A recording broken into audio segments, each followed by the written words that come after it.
Alright, hello everyone. Happy Saturday to you all. Just getting things set up. Okay, I have everything set up because I'm prepared for once. So, hello, my name is Mordred Viking and I'd like to welcome you to this stream of Civilization VII, where we are playing Amina of Ming. I've been asked a lot during this week by colleagues of Paradox, like, how is Civ 7? Do you like it? And they also ask who have I been playing with, and I think I've forgotten every single time that we started out as Mississippi. Like, I keep on saying it's like Aksum or Khorasan or something like that in Africa. No, Mississippi. Completely different continent. Oops.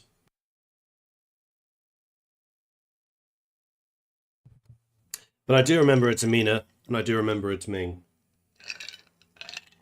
Now, if I remember, we were preparing for a war.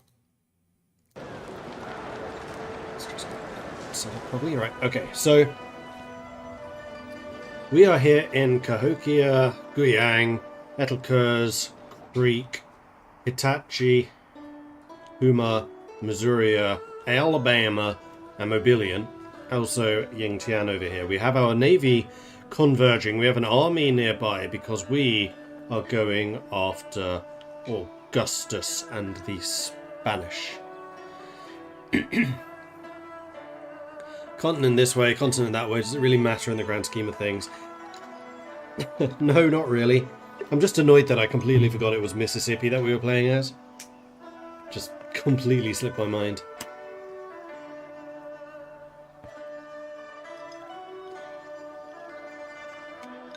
And the reason that we're going after the Romans is because I want all of these trade goods. They have chocolate here, they have sugar. Pearls, I don't think, are a trade good. By trade good, I mean treasure good. They generate treasure fleets.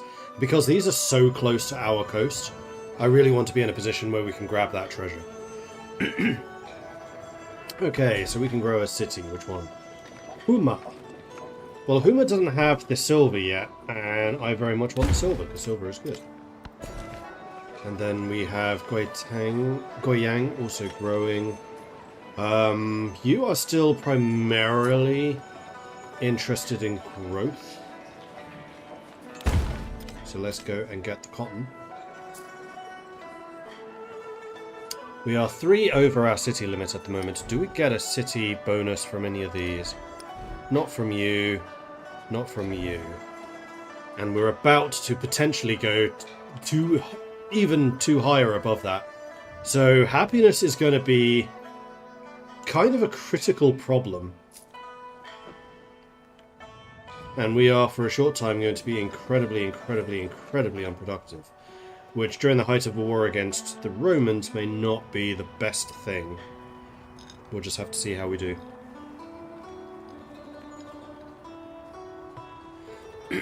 Frankly, if I hadn't reminded you about it, I would have not recalled it either. Mississippi isn't a very prominent place in games. That is true.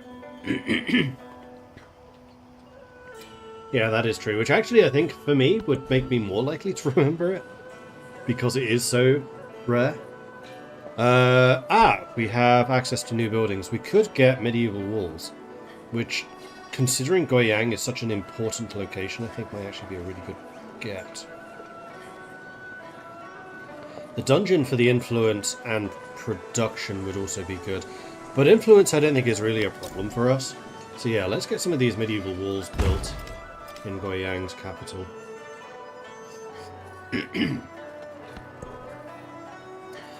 No resources actually available. That's just saying that we got the extra silver, which is giving us even cheaper purchase of units. And then we have our armies and navies. Now you were moving over here to merge with these guys, so let's move you there for a second. We're going to put them into the fleet. And then shift you over forwards. This is the treasure fleet, which is actually heading to here. Just noticed everyone is currently facing mirrored that way. That they're all facing that way. Mirrored camera. And you can't move any further. You guys are fine. I think I may just have you hang out here at sea for a time. Then we have another carrack, so we're continuing to build up our fleet. Let's go send you out to sea.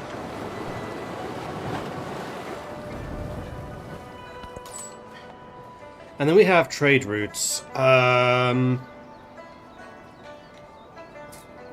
So Tushpa. What's Tushpa? There. Do I have a Mandarin on the way down there? No, I don't. So let's send you. And then we have a missionary here. You've already been converted. You have 2 charges left. So I think having you ready to go and convert these 2 is probably a very good move.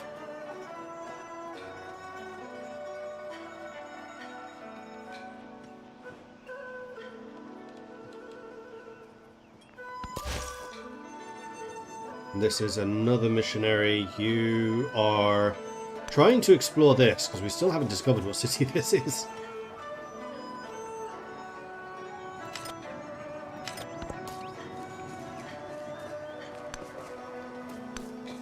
Gao! There we are. And Gao is not converted. Now it is. Wunderbar! And then it's just this city that we don't know. And then at that point, I think we have explored everything on our home continent at last.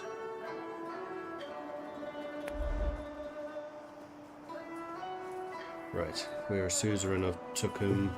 We do want to integrate you at some point, but not just yet.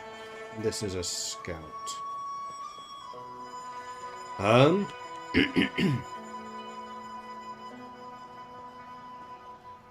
Probably send you over here.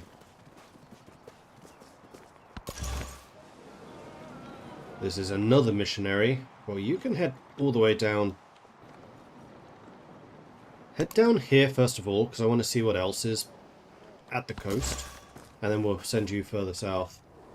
You are trying to convert Wazet. That's it. Okay, finally reached the end of that turn. I'd forgotten just how many missionaries and things we'd been building.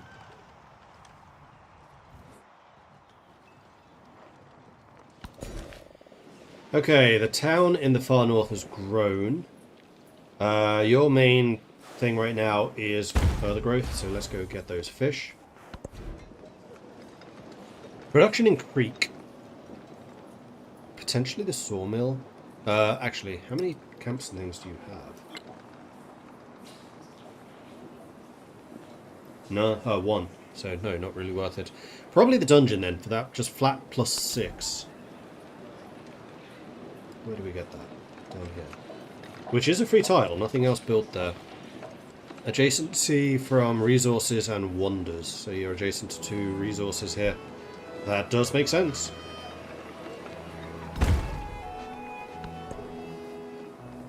We gained another resource apparently. Possibly from trade.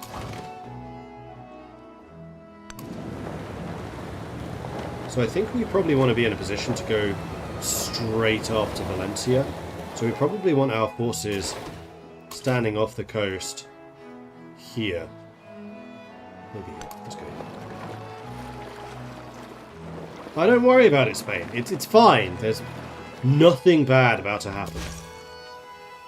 Nothing at all. Oh, these haven't been converted yet. Ah, I can have them converted already. Code was already ours. Let's move you down here.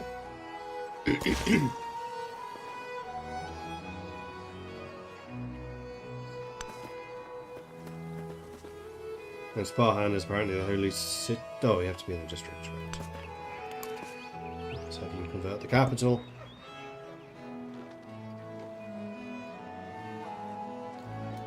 So how much of the religion do we dominate? 27%. Yeah, we're pretty dominant at this point. Cahokia, I think... I mean, you could get the shipyard, but I think right now the dungeon is probably more useful. There is a wonder and a resource. No, 2 resources.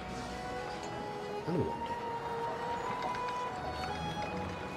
Each adjacent resource, of which there are 2. Oh yeah, it is getting the +3. Or down there, but there it's replacing something. Here it is not. Move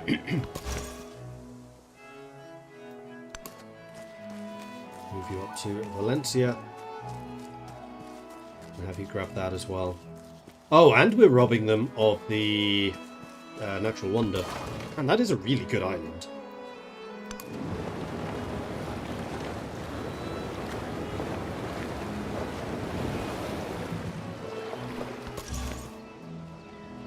And then we have another new missionary.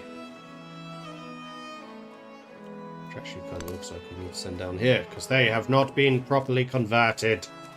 Those heathens!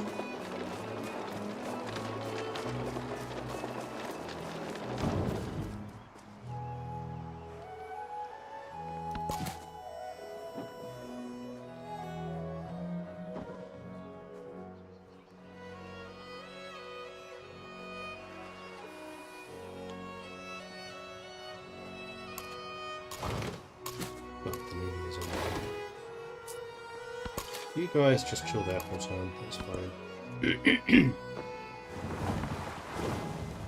Oh, we just met someone. And there's a squad.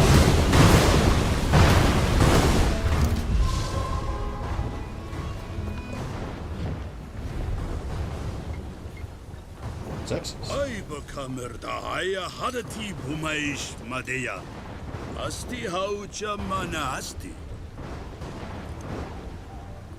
Sup, dude?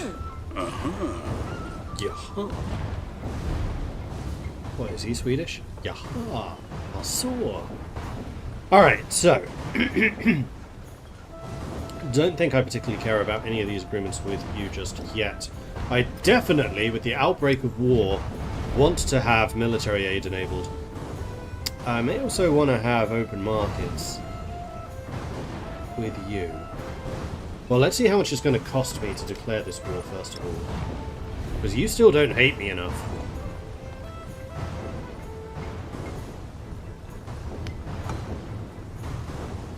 Oh, it's only 150. And they do get 3 war support.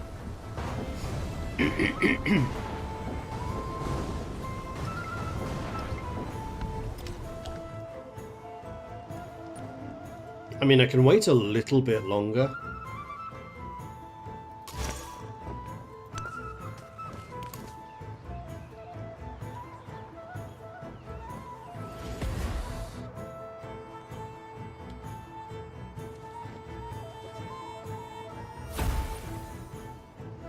Wish it showed me what our actual relations were. Neutral 1. At what point does that go hostile? You are allied to Catherine, but you're hostile to Xerxes. Ah.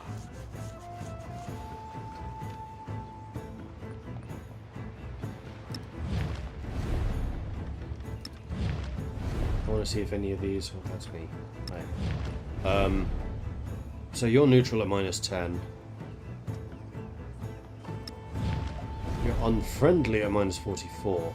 So yeah, I think it's going to take too long.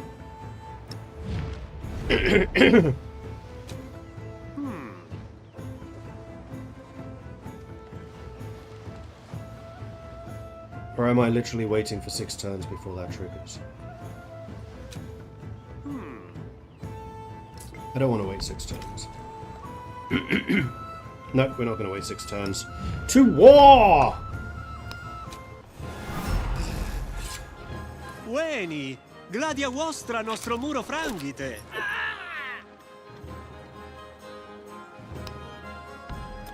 Okay, so first thing we need to do is drop some of this war support.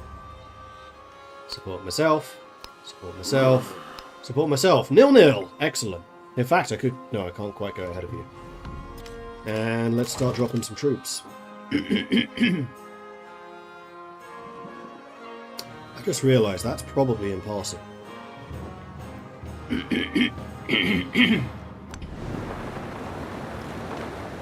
Oh, that's the Navy. I did not actually mean to move them. I want to move you. But what I'd like to do is put you... Oh.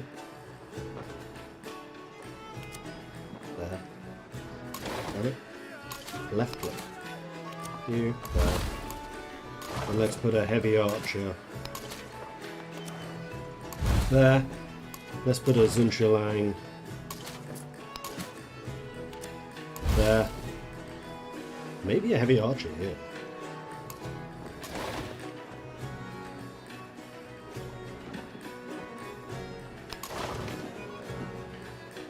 These also bombard. You know what? I should really have you over on this side. It's annoying that I put you in the wrong spot.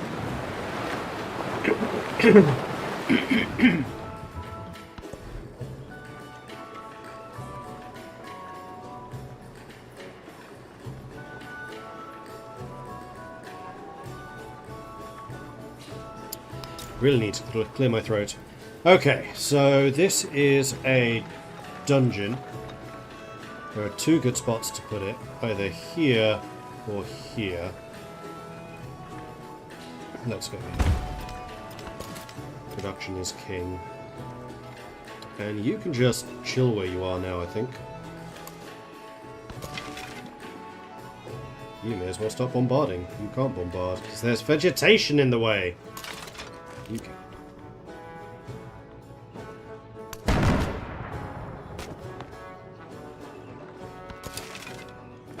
Well, you can just chill out in case anything bad comes along.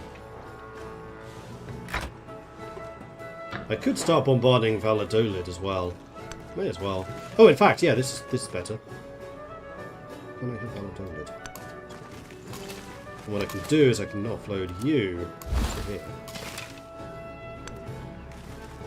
I still can't bombard that. So be it. Yin Tiang, you have a missionary, but everything has already been converted. So we're just going to leave you there for the moment.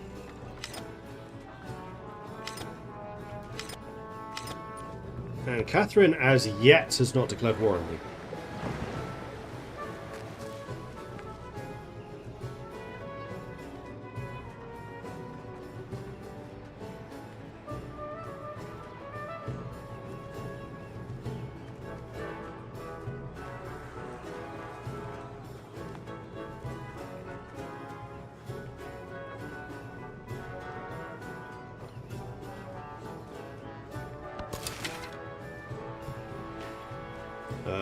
You just stay put. Right, now is the missionary spam time. You're a holy city, aren't you? No, just a small district. Convert. You have already been converted.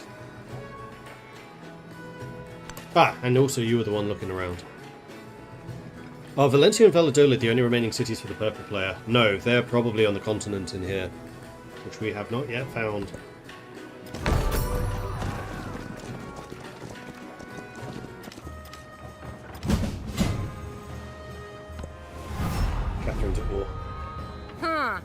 Я уже планирую свой триумфальный парад по случаю вашего поражения. Okay. From the new land of gold, a sun of gold, a whole fathom wide, and a moon of silver. So we can now get the armourer, we can also build trebuchets. New technology. So I think we probably want metal casting, so we can get the tier 3 Zunchilongs and pikemen. The other thing we desperately need is just more city capacity.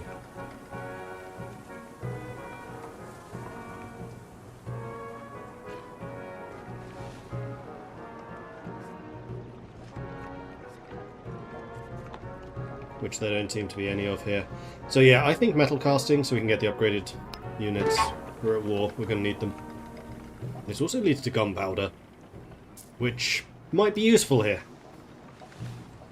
Yeah, I'm suffering war weariness. I don't think I can pay it down just yet. That's okay.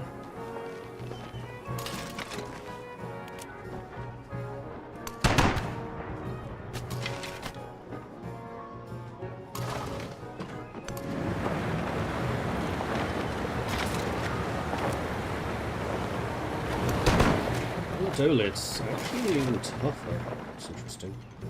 Ah, you can probably hit it from here. Unfortunately, neither of these are going to be contributing to your experience, but so it goes. Not much I can do about this. Let's land you.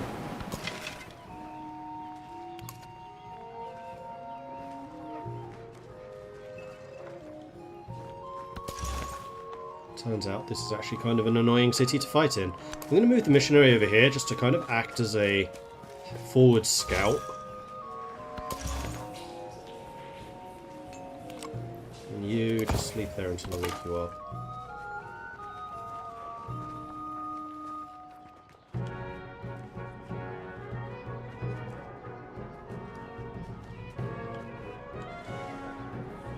Nanchang, I think what I want to do is purchase Ajun Shillong for you. Just so you have defenses.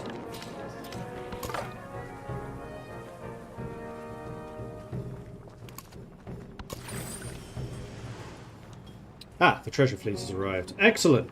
Unload the cargo, scores treasure fleet points, awards gold, and removes the unit from the game. So we now have treasure fleet points. Fun. Oceanic riches, Amina's people flock to the harbour to watch the treasure fleet arrive. Such riches, once beyond their imaginations, will now become commonplace. We actually gained an economic point. 2 of them, in fact. So we already have the +2 gold per age for every active trade route, +2 gold for every tech and civic mastery completed. We don't have that many masteries. +15 gold towards purchasing in all settlements. We do purchase a lot. We also import a lot of resources. In fact, this is doubling down on our national bonus.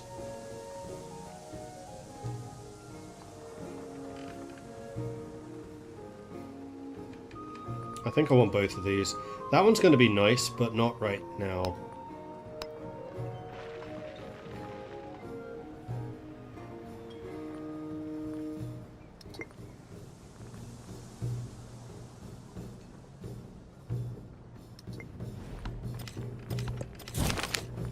Wealth flows through the land like a river, offering up priceless nourishment, economic security.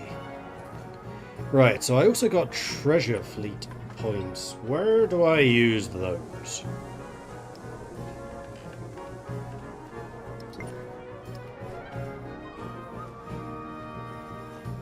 Here. No, that's how quickly it generates.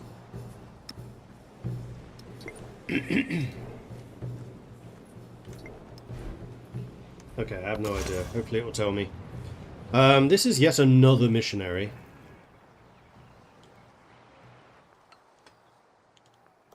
You have not been converted. Tikal needs to be converted.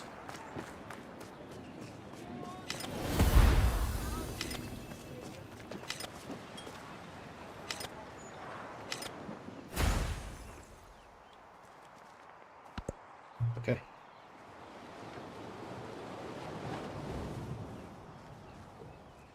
I am a little bit worried by how isolated that island up there is, but there is a chance that they don't even know that I have a city there. It's not something you use as a tally for your economic legacy this age. Ah, okay. Yes, I would love to make a trade route here. Mughals! It is time for those who travel far that new dreams come. It is from those who travel far that new dreams come. The Ming wonders speak a tongue merged with those of distant lands. Wow, I am not reading this well today. Let's start again. It is from those who travel far that new dreams come. The Ming wanderers speak a tongue merged from those of distant lands, though they call Ming lands home. Their travels have made them wealthy and ambitious. So I can now become the Mughals. And we have a bunch of extra resources now. So, loads of unhappiness. Do any of these provide happiness? No. And this one can go anywhere, so it could go into a town.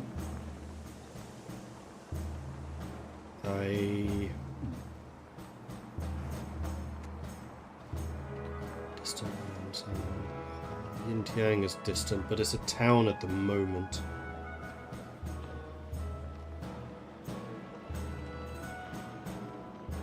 So Creek at the moment is quite slow growing, so I think what I'm going to do is I'm going to remove this. I'm going to add the food to you. Itichi is also quite slow growing.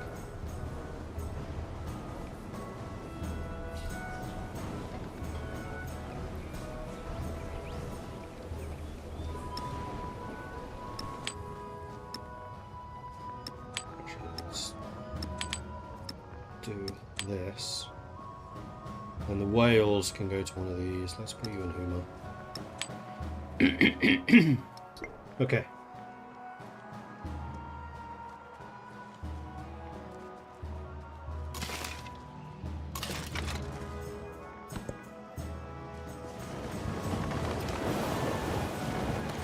Maybe over here. The gospel cannot be truly preached without offence and tumult. Oh, that's a treasure fleet. Ho ho.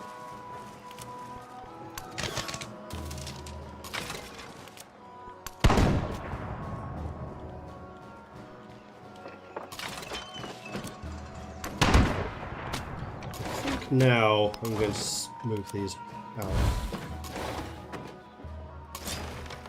Oh, they lose all of their moves when they do that. Huh. Okay, that's slightly irritating. Let's move you down here and then separate you out.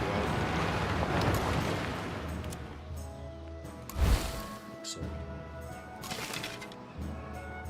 And you are currently not doing anything useful. Maybe you should just move you over here. Stop. New Civic. So we just got Reformation, which allows me to, I think, spend production to convert. Also gives me rationalism and religious orders. Are there any Ming civics that help me? 9 garrisons. 9 garrisons gives me the civil, the Great Wall.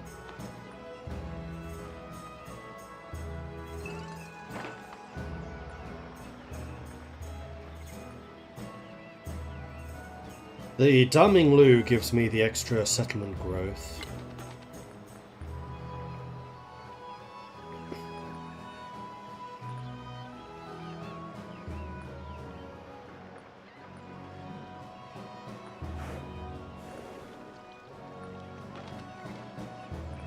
I think I'm going to go with 9 garrisons. Okay, production in Cahokia, the capital. I think we definitely want the armourer. Plus 9 productions, kind of crazy. So you get +1 for adjacent resource, +1 for adjacent wonders. You will increase unit production. And this is an empty space, so we'll put you there. Then Goyang has built the medieval walls. You can build a temple.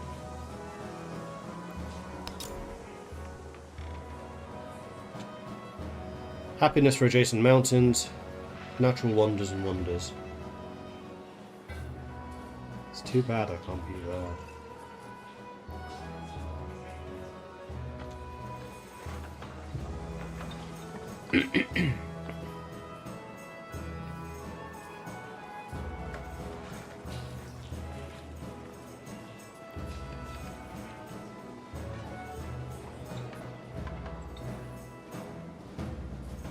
I wonder.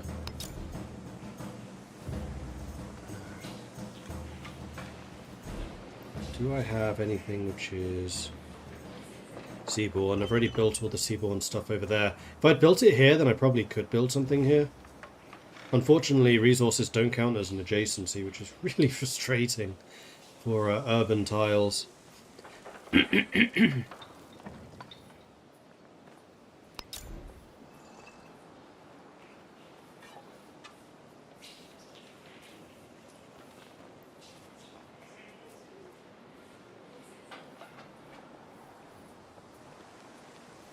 You don't get any bonuses for adjacencies to resources, so probably just out here.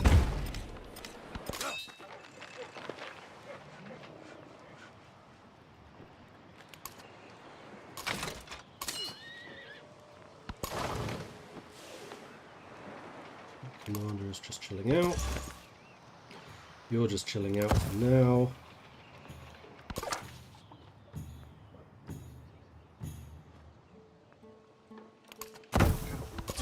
To do earlier. Tikal has been converted. I'm fairly sure I can't convert you, but I'm going to move there just in case.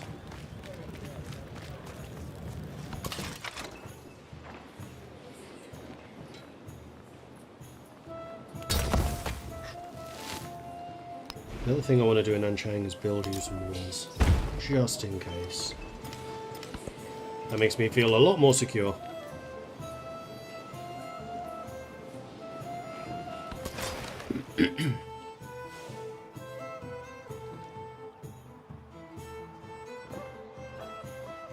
I should probably do the same in Yin Tian.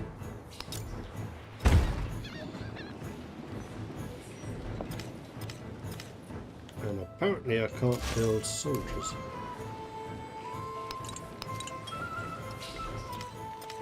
That's interesting. Build them here, but not here.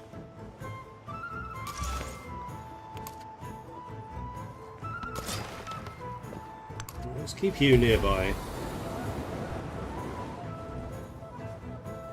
And then maybe in one of these cities we'll build a special dude. Early cities cannot be converted. I thought so, so that's already been converted. All of this stuff is already ours. You are not. You are actually looking around a bit more. People convert them.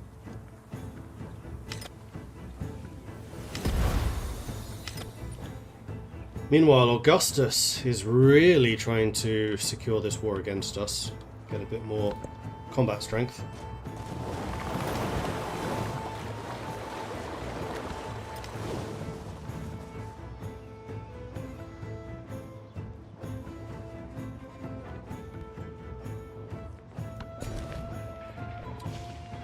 Meanwhile, Cahokia has grown. We could start getting some more specialists. Except they cost happiness, which I really cannot afford. So let's just double down with the production.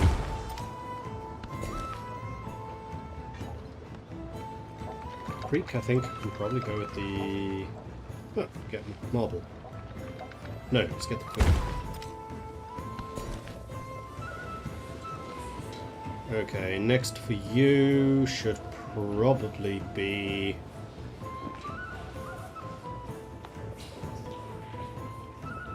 Trying to get to the pearl, so yeah, that's a happiness resource. Hitichi needs to build something, so Hitichi, you can go ahead and build me the Zunchulong.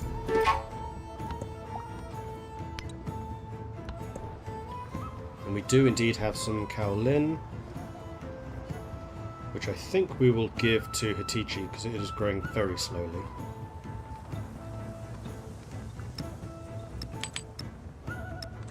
We'll instead give the production to the lowest production city, which is going to be Huma.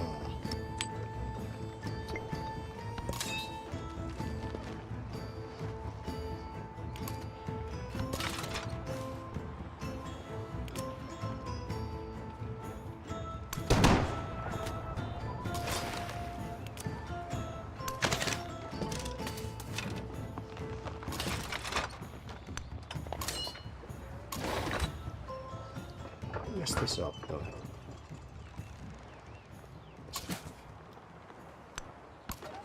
Haha! Naval invasion by archers. And there we go. Valencia has fallen.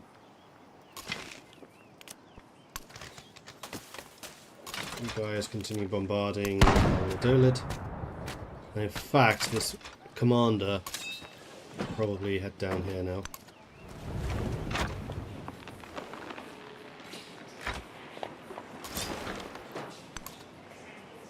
I'm going to move the fleet to go and intercept that treasure fleet. Hey Mandoon.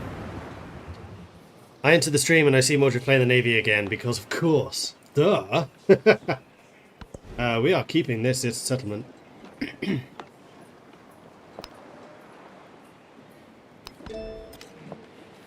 now happiness is truly a problem. Tension between expansion and tradition is as old as time, yet it lights up their hearth with passionate arguments among families just as surely as fire freshly struck. Swift growth is good, even if it comes with pain. More people cannot be forced to change before they're ready. No, 3 extra people for 62 culture? Hello. Oh, was that permanent? No, it's one off, surely.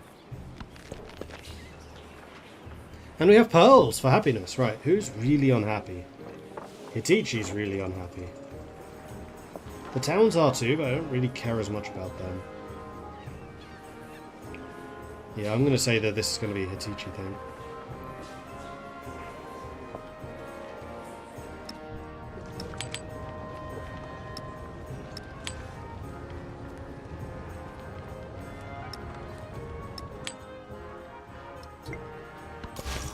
And it's about to get even worse.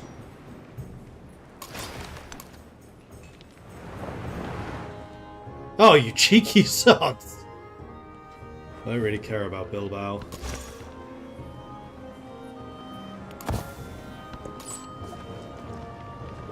This is another Mandarin. What I'm really interested in, actually, is making sure that everywhere is connected by road. Kume is not connected.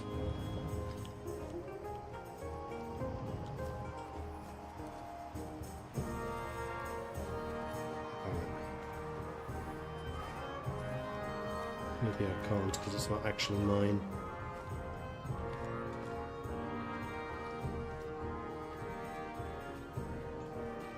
Oh no, Alabama.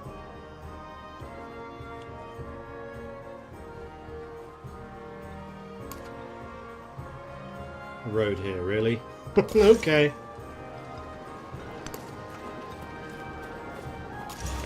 How was that taking your full 7 movement?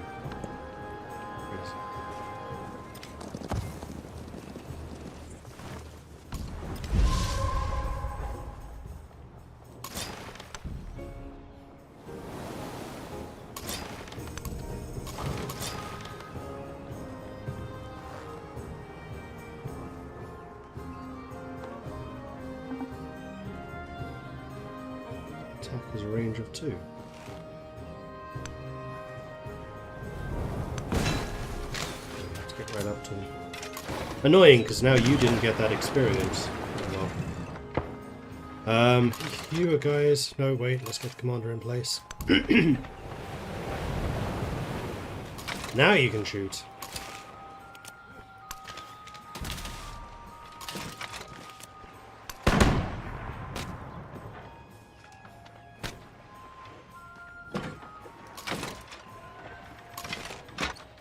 These guys both have an attack of 30, but they hit significantly harder against defensives.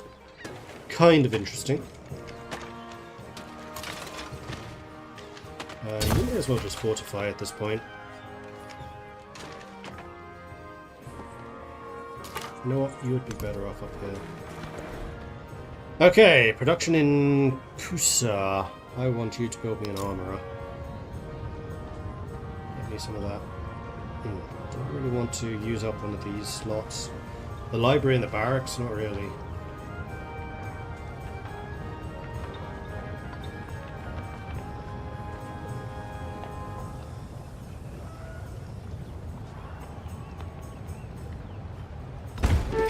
Production over there. Losing distant land religious presence. You say so. I have loads of missionaries over there, so it's not really a problem. You, however, could go to Bilbao and convert it, although there's probably troops up there, so maybe not.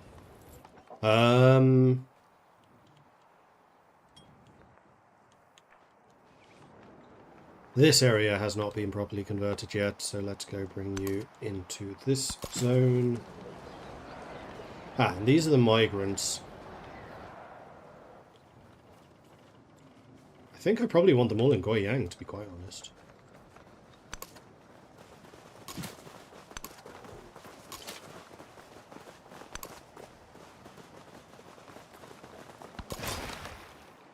That's basically mobile population. Treasure fleet. Nice.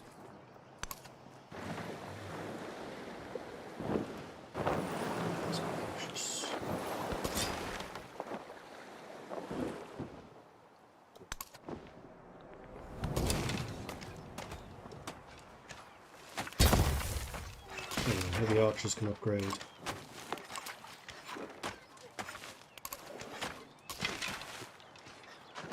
Apparently I can't cancel that fortification order. Cool.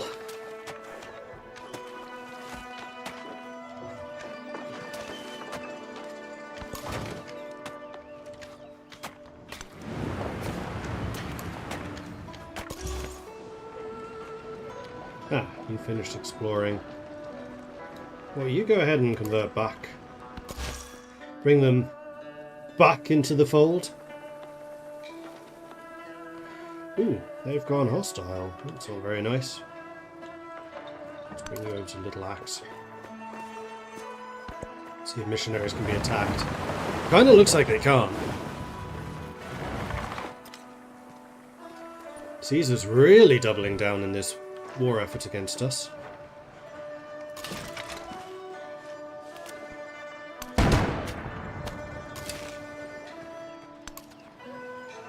We'll bring in the archers ready for another naval invasion next turn. Meanwhile, Hitichi has grown, and I think growth is the biggest thing, especially because your food production is kind of poor. So let's get another farm. Cahokia can get the shipyard, which would require replacing one of these buildings, which I don't really want to do. So let's go ahead and upgrade your walls to medieval.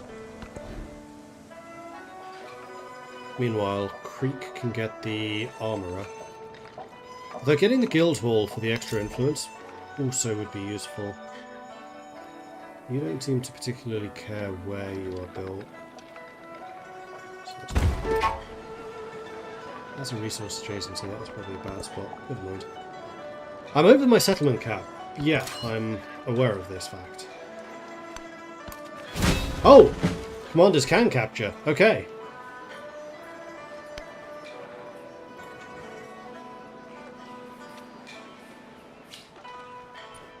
You ready to negotiate? No. 5 turns. So now I just need to hold on to what I've gained. Oh, hello. I spy with my little eye. Bad guys! Okay. Let's go.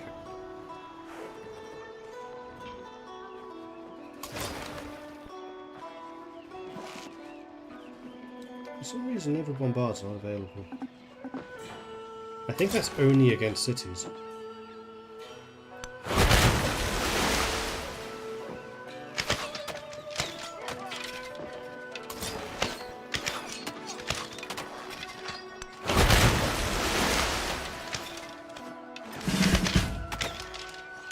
Hey, leveled up. So what do the naval commanders look like? Bombardment. Combat strength against naval units within command radius. Against fortified districts. Naval attack distance. Reciprocal damage when defending against ranged attacks. Oh, they shoot back. Splash ability. Enemy units in adjacent tiles take damage. Okay. Half reciprocal when flanking. Can move after unpacking.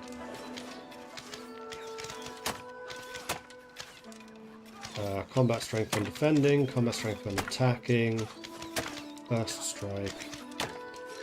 Gold being packed. Production when in a district. More slots. Healing in neutral. Gain extra from pillaging, extra movement when packed, extra sight range, reduction in flanking, +3 flanking, command radius applies zone of control, extra yield, 10 combat. Oh, for the commander when defending.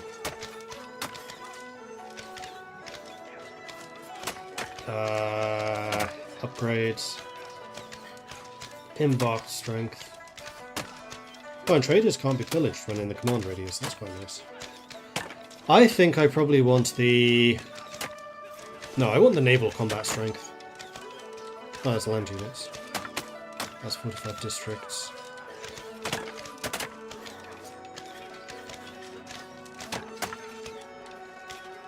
I think just when they can move when unpacking. Yeah, and then this is combat against other naval units. We definitely want these two. Yep.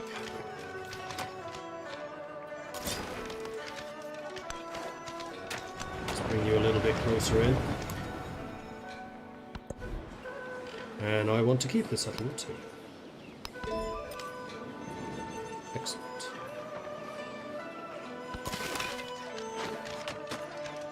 Okay, we can upgrade you to a crossbowman. Combat range strength of 35, so they do now outdamage the Zhunzhalongs.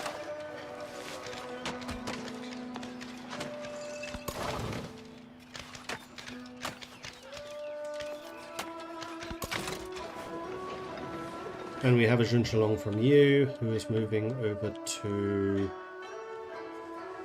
Yintiang. Fleet commander can just stay put.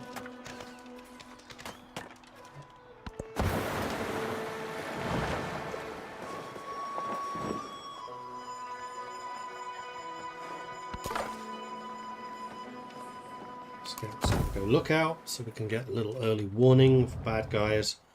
And then in turn, let's see what the Spanish do. They're going to run away.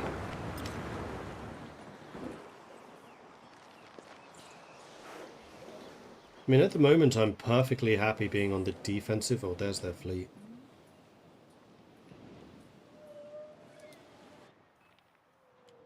Are they going for Nanchang? I don't think so.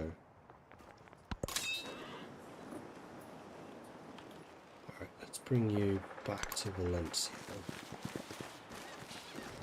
Let's bring you into Valladolid, fortify. Let's bring you over here to start shooting at people offshore.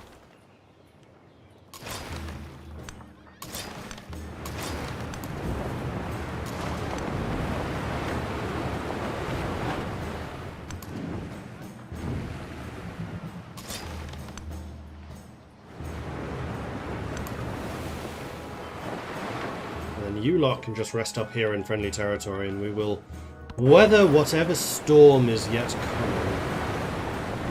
Influence production is plummeting because of the fact we are 5 cities over our limit now. Yeah, it's slightly problematic. But it kind of shows that happiness just doesn't matter.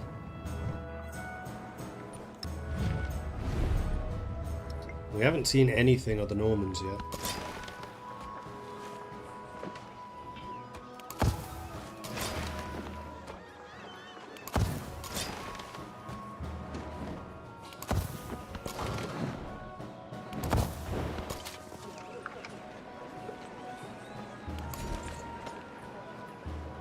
Oh, you're not going to show me the yields. Okay.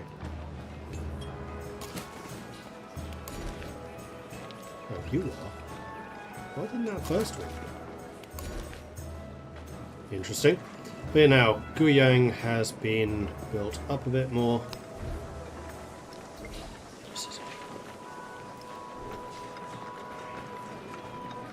Minus 30, minus 30, minus 36 in humour. 33 in Hitichi. Even Cahokia, my captain, is 27. Let them eat cake. Precisely. I don't see how this could possibly go wrong.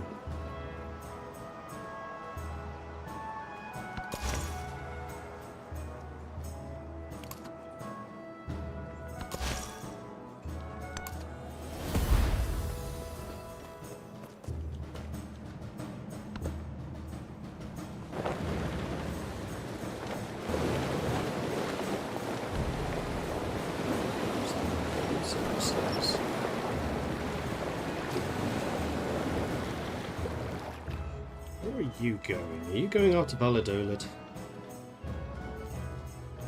They would outnumber me. Can't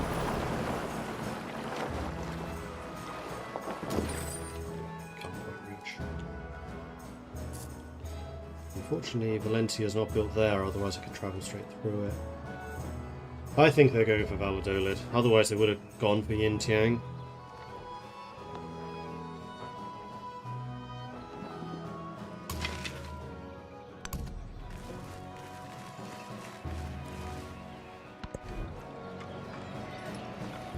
Meanwhile, Cahokia, let's get you expanding your fortifications. For lack of much else to build. Do I want to package you guys up ready to intercept them? I think I probably should.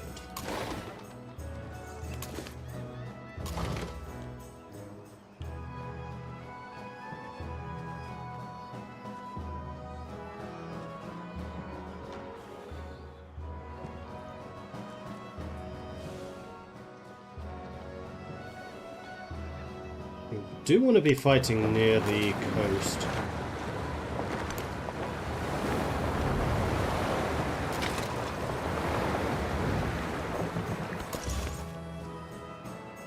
If possible. Oh, there's another city down here. Let's go find that.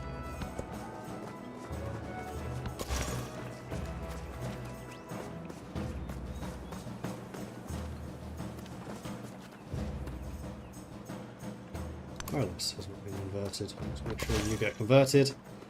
You need to get converted. There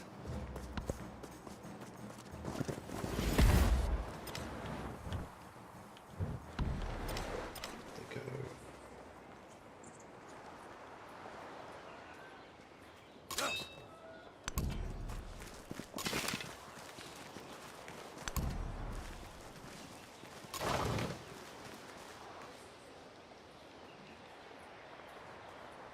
Wait here until you're healed up a bit more. Let's have a look.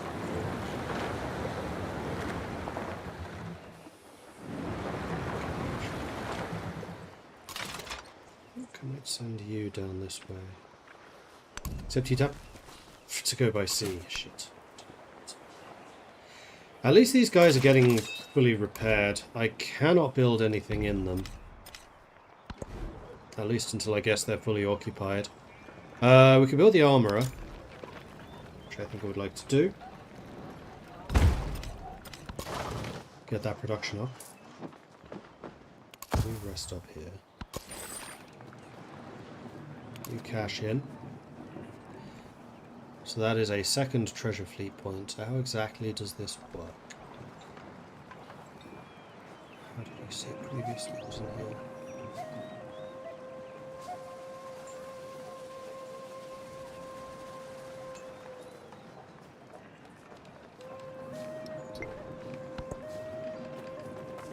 -5. Man, he's going really into this fight. However, I can now drop it back to 4. I'm not going for Valladolid. He's just sailing around, and in fact he's lost a couple of his ships.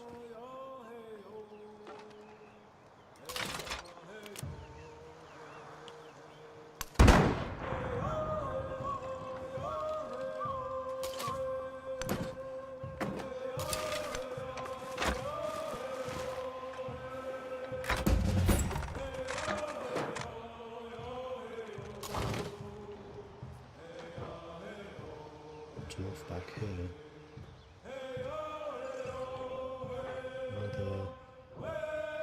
That's a cog. That's one of the old ones. Wait. So that's a cog. It has the forecastle and aftercastle. These are cogs as well. He hasn't upgraded them to carracks. So the one ship that we fought over here was their one higher level vessel.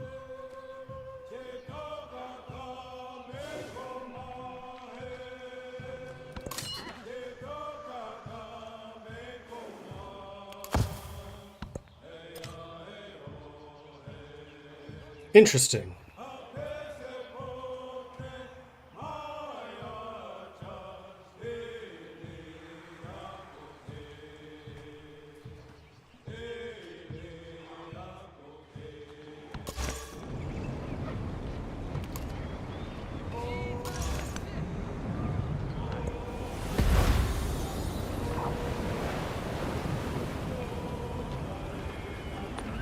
Hurricane going on over there. They're not sailing around me.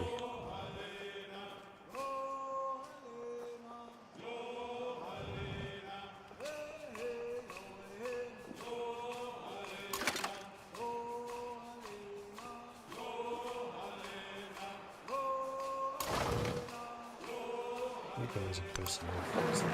We need to move north to try to find that fleet. Maybe this is what they wanted. Maybe they're trying to draw me away.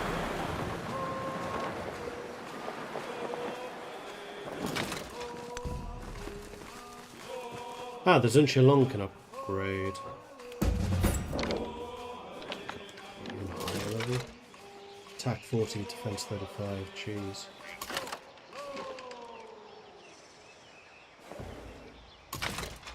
Yeah, you can too. Alright. That's probably something I should do, is go around and make sure everyone's upgraded. We can get a dungeon or a guild hall in Kusar. Let's get the guild hall.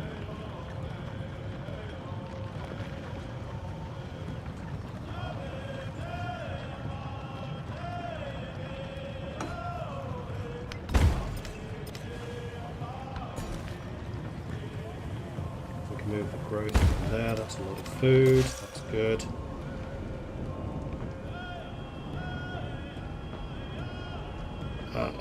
Apparently can't convert you, so be it.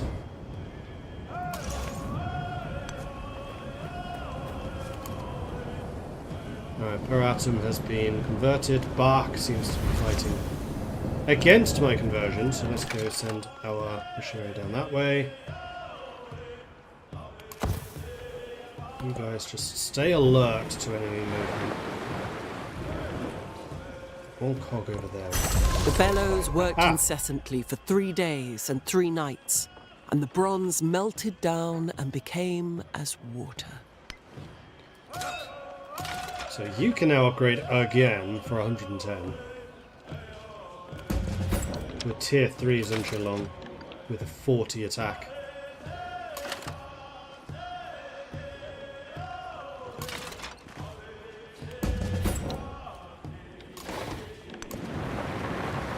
You guys sail over this way. Now to intercept him.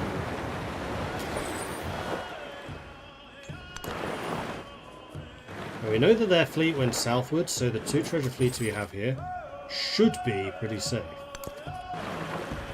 But we still don't know where Catherine is. We haven't seen any of her forces. Alright, new technology, gunpowder. Let's get the galleons.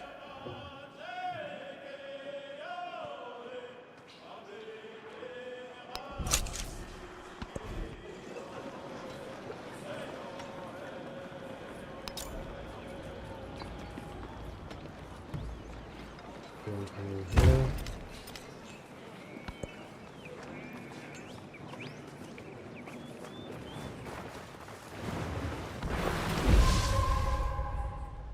There's a treasure fleet we need to be a little careful of. What have you here? Deploy the fleet there. And then they immediately get a turn. Although they're going to be out of his range. But not his.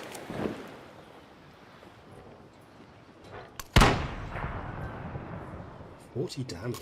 Ouch.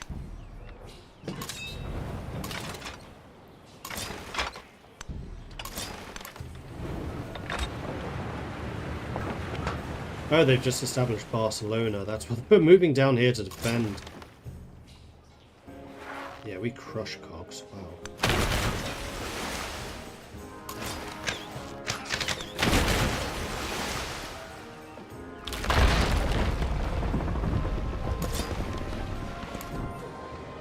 Meanwhile, more construction. Cahokia, let's get some better walls. Yeah.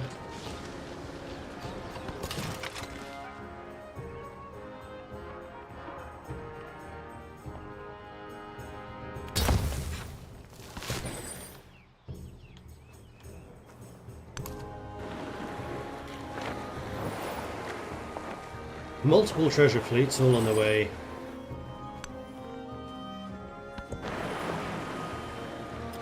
Back home. So. If we do not destroy our enemies, what are armies for? Alright, so we've got the Divine Engine Division, science in settlements units with a garrisoned unit, which we actually have.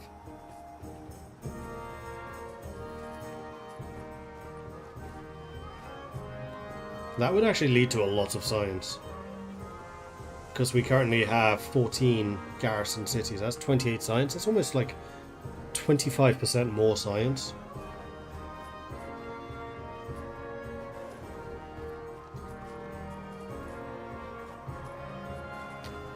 Ranged units haven't been doing much defending, so let's go ahead Switch you out and bring you in. A commander, tall and imposing, inspects the soldiers manning their post. They guard the precious Great Wall, a symbol of Ming power, and will not move even in the most dire of circumstances. So we get a free commander promotion and we gain health recovery. Again, I think these are permanent bonuses. Yeah, because the culture I lost was a permanent one for the migrants. That health recovery sounds amazing. Meanwhile, we need to get the Dumming Lu so that we can get the Mastery, the Forbidden City as well.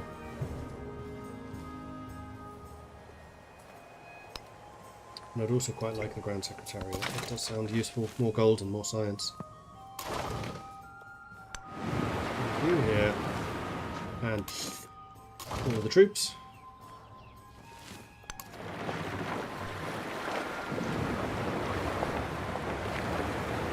Probably do with one more ship.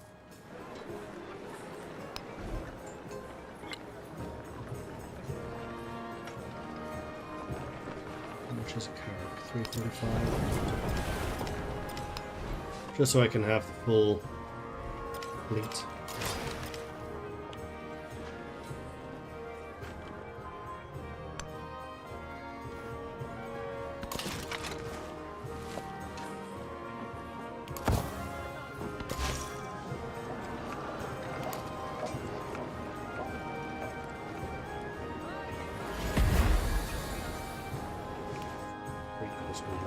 That's not great.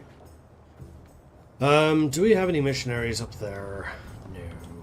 Cahokia, can you just make me a missionary?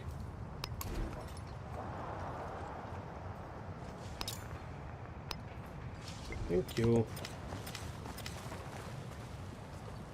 Although I think it's actually Kusa that makes units much more quickly. But that's okay.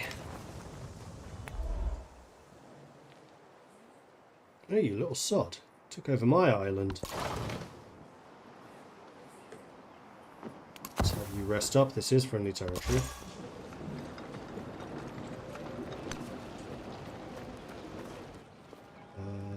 That has all been converted. Was Gao? Gao's not a holy city, so I think we can convert you.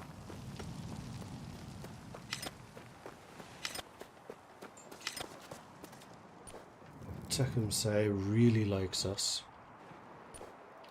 Am I able to make peace with you yet? Yes. I want...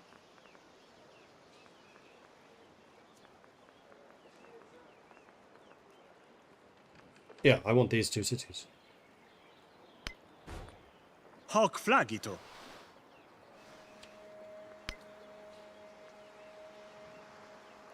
Good. War's over. At least that one. Don't think I can end yours yet.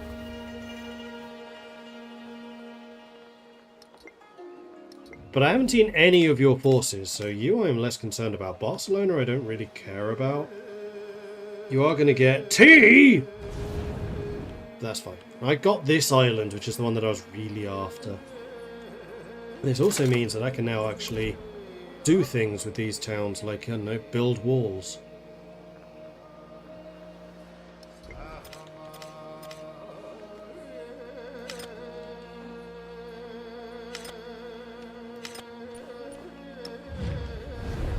So now with you, let's try and reconcile them.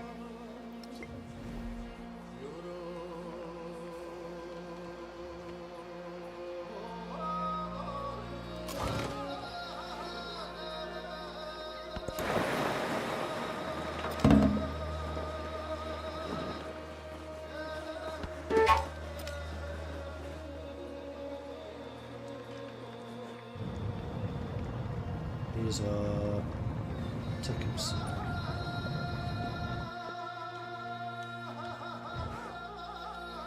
Well, this does mean that I can get back to exploring, which I would like to do.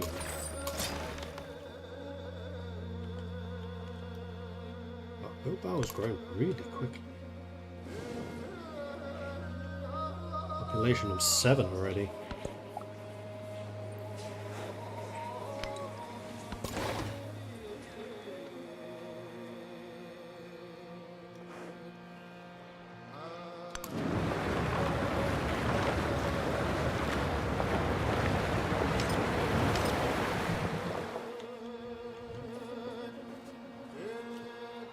So now I just need to focus on the happiness. Minus 272 from cities. This is fine.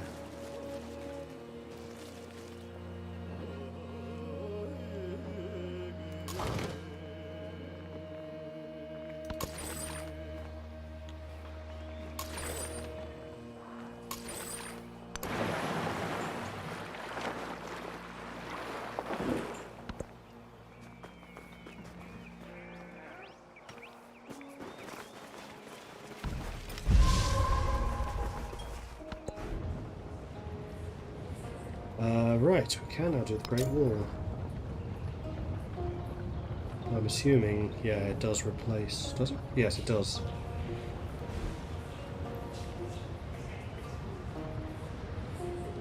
So you do gain a bunch of culture for it. You do gain gold for adjacent fortifications. So I should be gaining gold if I build that. But if it takes up the entire area, I'm not that interested. Kiln, however. Oh.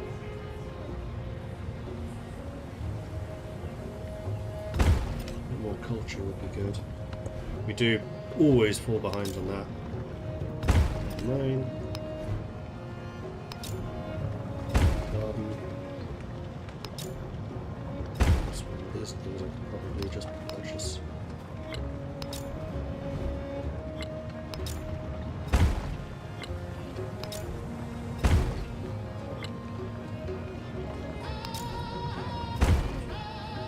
Right, let's get you back up and repair the observatory. Man, you took a lot of damage. That was not cheap.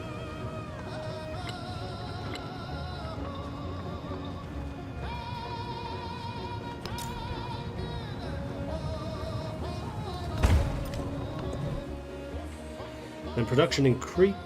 Also the armourer.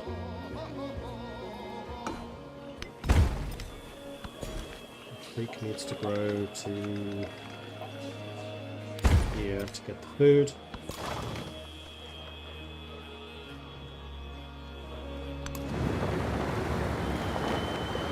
Now I'm seeing some more land over there, so I think what I'll probably do is just start separating my fleet and start looking around a bit more aggressively.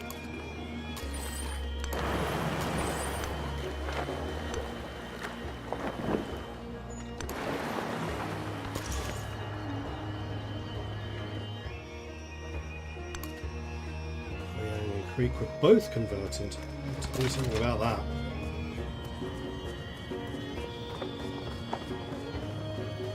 Petici built a Zunchilong. I mean, actually, I do need 2 of them.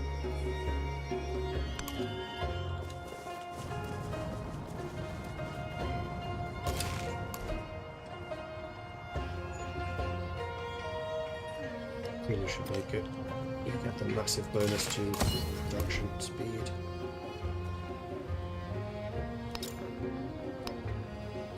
Five turns still. Wow.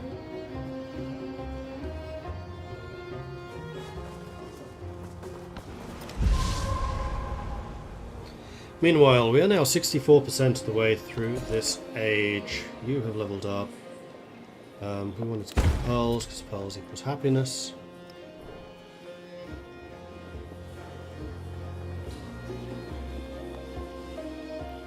Actually, happiness isn't as bad. Right, because the opposing war support reduces happiness, doesn't it? Creek City could probably do with some.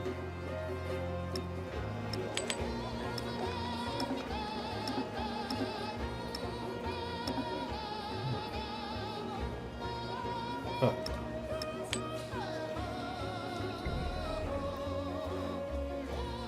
Not connected. Oh, I guess it needs a shipyard or something. Fishing. Oh, now you're connected.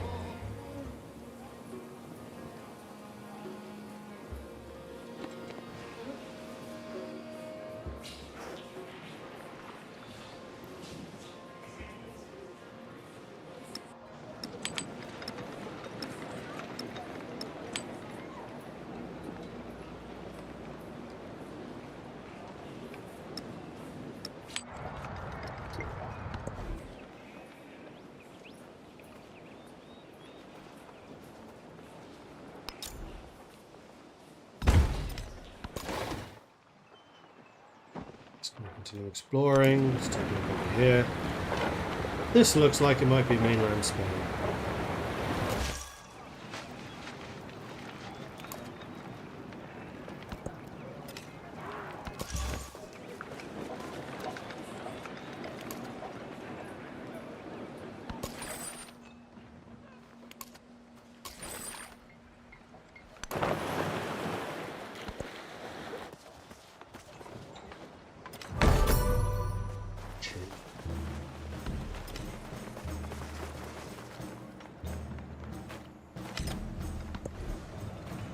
Meanwhile, Cahokia has finished building its thing. You can get construction and science for some reason. Oh, because we get bonuses for being adjacent to resources. Nah. Instead, I think what I would like you to do is a cultural festival. Let's start generating a bunch of... just more walls. I wish I could build walls around the wonders.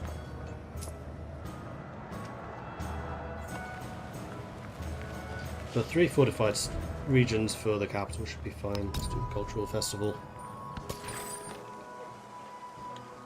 More treasure fleets. Excellent.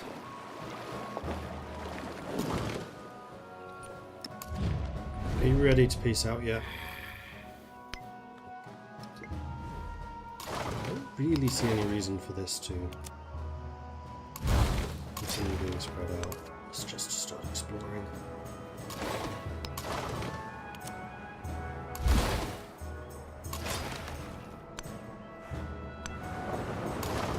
And we'll leave you in Valencia with the leader, so that we have somewhere to pull back to if we need to.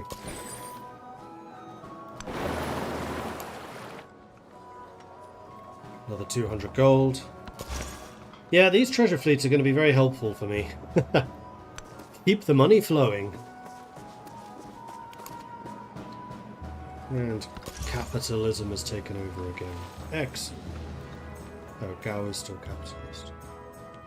Probably because of all of the pressure from nearby cities. I'm assuming pressure is a thing. Who knows? None of this stuff is actually explained anywhere. Chichen Itza looks like it could be converted. What's yet? Kimanu.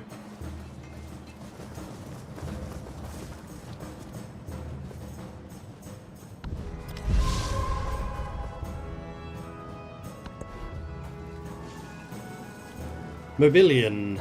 Let's get the kiln.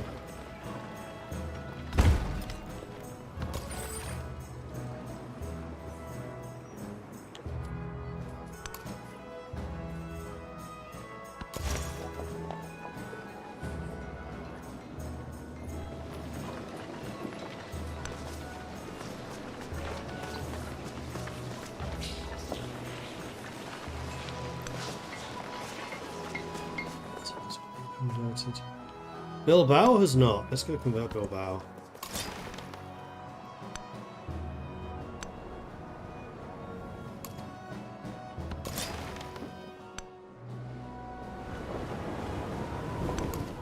And what I should do at this point is send in the scouts.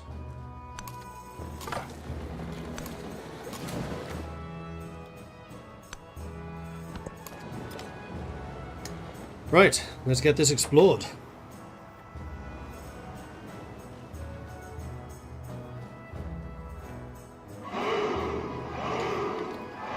Spooky Barrel, thank you very much for the follow. Welcome to the channel. Good to have you joining us. The Zunchao Lang has just arrived here, can definitely be upgraded, and then you can go out here. Chichen Itza can be converted.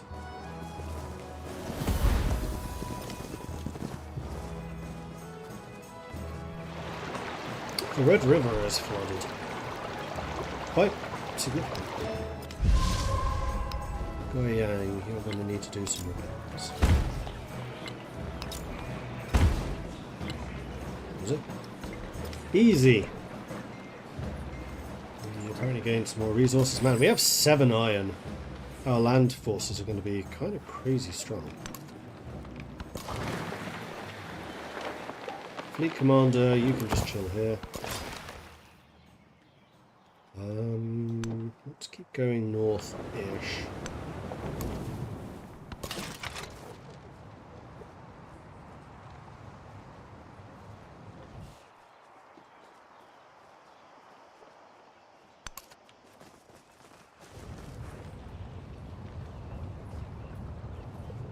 We just built that guy, I guess.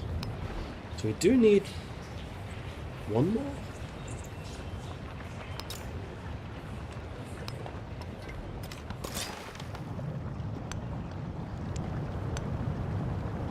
Still absolutely no sign of Catherine anyway.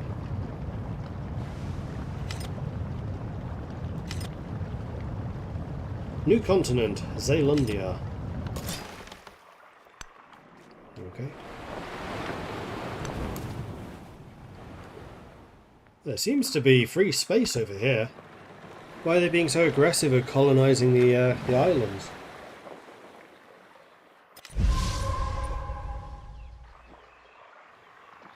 Catherine has 10 cities and Xerxes has 11. Rome only has 8, of which 2 of them are colonial, so it only has 6 back home. Confucius is over his limit, as obviously am I.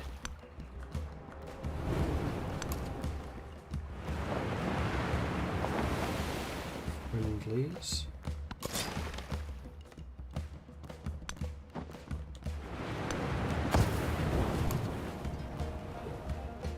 That's still Xerxes.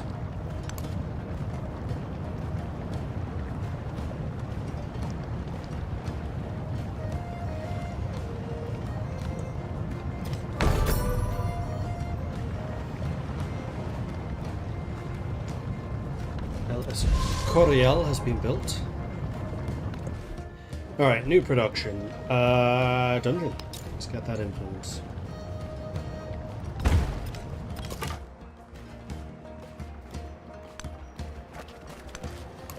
Scouts have landed.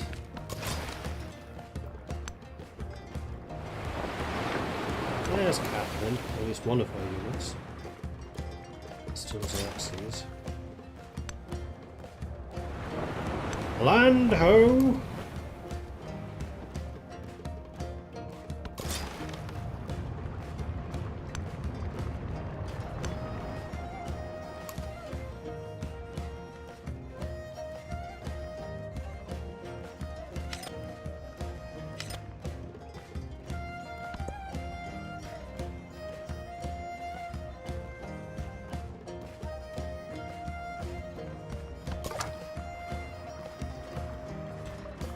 Wait, have you both landed in the same place? I told you to come down here.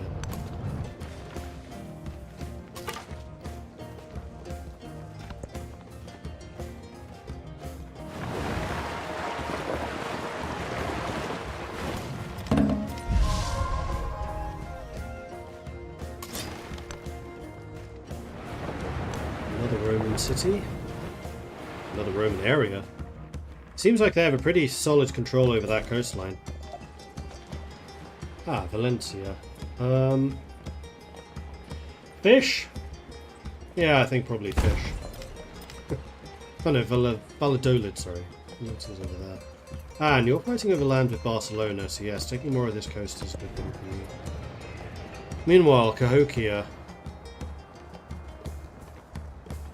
You just keep on doing the cultural festival there, buddy. Yang, meanwhile, can get the dungeon or the kiln.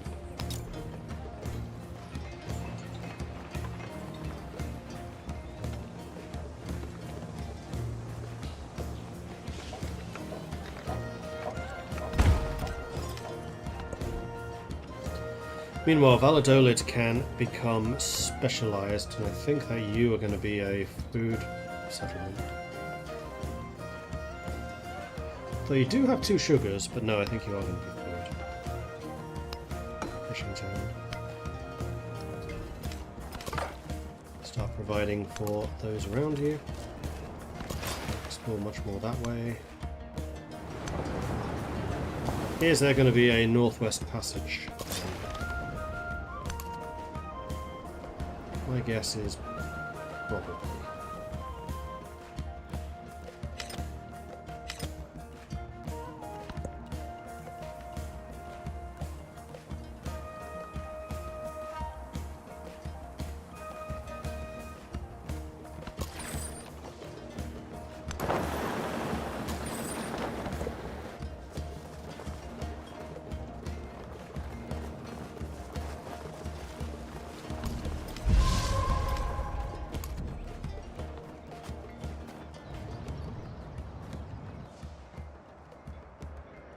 Have I really built temples absolutely everywhere that I can?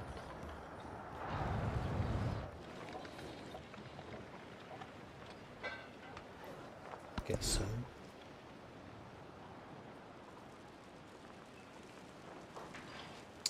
Creek wants to build something.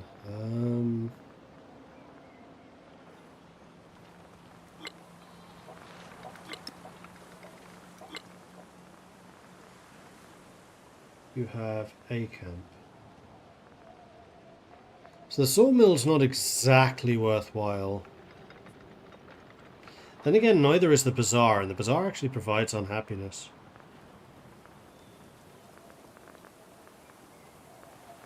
Maybe some more mandarins. Try and get some trade going with the Spanish.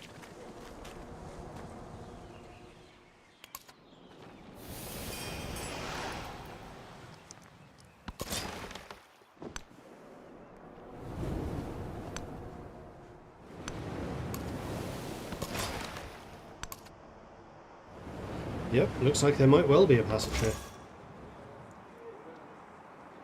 Well, Bilbao can be converted. Lovely jubbly. You continue on along the coast. This looks like an empty area.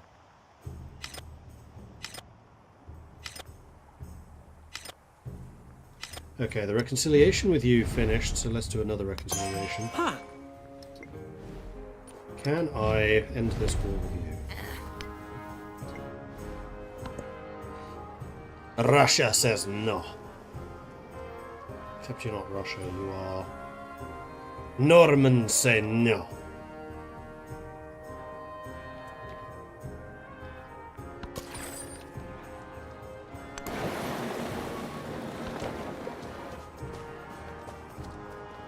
What's a Roman settler?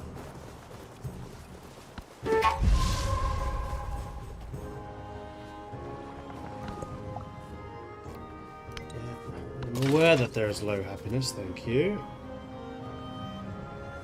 Ah, Kusa got the other Zunshilong. So I think what I need to do now is have you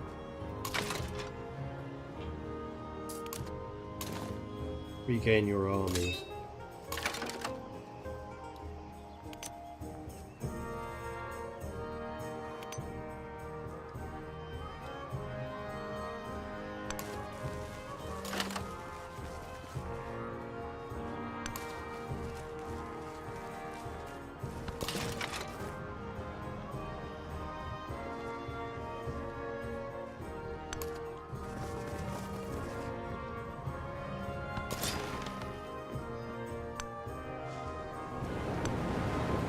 Lots of Romans over here. You have explored everything over there that you can.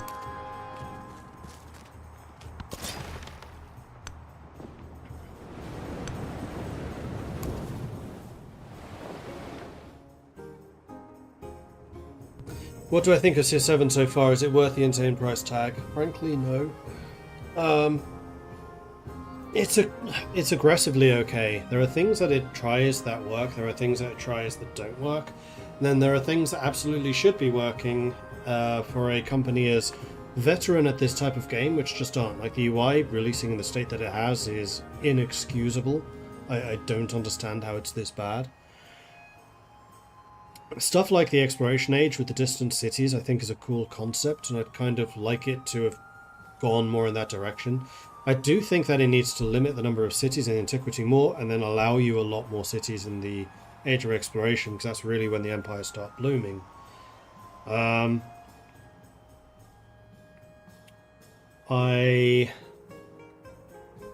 don't mind the age system. I think that it could do with being smoothed over a little bit, so it's not quite such a... Hello, Catherine. So it's not quite such a jagged change.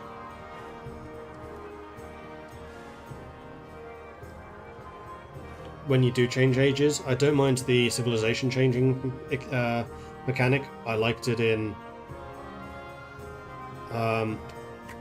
words. I liked it in Humankind. I like it here. I think Humankind did it better because you changed more frequently. But is it worth the price tag right now? I don't think so.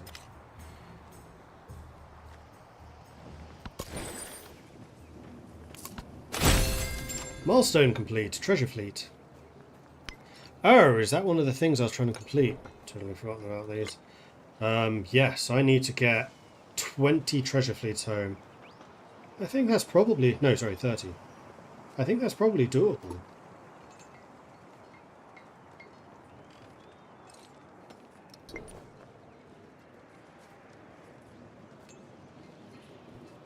Considering how many of them I generate between these two alone. The bourgeoisie! The world is contracted. Ah! Crisis time. New shipping lanes bring goods once unknown to markets, and along with them the desire for more. One's importance in this new world is built upon what one can buy and not who one's father was. Money is a great leveller, and feudal lords now find themselves waiting upon the whims of merchants without land or title, but with cash and influence of a duke. Manufacturing and mercantile areas of the city grow increasingly wealthy as a result, but as they do, they demand more and more attention, goods, rights.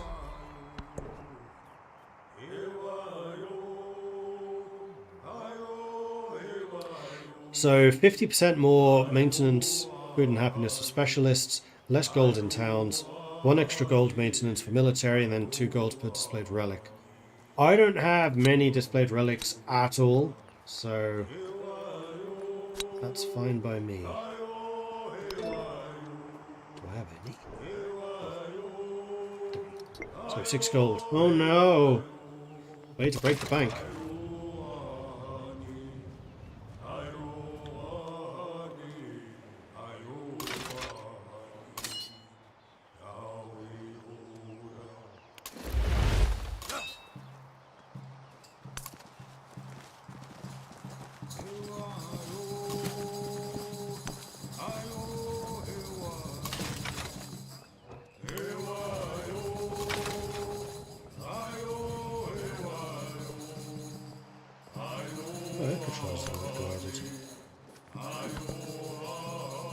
Should make sure it is.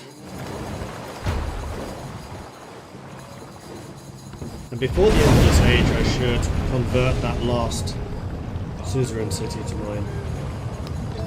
The real use of gunpowder is to make all men tall.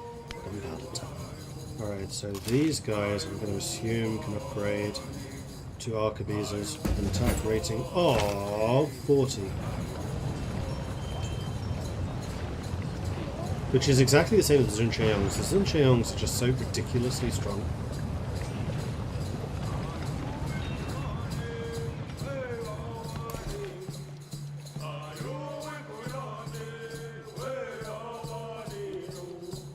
Let's go for the food and happiness.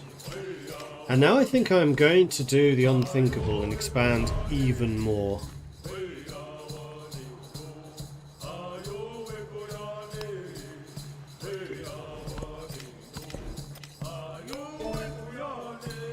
Alright, so we have gunpowder. Metal casting increases combat on cavalry. Architecture gives me the menagerie, which is a happiness building, and the pavilion, which is a culture building, both of which I need. And this gives me the bank, which we also desperately need, so yeah, we want to get these two if we can. And then the navy, which is currently sitting here. We can upgrade the Karak, which is a 40-35 galleon, which is a 45-40, and I really want to see what this ship looks like. Beautiful.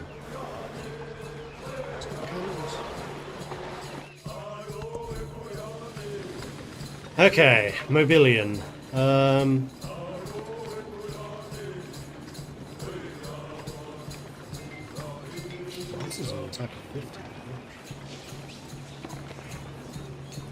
I think we just need more culture. Puma, meanwhile, just kind of need the armor.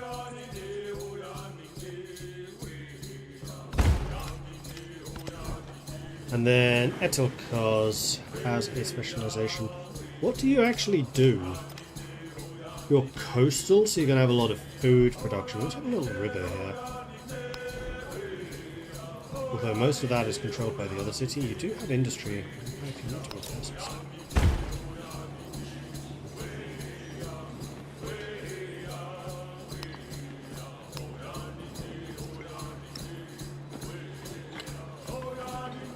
One, two, three, four food producers, 2 mines and woodcutter.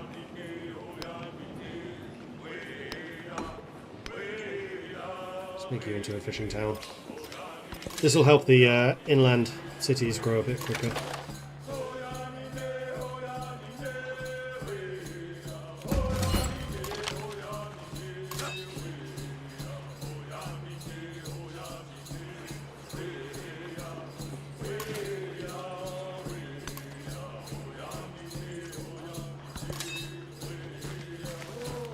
Chill there. Right, so we did see that there were a bunch of people down here. You would absolutely obliterate that unit. You can also do naval bombardment and obliterate the archers. I think the archers are probably more scary.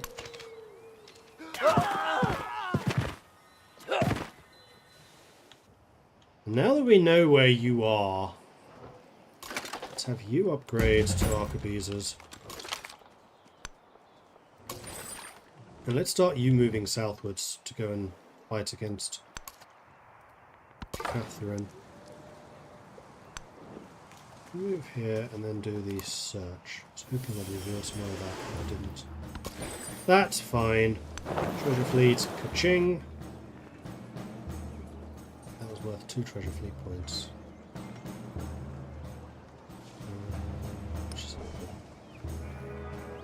So culturally, display 12 relics, never going to happen. Earned by not reaching any milestone in this legacy path, so we are going to have Dark Age culture. I'm hopeful that we can get a Golden Age economic. Oh man, we are one. Wait, we're going to integrate the city. We're going to hit a Golden Age military. Alright, alright. And...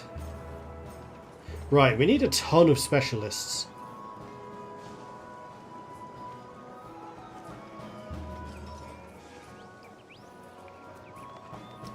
So from now on, any growth in cities is going to be specialists. It's going to kill our happiness.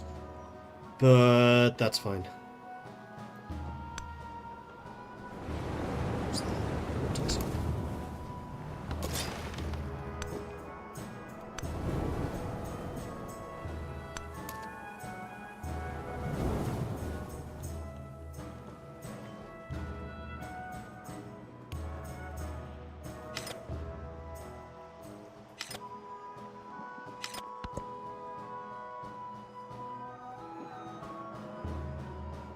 So I'm going to guess that there are some islands in here as well. I do kind of wish there was a bit more than just this tiny little thin slither. Kusa's got yet another Zunchalang. Kind of losing track of whether we need it. Ah, I know where one is.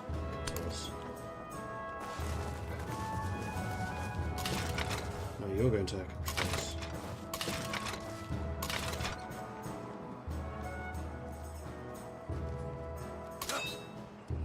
You're going to get the 2 arquebuses, which are these 2. There's a Zunchalang there already. There is one missing from here. So let's have you go to Valencia.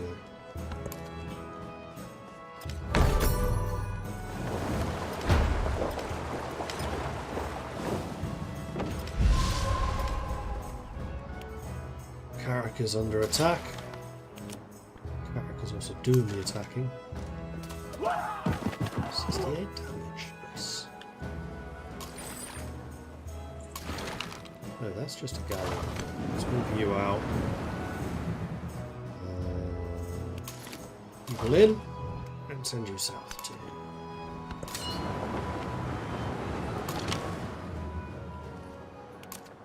Join that army. You move to here. You move to here. And then you'll be at full strength next turn, so that is good. You are fortifying Valladolid. was doing, but you were heading back over to here. Why are you sending so many troops over there? A little bit sus with your knights there, buddy. I don't think I need 2 trips over on that side, so let's send you home to upgrade.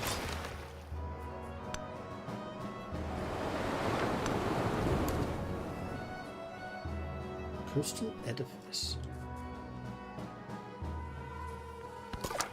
Okay.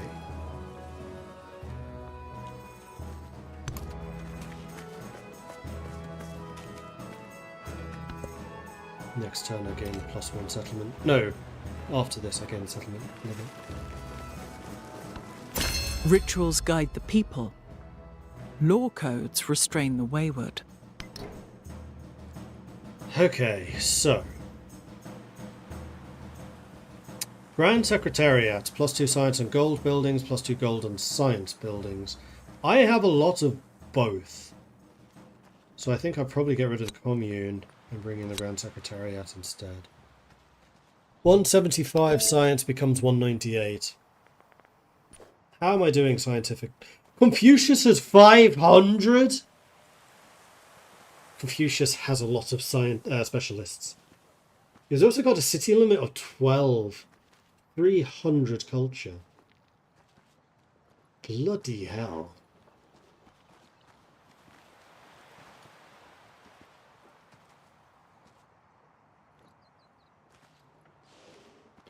Wow, but you only have 3 influence. How has that happened? Separation of. Confucius would want a diplomat to follow Daming Lu when imposing law, would he not? Yet, the line between government and faith is often precarious and hard to find. So we gain an additional tradition slot, we gain additional culture for all settlements following my religion. That would be a lot of culture. Which right now is honestly more important. This is a town growing. We do want to get the dyes, so let's... Actually, there's dyes and elephants down here. So you know what, let's grab that one. We can get the whales too if we get the elephants next. Okay, next up we want to get the Daminglu Mastery for the settlement slot. Construction in Hitichi.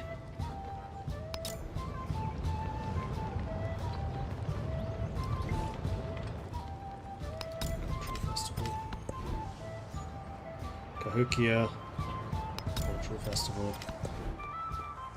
Goyang. Now the bazaar is a bit more worth doing because it does produce science too. There's a lot of science and gold over here. Let's do that. Probably because we're adjacent to the rivers.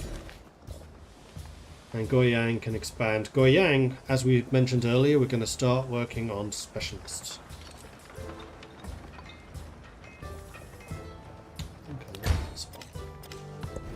It also produced food. Nanchang. Temple. We haven't built much in our towns. We should probably do that.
No. No, that's fine. Wall doesn't actually count as a slot, even though it appears in the slot. It's confusing as hell. Better cost can do with the fishing key. There we go. All money spent. But that should have given us a little bit more happiness. Yeah, actually it has. Like, nowhere near as much as we need, but it should help a bit. You are running the army. So this army is now fully complete again. With tier 3 Zhongyongs and arquebuses. Just chill there for now, honestly. You can go and kill them.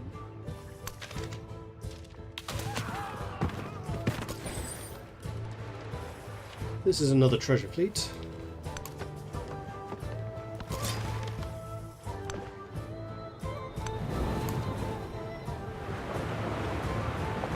This northern area looks inhabitable. Who am I playing as? Ming, China. With Amina, who is a trader. So you're offering me Devor. I don't actually want Devor, I'll just accept your peace deal. The peace is fine. Прекрасно. Быть посему. Alright, now I need to normalize relations between us, which I'm happy to do. Reconciliation. Oh, I can't do that because I'm already doing it with Augustus. Interesting. You'll have to offer it to me. You meanwhile have arrived down here to start scooting about. Man, how is there so much space on your continent? There's like none on ours. Oh yeah, means I can't kill you anymore. Boo. Just gonna get you upgraded.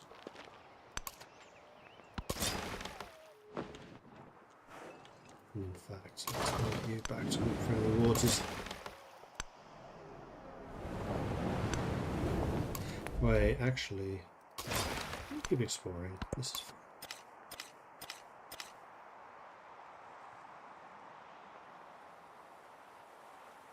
Tichi has been converted. Kusa has been converted. Gah! I really don't like this religious system. It's just bad. All of the lessons that they could have learned.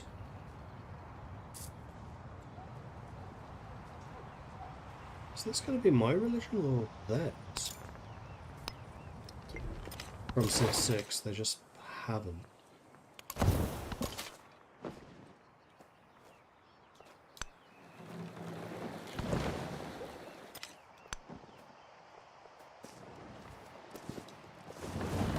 Move all the way.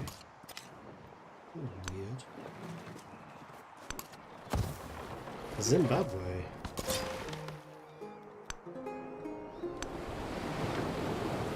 This looks like Xerxes.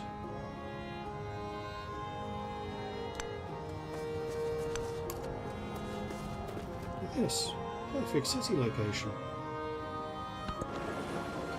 Is their continent just bigger than ours, or is it the fact that we have 1, 2, 3, 4, 5 different nations in our... Yeah, they have 3, we have 5. For some reason. Because this was an 8-player game. So 1 player spawned on our continent who shouldn't have.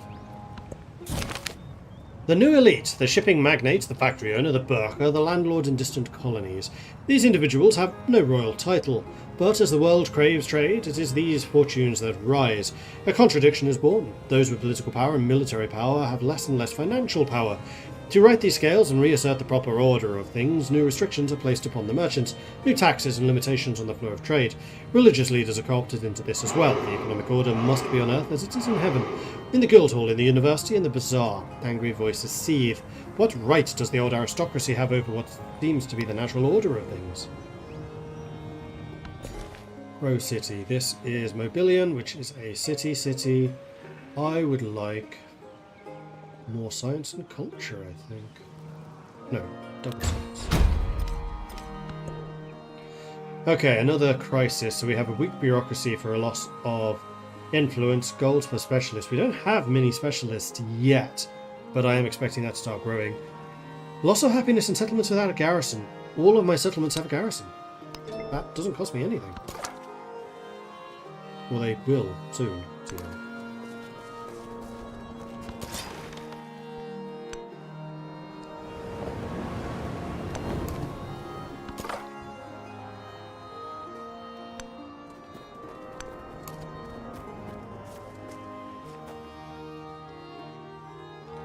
Sula has also been fully converted. Augustus is now neutral. Huzzah! Grasswing coming in with a 61-month resubscription. Thank you very much for the ongoing support there, Grasswing. Thank you, thank you, thank you.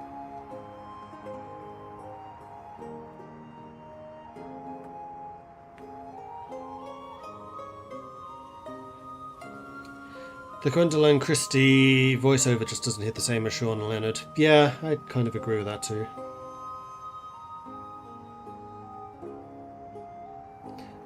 Do I ever play Civ using the world map? You mean the real world map? I have done once or twice in the past. I always find it just too cramped. Like, there are parts of the world which are incredibly cramped, like Europe, and then parts of the world which just have nobody there, like North America often.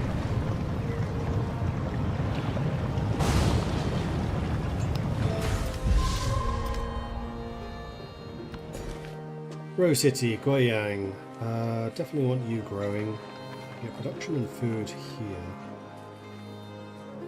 Do get a bit more science there, but production and food I think is a better thing to double up on.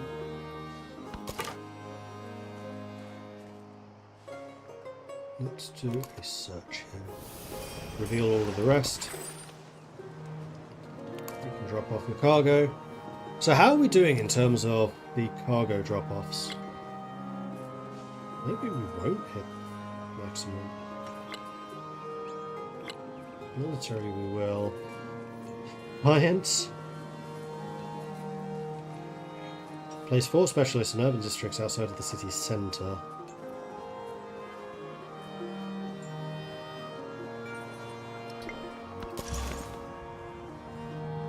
Missionary. First of all, convert Kusa. Next of all, we need to convert Guiyang and Greek and Hitichi. Actually, I think we need another missionary here.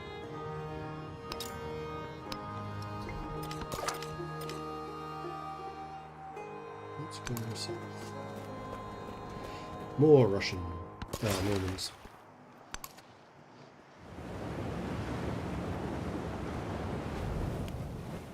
Carrick was attacked by Sanjiang. I guess that was, it was these guys. Guiyang has been fully converted.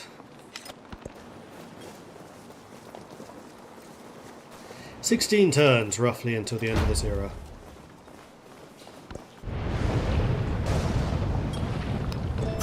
The purpose of construction is to make things hold together. Of architecture, to move us. Okay, so now we can get another happiness building, which is the Menagerie. +1 happiness for adjacent mountains, natural wonders, camps and pastures.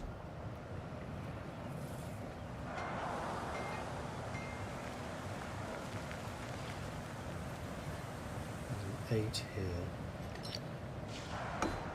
The 8 will carry it. It should give a growth in Cahokia, it does.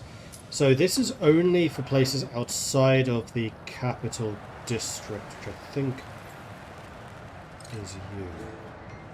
Yeah, Palace. I'm seeing a spot with +6 science. So I think we're going to go there. Okay, so urban planning next. Because this gives me the bank, which is one of my missions that I want to try to complete. It takes 12 turns. So be it. And we are going to want to start building these menageries everywhere. Where's your 7? Works for me.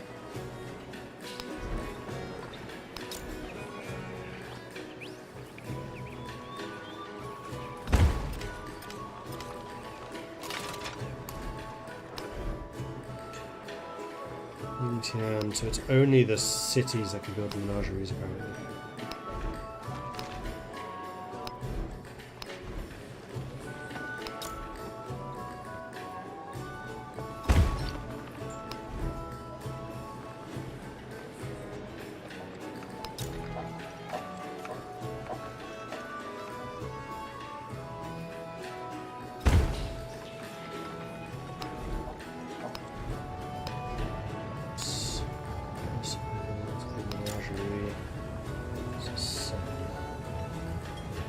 Any other 7s?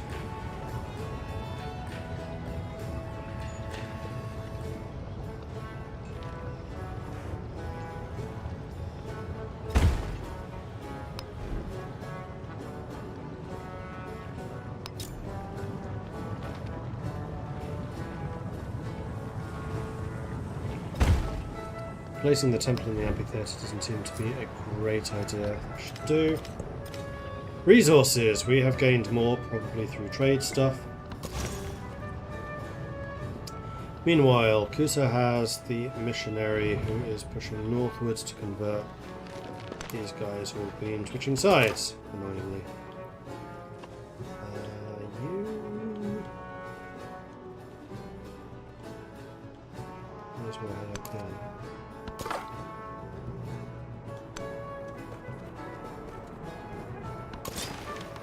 Through them. You continue round and see what else Xerxes has for us. Are we evil Romans? No, we killed some of the evil Romans. Valencia and Valladolid, for example, were Spanish, belonged to Augustus. This is a carrack. The carrack wants to be upgraded to the galleon. That can be arranged.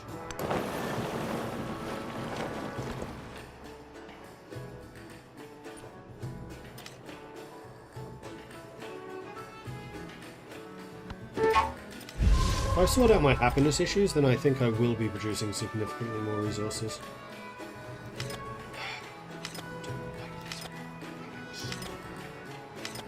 I've heard that religion just disappears in the modern age, and honestly I can't wait. Oversettlement cap. Yeah, I think so. I'm aware of this fact. The other thing I'm hoping for is settlement limit that you get through technologies and culture doesn't matter at all once you get to the next stage. And the settlement cap usually goes up in the next stage, so I'm hoping that the modern age solves a lot of the problems I'm having here towards the end of this age. That's a lot of knights, Rome. What are you doing? That is rather suspicious.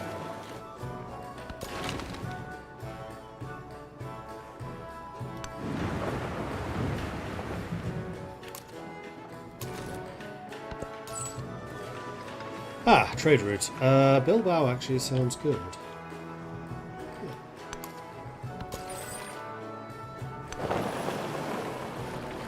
We'll just continue sailing around here. And this is the scout. So we know that we're going to see all of this, so I think the scout may as well move northwards now. Oh, that was a discoverable thing. Teams of labourers have refined the process of extracting salt from evaporating seawater. They scoop white crystals from large iron vats and package them for sale. Dreams of profits in their eyes. We gain science, we can gain food and gold. I think I'll take the food and gold. The science rate is already pretty good.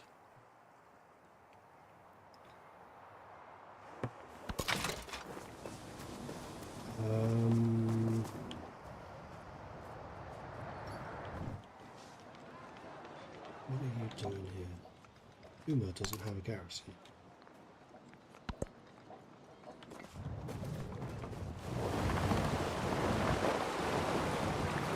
And they've left again. Rome, are you at war with somebody? You're hostile to Xerxes, but you're not fighting. Huzzah! Can I start reconciling with Catherine? Yes, I can. Good. Another treasure fleet.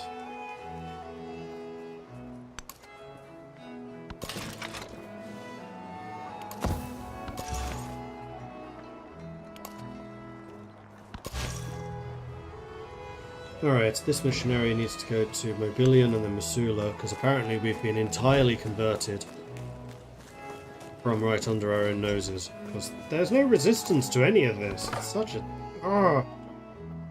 system should feel bad.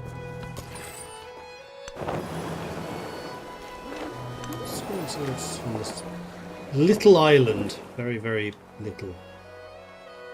I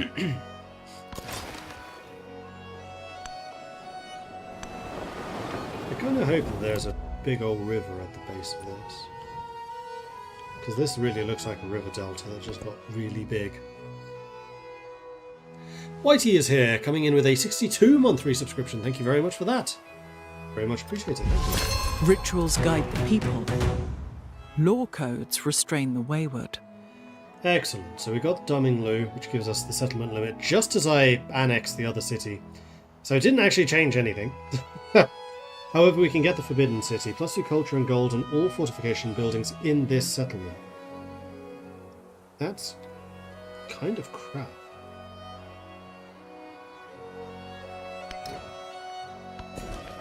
However, Tukume can grow. This is not a city. So you may as well... Right, you're the one that we just annexed. Yeah, you want to grab all of these things.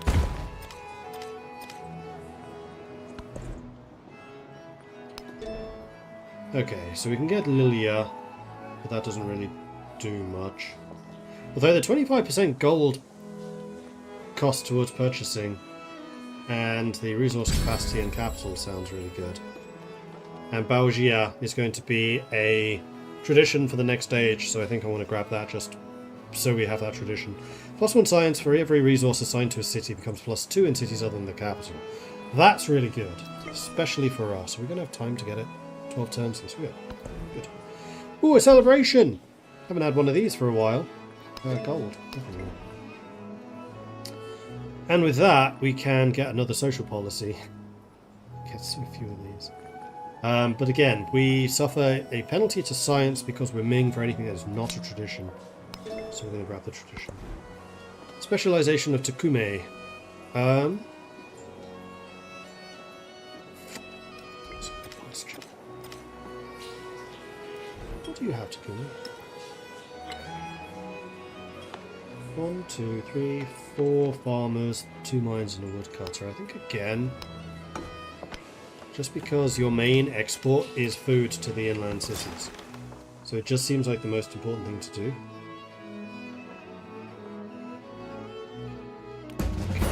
Upgrade. And next turn we'll add you to the fleet. Another treasure fleet. Excellent.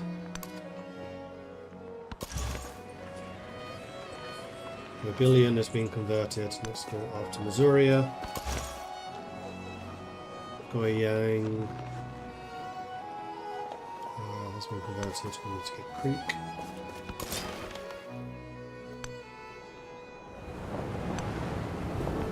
Ooh, we're blocked, I think.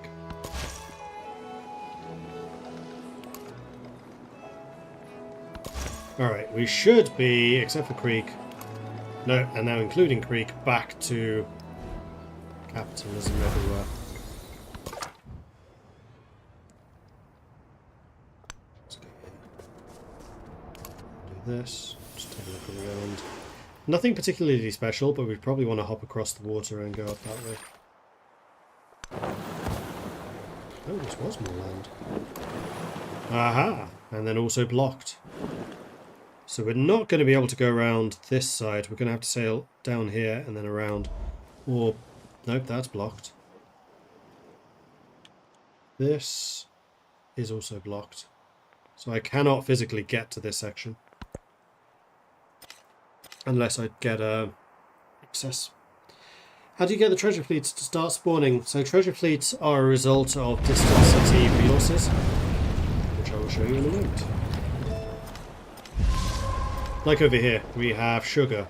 Creates treasure fleets when connected to a coastal settlement. So as long as you have like a fishing wharf or a shipyard in your coastal settlement, then they'll start spawning treasure fleets.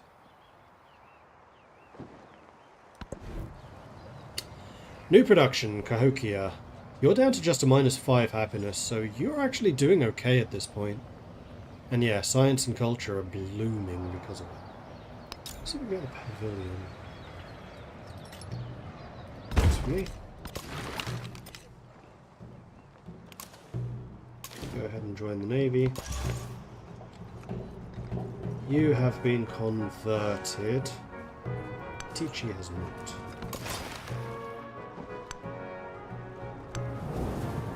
Through here. Alright, so with that, I think we basically just send you back to our main naval yard and join the army.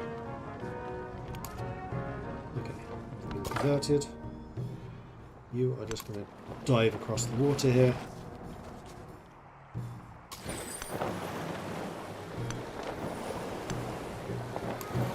That's a lot of land down there.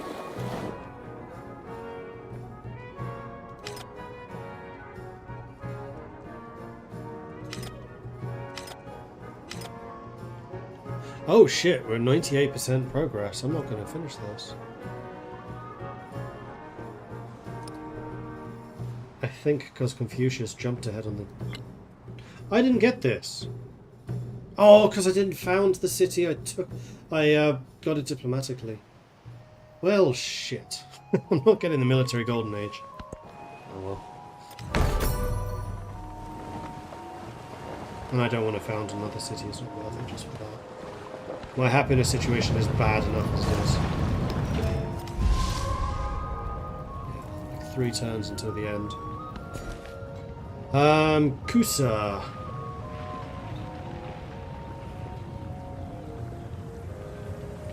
That's for science.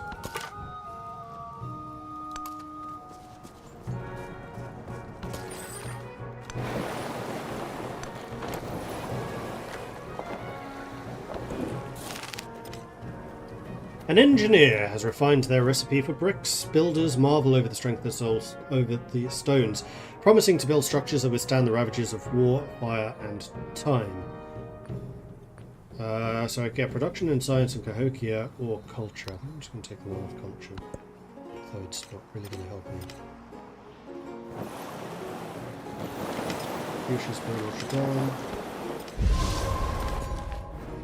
Growth in this city. Let's get the elephants to just make sure we grab all of the territory there that we need. Meanwhile, we have the elephant, which is happiness and production.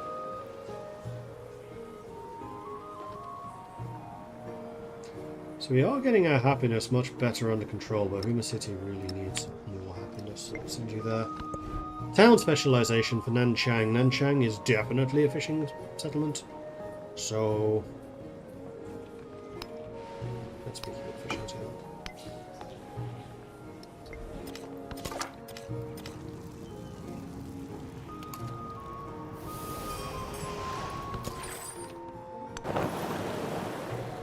Okay, you...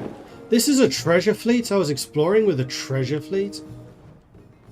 I wondered how I got an extra galleon, or an extra carrack. Yeah, that's kind of hilarious. I'm going to be so angry now if I'm one treasure fleet short of getting the economic thing. I'm not.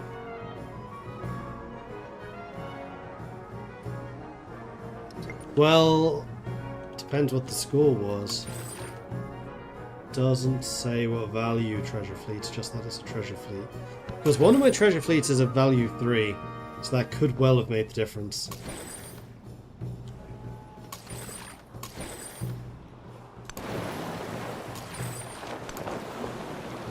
Right, Kume is mine now, so I can just unload here. So I will be able to unload all of these next turn. So that's at least 3 treasure fleets, which means I definitely get the economic level. Good. The Enlightenment. Milestone complete. I got the science one! Yes, no science. Negative. Good.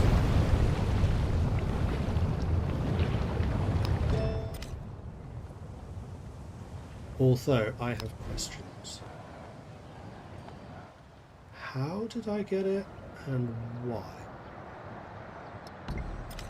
Because apparently the science one, by the sound of it, is kind of ridiculous. Achieve a total yield of 40 or more from a single non-city centre tile. So how the hell am I getting 40 yield from one tile?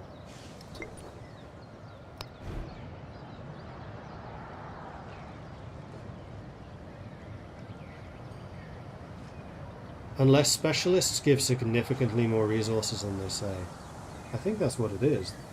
It just lies about what specialists give you. Because it's saying like +2 science for the specialist. And annoyingly, where are they? Where are my goddamn specialists?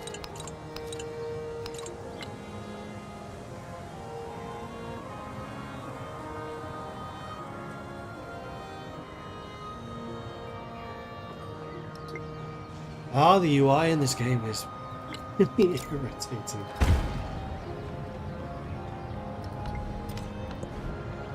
Right, Cahokia wants to build something else. Let's go for another fortified district. I think he may just be about to finish it. 1 treasure point. 3 treasure points. Kapow! And there we go. Shawnee, the suzerain of 2 city-states. I just annexed all of my city-states. I had 2 at the start of this era, this is true. But why has this only just become available?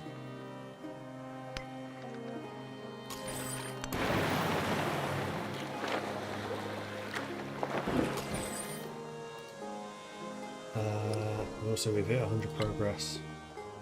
So I just made it to that. We never got to the golden age though.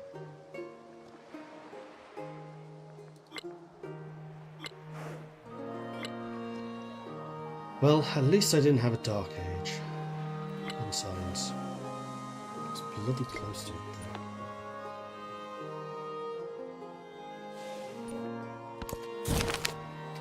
From the ashes have cooled and a new order has taken shape, one that claims to be the realization of natural law. Empires had long been defined via the claims of noble families and contours of religious faith, but these have given way to those based on imagined community of folk and the harsh realities of commerce. The revolution has not happened in the same way everywhere. In some places a new rationalized monarchy emerges, but one based around a revolutionary idea. An individual is an embodiment of a people, not its owner. In other places, the people advocate for their own representation in some kind of deliberative body. In still others, a demagogue has awoken the desire for freedom and chained it to a personal quest for power. The world is born anew, and, for the first time, claims to be full and complete realization of what it should be. The age of exploration is ending.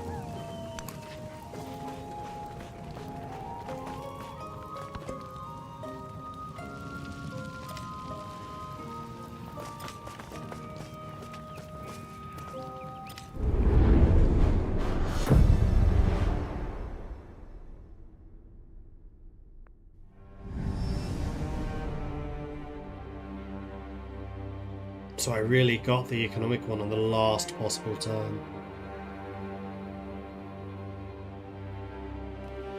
Legacy option for next stage, land of opportunity, plus 10 production in settlements and distant lands. Plus 2 gold per unique resource I have. That one's nice.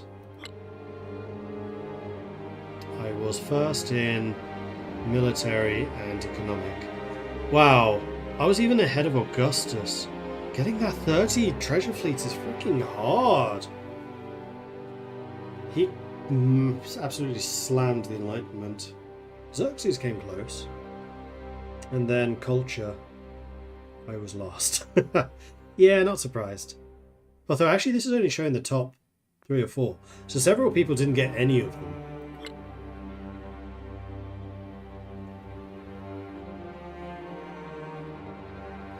I got 13, Confucius got 13, 9, 8, 8, 8, 5, 3.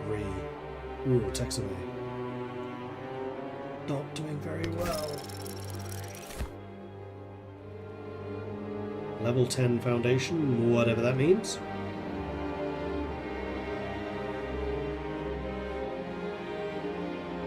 I never got to build the bank either.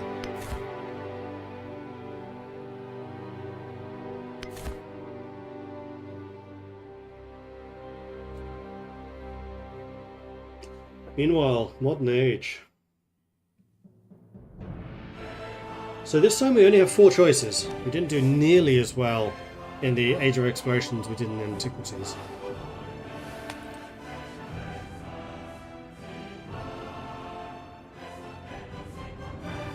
We have 2 economic expansionists available though. So Buganda, cultural expansionist. Gains culture when pillaging buildings or improvements equal to the yield or healing gained. Land military units are amphibious, 30% more production towards Muzubu Azala. We get the Abambawa, heals hit points from pillaging. The Mawawi, commander, plus 50% yield from pillaging. And then Kabaka's Lake, plus 3 happiness. He receives Receives lake yield bonuses, including yields for all of Burgundy's abilities and Mabuzu, Bazala, Mangunda, Wanda. Burgundian unique improvement. Ageless does not remove the warehouse. Bonuses must be placed on flat, one per settlement. Available because we are Amina. Mughals. Plus 75% gold from all sources. Minus 25% to all other yields. Oh, so you have less production, science, culture, etc.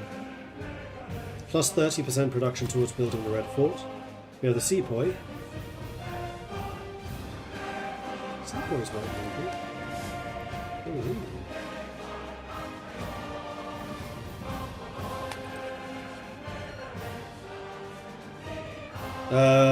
Can make a bombard ranged attack.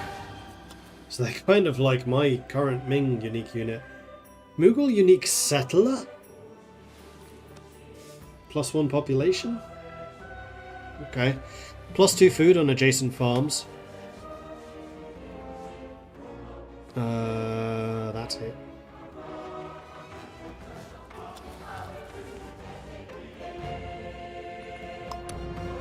Russia! How did I unlock Russia? Oh, right, because I was militaristic. I did actually unlock Russia. Units receive +1 strength for every unfriendly or worse civ relationship. So kind of like Napoleon. +30 production towards the Brandenburg Gate, the Hussar. The Prussian Hussar? Right, yeah, because Prussia was known for its cavalry. Definitely known for its cavalry. +1 movement, +1 combat strength for every movement it has remaining. And then Stuka. Prussian ground attack unit, +3 combat strength against land. Okay. The Staatseisenbahn. The Staatseisenbahn. Unique railroad, +2 gold, and production on rural tiles with the Staatseisenbahn. And then finally the Qing. +4 gold, +3 culture, +2 influence, but -1 science from imported resources. +30 production towards the Shengde Mountain Resort. Has the Gusa. +4 combat strength if adjacent to another Gusa, so kind of like hoplites. The Hangchang, the unique merchant, can establish trade route to import resources from foreign settlement, gain 50 gold for every resource acquired when creating a new naval trade route. The Huiguan, unique quarter, created by constructing the Guizhang and Xinguang in the same region, +25% influence for the settlement. The Shiguan, which is +6 science, +1 happiness, adjacency for happiness, buildings and wonders. Then the Shizhuang, which is +5 gold, +1 adjacency. I don't like any of these. Yeah, the rest are locked. Prussia sounds like the least bad because it doesn't have any actual penalties. Uganda's all about pillaging, which I don't tend to do much of. I prefer just conquering if I go to war at all. The Mughal -25% from all other yields sounds absolutely atrocious. Because that's going to be science and culture.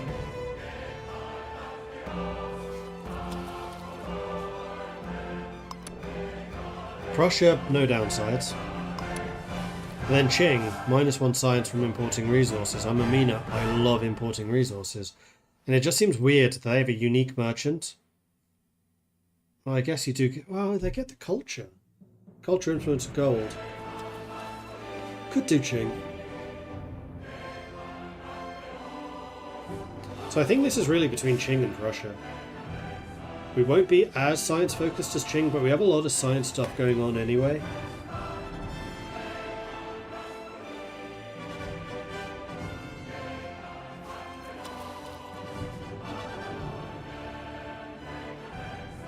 Yeah, there are a lot of unique things that aren't listed, that is true.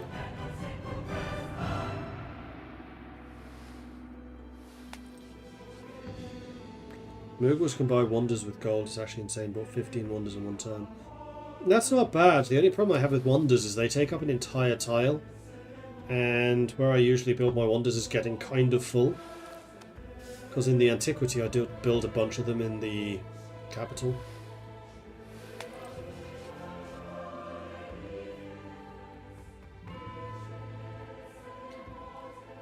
I think actually, thinking about this, I was going to say one of the things I really dislike about this game is the artificial limit in how far a city can expand. But with the way the specialists work, maybe not.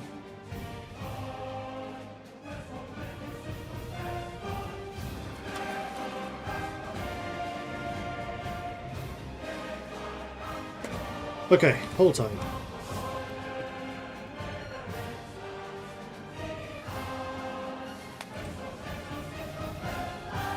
New poll. Which civ are we going to go with? Qing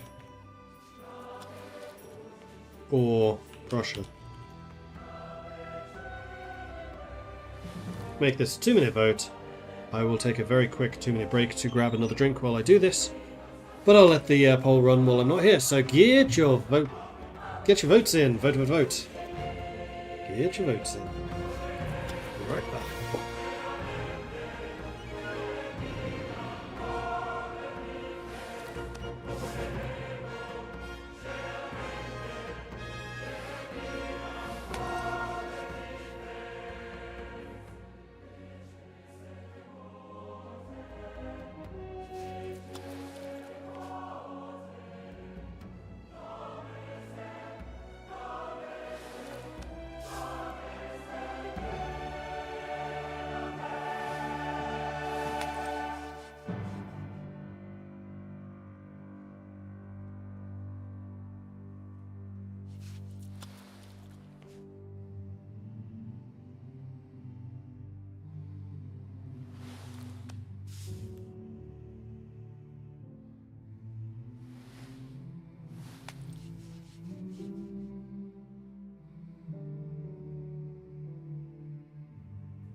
Alright, I am back.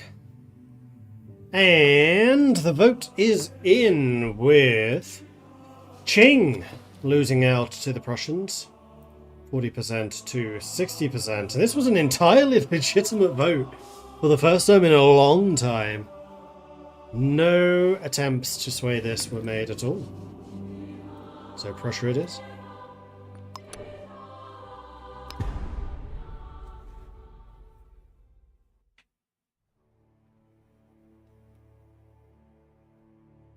A harbinger of change, Prussia ushers in an age of explosive growth and opportunity. The Prussian Empire, relentless in modernization, rationality, and conquest. Prussia brought Germany under its reign. Externally, Prussia waged war against nearly all of the major European powers of the day. Internally, it was an industrial powerhouse, with rail lines stitching together coal mines and steel refineries. Refineries? Still mills. By 1866, Prussia had encompassed most of present-day Germany and part of Poland, leading to its transformation from kingdom to empire.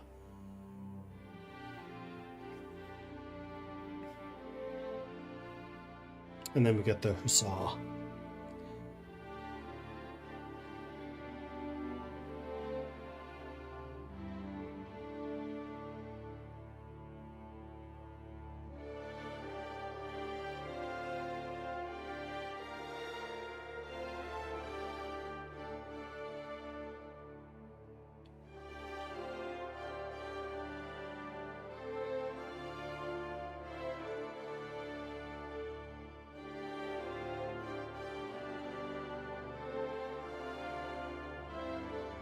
I just had my tea finishing up, so do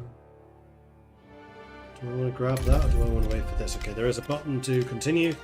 I'll be right back.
Alright.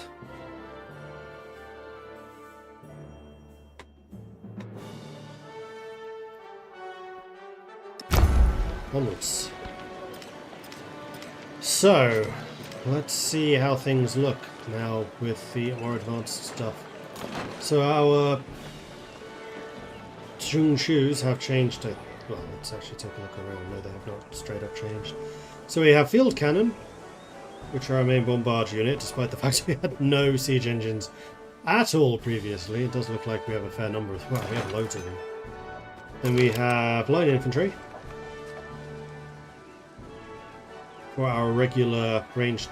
Nope, they're not ranged. Regular close combat guys, 50 combat. They have a ranged attack of 45 and a 35 combat.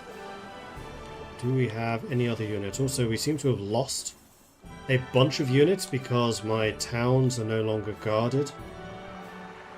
Ooh, that's not pretty cool there. And then our general has an epic hat.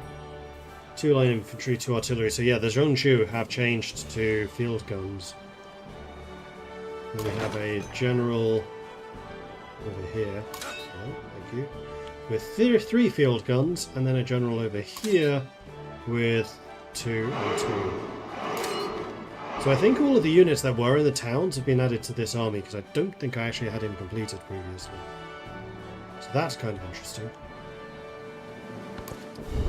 Alright, let's take a look at the legacies for the modern age. And yes, I'm under my city limit, so I can get one more. somewhere. The Cultural Dark Age. Explorers gain +1 movement speed and unearth artifacts 50% quicker, but we have 50% less influence.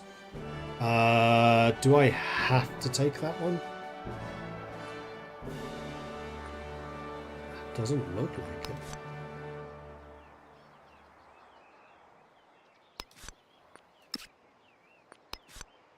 Oh, that costs all of the points. Like, literally all of them.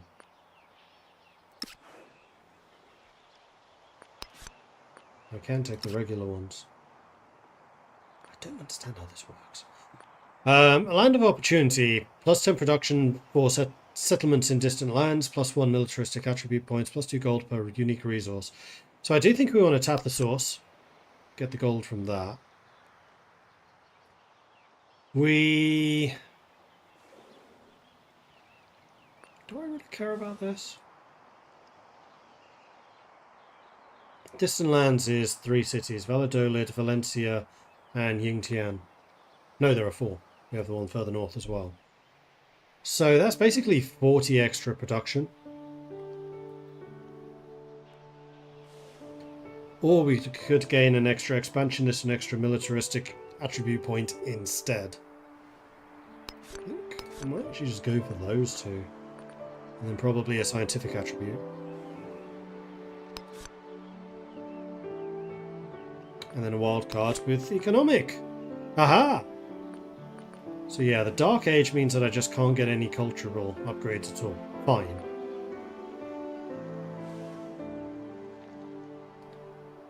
Confirm. We just have a boatload of attributes to spend now. So the scientific, we can either get 25% science towards tech masteries, which is tempting, +1 science in settlements for each resource assigned to them, or 20% gold and 20% happiness towards maintaining buildings. So building maintenance is cheaper. I don't know why they don't just say -20%.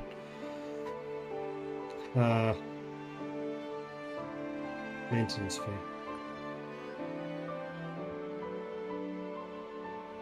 Hey, Linus. Science in each quarter is also quite nice. I think I'm going to go for the tech towards masteries. I do like doing masteries, they're nice. Militaristic, 1 free war support in all of the wars sounds phenomenal. Or +5 combat strength against independent powers and city-states, not as useful. Expansionist, either 25% of food is refunded when the city grows by adding a specialist, or +1 food per age and warehouse buildings. Refund for specialists, especially in this age. Economic, +1 resource capacity in cities, +2 if you have 3 or fewer cities, +10 gold for every alliance, or +2 gold for every tech and civic mastery completed in the age. I think I'm going to go for the resource capacity. Although that one's only really good if you have 3 or fewer cities, which we almost certainly will not have.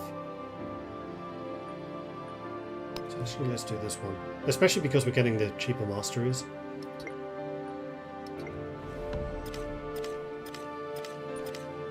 And then we have 3 grand to spend basically on assigning city status. Which definitely is you.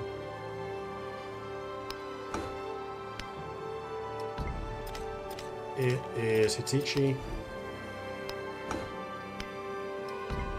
It is Greek and Goyang.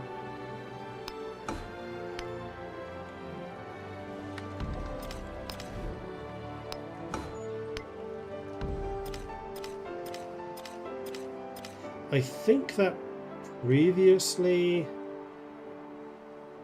Homer is a city. Ah, now we're starting to get to where it begins to cost me.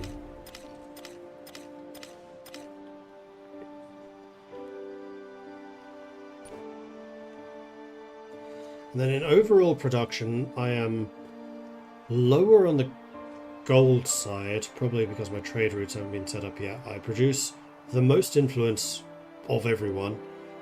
I am 4th in terms of science, last by a large margin in culture, and lower middle of the pack in terms of happiness. But that's because no resources have been allocated, and I have a lot of resources. Factory. What does factory mean? Is that a special kind of slot? It's probably a special kind of slot. Do I want to set up any other cities? I don't think I want any of these to be cities. With the possible exception of Valencia.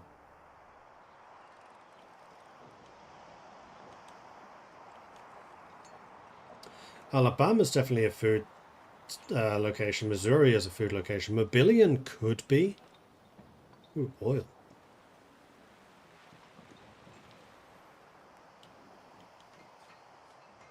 Yeah, all of the resources are moved around. So we do have coal.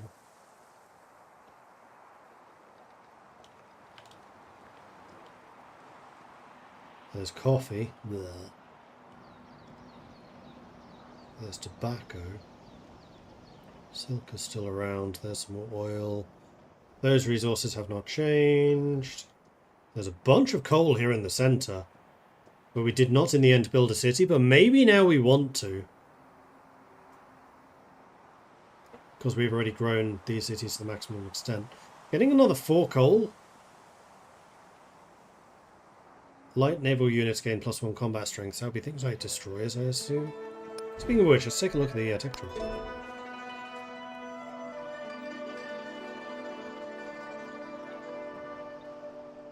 I think that they've left off the digital age. I was wondering about this because this is the modern era, which starts basically with the invention of gunpowder. Then there seems to be a big jump, and then suddenly we're at steam engines and things like that, electricity. But no computing, no radar, no AI, like rocketry.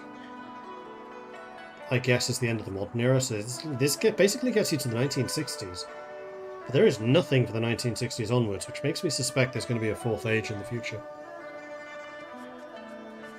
Anyway, steam engine allows the ironworks, which is production, the port, which is money, including the increase of resources, allows me to get merchants and ironclads.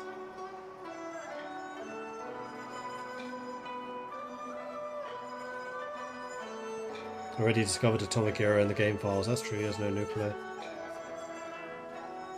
Defensive fortifications, military academy and the Red Fort. And then the academies, this is where we get science. I'm tempted to go for the academies.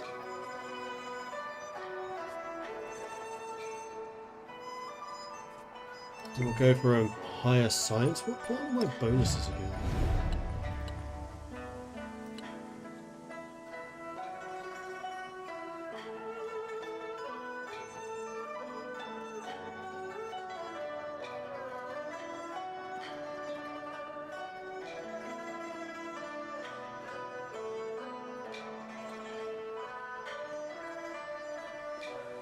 Where's the Eisenbahn?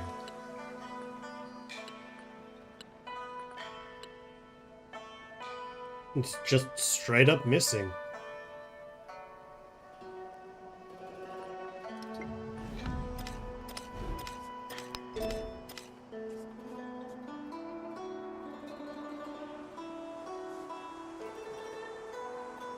It was something to do with railways, but I cannot remember what.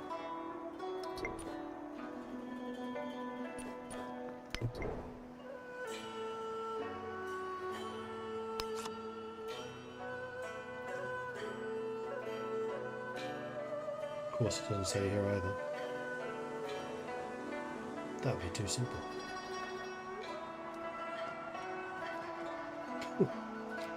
Nope, apparently it doesn't exist. Okay.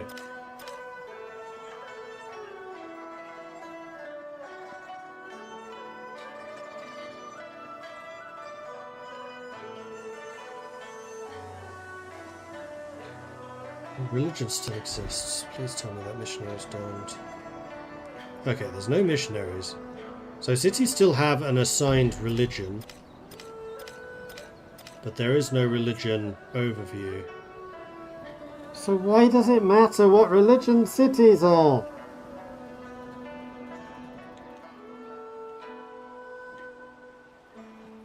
Oh, it's only the religious...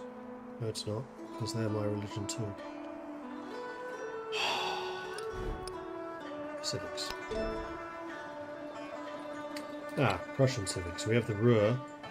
Production adjacency to all buildings and navigable rivers. And we have barely any of those. +2 science and resources. We have a lot of those.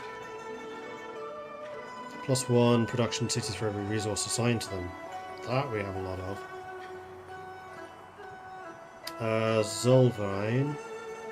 Establish and retain trade routes with civilizations you're at war with. What?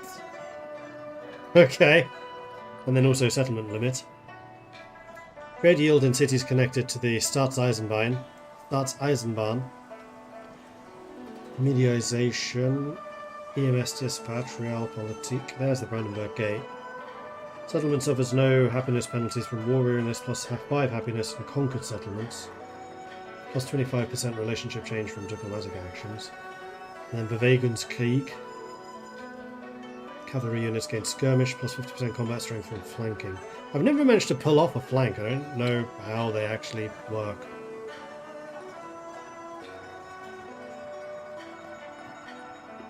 +2 science from specialists, but +50% specialist food maintenance.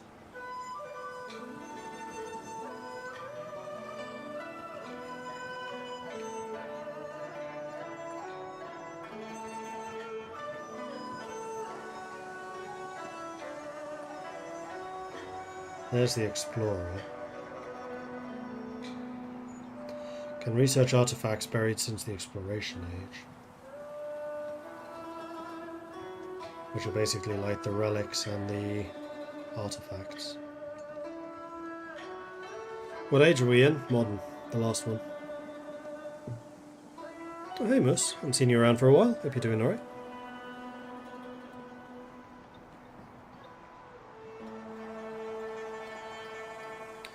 Religion in Civ games has not been great so far. I thought it was okay in Civ 6, where cities would exude their own religious pressure, which would be increased depending on your edicts, and could be like increased pressure for friendly cities to make them harder to convert. Then you have missionaries who try to convert other cities. You have inquisitors who kill missionaries, and also reduce the foreign religions in your own cities. Like, it was an okay system. It was very micro-intensive, which was one thing I didn't like about it, so I tended to go for the passive growth stuff. Fine. Religion in Civ 7 is just bad.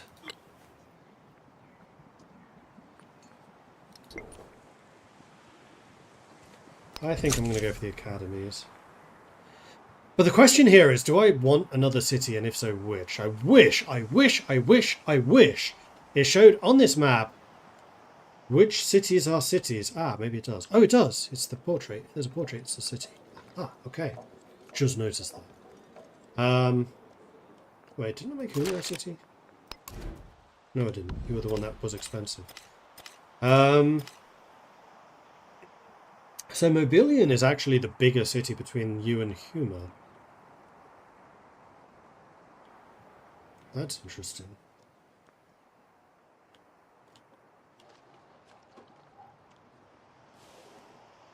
And these factory resource.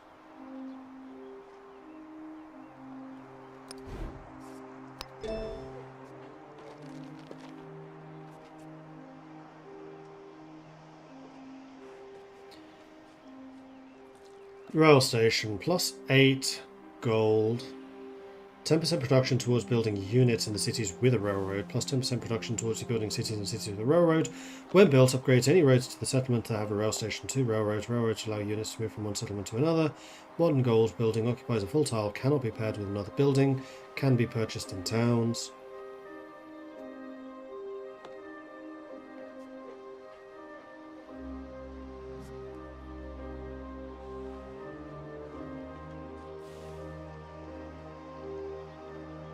So I unlock the Hussar at the same time I get tanks.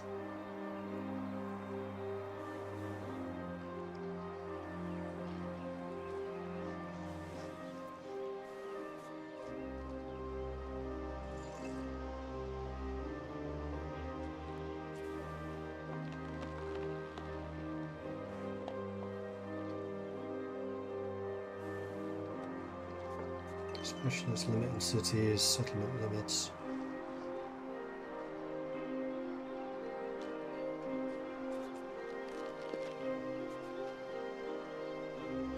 This is where I get the stucker. So there's 3 kinds of planes: fighters, bombers, and ground attack. Oh, squadron commanders. They're a leader. Interesting. For some reason I hadn't really expected there to be air leaders.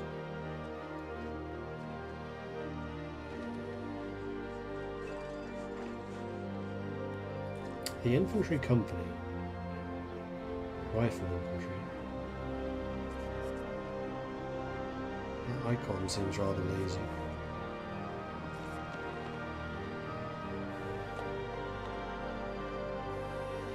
And I'm going to be using cavalry right to the end of the game. Modern armor and cavalry. Just seems really out of place. Like, why isn't my unique unit the Panzer? Just replace the armor unit.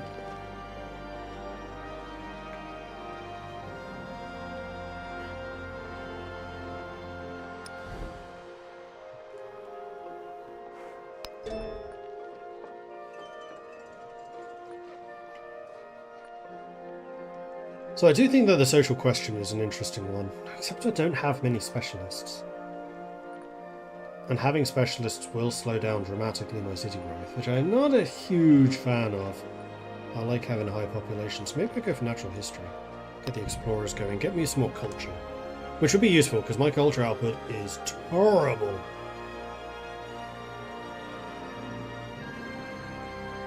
Oh, yep, we're being converted apparently, even though missionaries aren't a thing. Zoroastrianism's been founded. Relations with various people is now completely neutral with everyone except for Texame, who is friendly, and Pakakuchi, who is unfriendly. Prussian civics. Confucius built a world wonder already. On turn 0. We discovered Hukawago. Oh, these are just reinstating what we've already seen. Right, cities.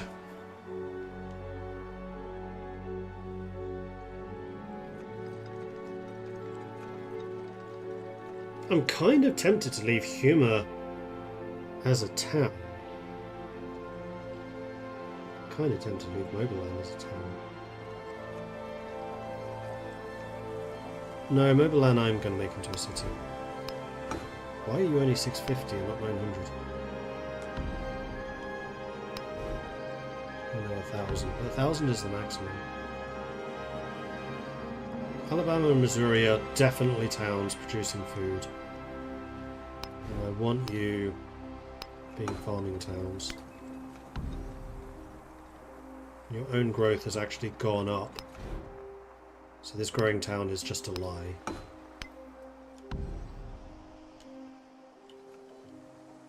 And you're going to be speeding up everything around you, which is awesome. Huma. I think should be a city. It was before.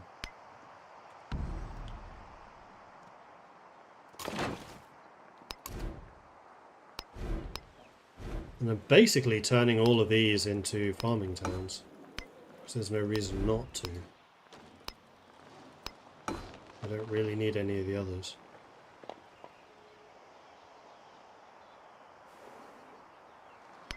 So factory town literally just gets cheaper factories.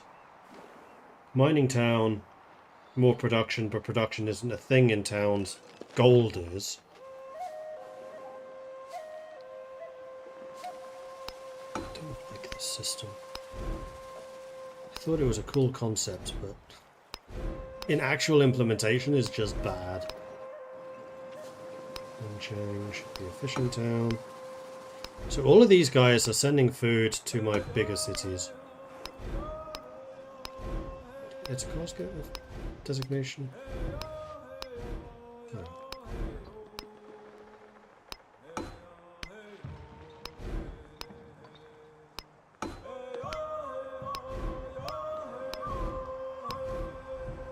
Yes, it's constant. Alright, so the city growth next turn should be significantly faster because of the amount of food I am sending out from everywhere else. If that system is even working properly, which I'm not convinced it is, we can get massive amounts of happiness.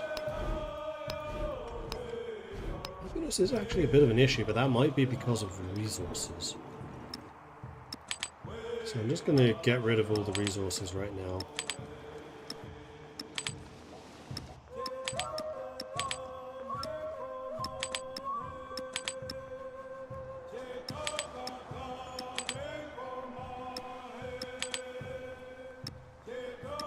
Horses are now a regular resource. Please tell me you increase the number of resources you generate. No.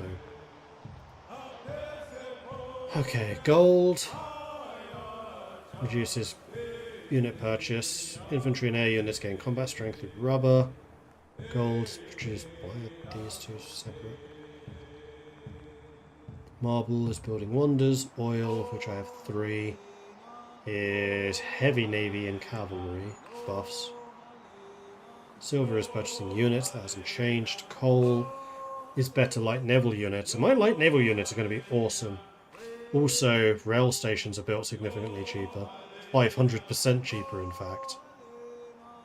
And Niter has extra range and siege damage. Okay. And camels have disappeared. You now no longer have a way of increasing the number of resources except through buildings.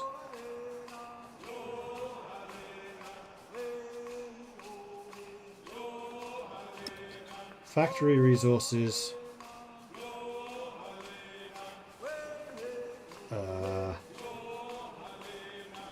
Cannot be put anywhere. I guess they can only be put in places with a factory. Yep. Literally that.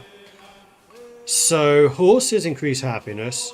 Sugar increases food. Whales increase production. Wine increases food and production. Elephants happiness and production. Pearls are happiness, particularly in the capital. So Cahokia is about to become super freaking happy. Tobacco is production city with railroads. Silk is culture in capital. The capital is de facto going to be the most cultured. And food is also in any city with a railroad. But at the moment, these just give more. So the elephants are a happiness boosting thing.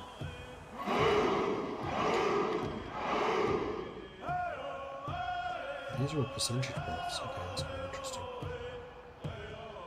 And my cities vary wildly in terms of how happy they are.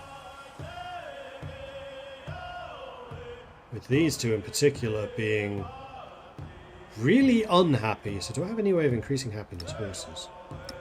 For you. For you. For you. For you. And then I guess elephants.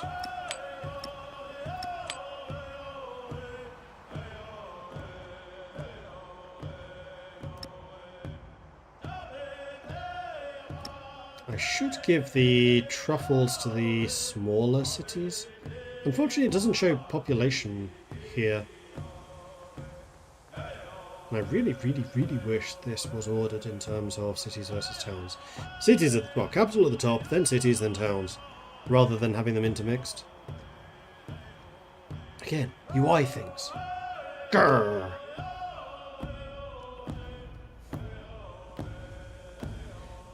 Goyang produces 127 food. Wow.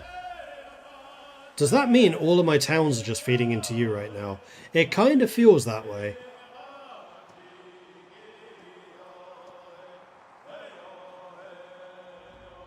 Alright, Mobilan and Humor I think are the smallest. I'm going to give you one of these each. One of these each.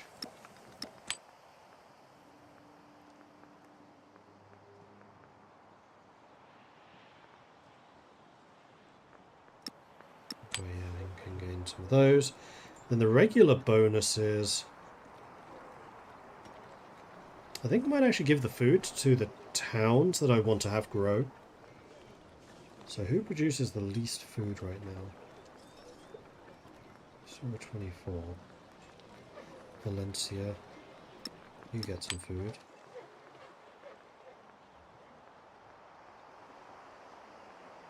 Then Tukume.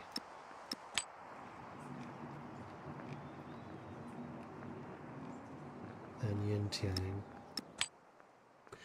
And then production honestly does not matter. Actually, no, it does. The production should go to cities. Who has the lowest city production?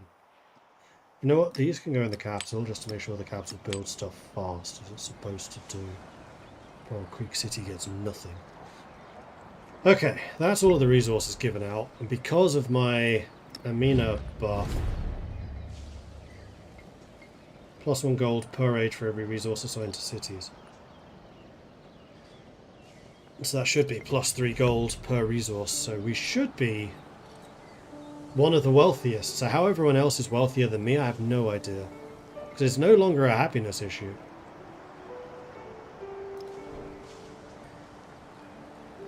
I've more or less fixed that. Except for Goyang being a bit unhappy. Alright, Cahokia. Well, we may as well start out with the city parks. Particularly in the capital, where we have a whopping +16. This replaces a kiln, which is a culture building. This is another thing I don't like about this game. Let me choose which building to build over.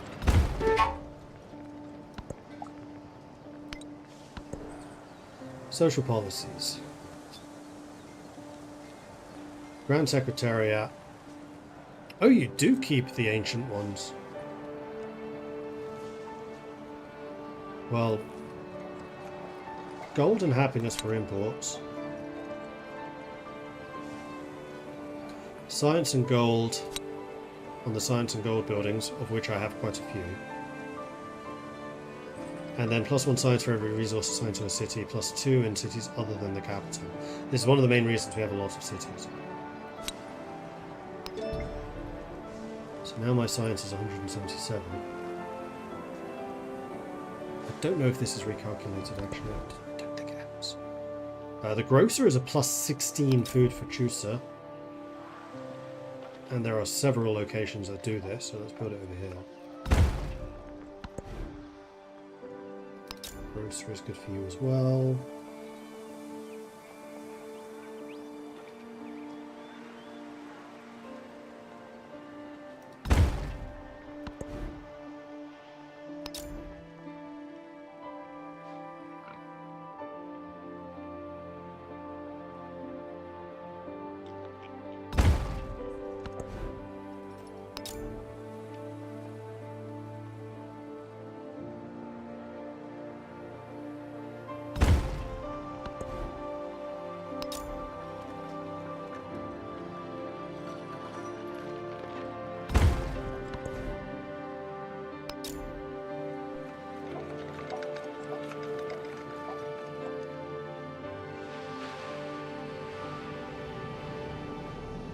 +1 food on camps, farms, fishing boats, pastures, plantations, and uncultivated rural tiles. Huh.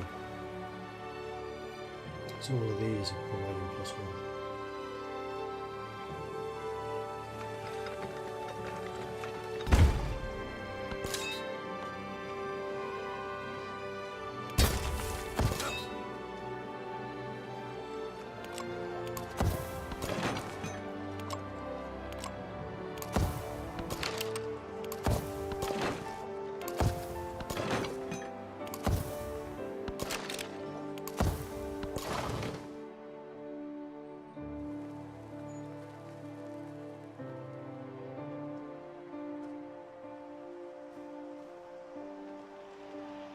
Why the fuck are you in Alabama?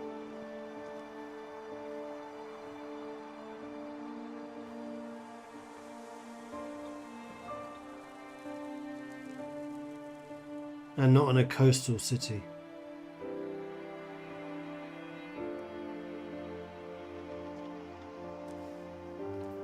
Also, did my generals all get reset to level 1?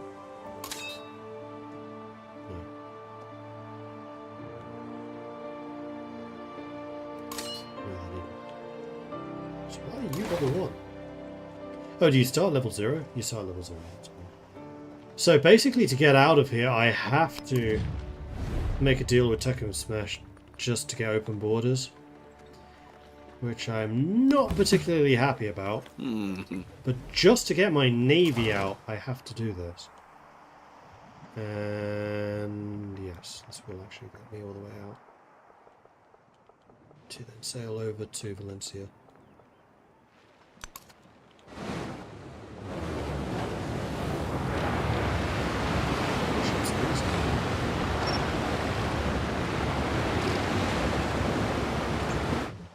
They move quite well.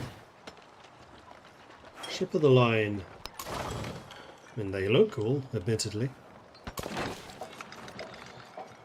Guns fortifying.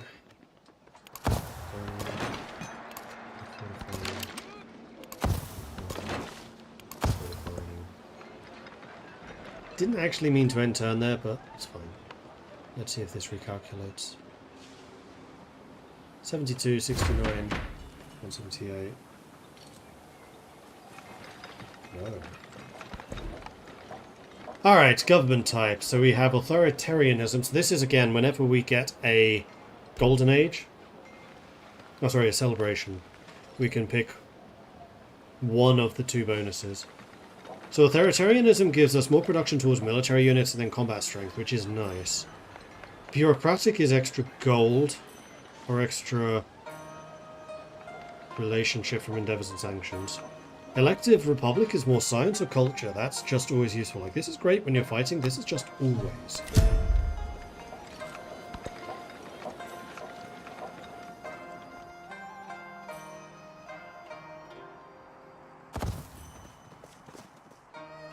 You're now hostile. I could send one of my armies after these guys just to kill them. I think I might do that. I think I might also build a settler legitimately to try to take this land here. Addis Ababa has appeared too.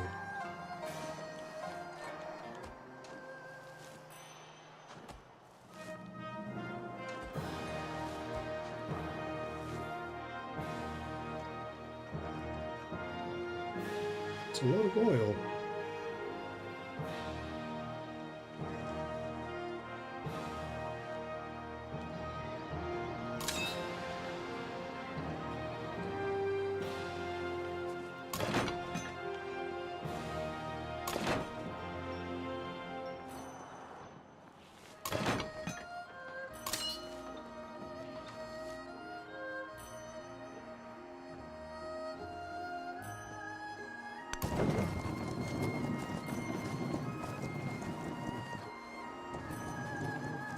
Send one of my armies down there to send you.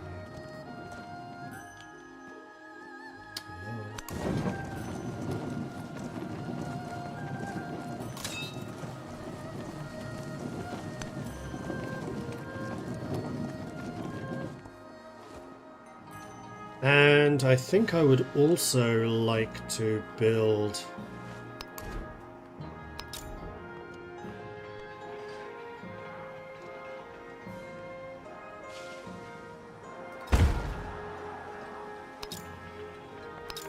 two settlers.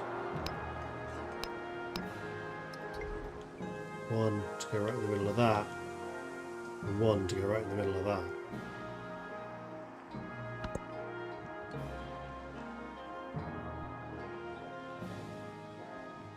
Oh, that's an actual railway.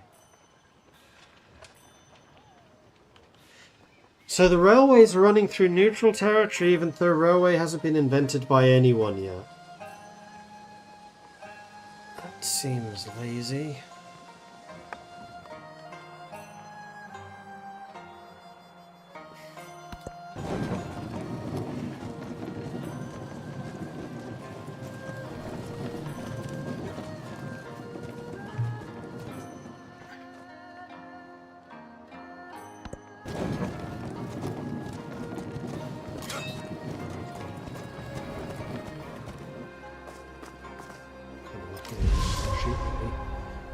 Alright, you deploy.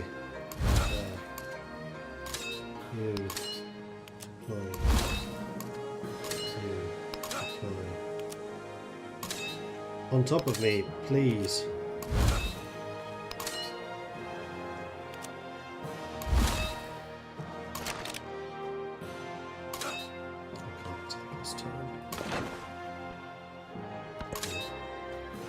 Neutral there.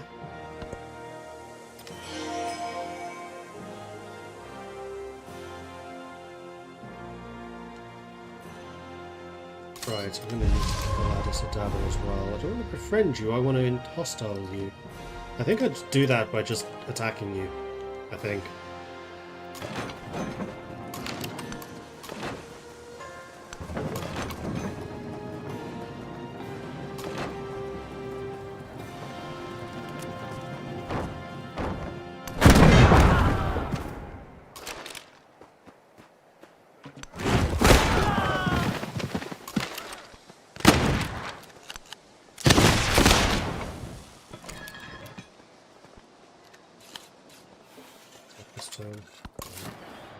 Next turn. Well, in that case, where's that other army? Is it new?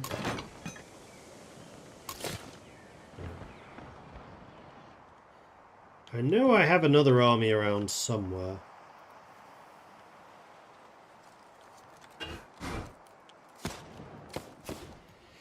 Of course, there's no unit overview to actually check that.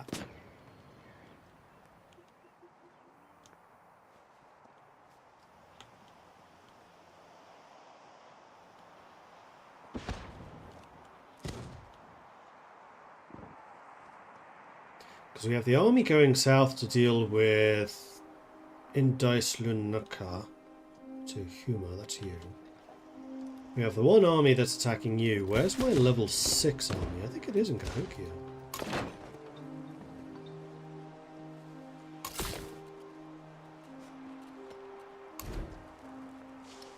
Not letting me pick it though.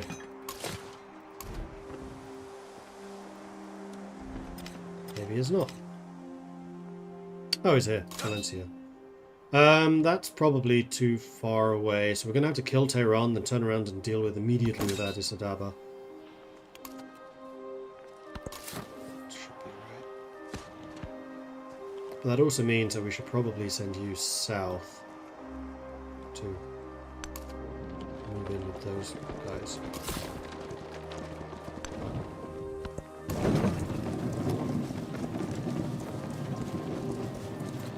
People in all the cities at the moment looking at the Magic Railroad thinking, whoever made that road's an idiot. It's full of owls.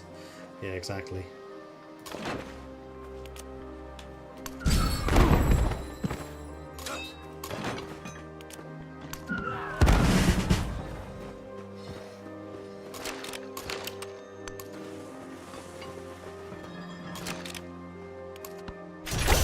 Now is the time to understand more, Damn.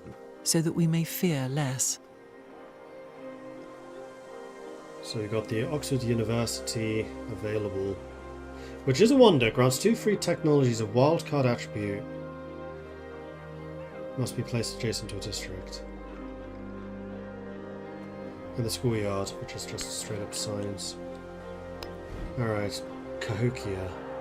You can't build that. No, I can. Well, it's under Windows. What? Currently it has... That's Cahokia by a long shot. Large margin even. So what I actually want to do is pick the second highest production, which is probably you. To make this settler.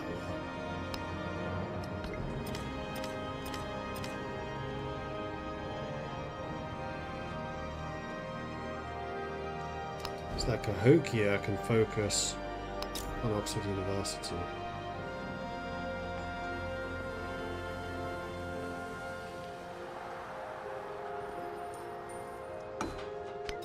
Which we'll replace there.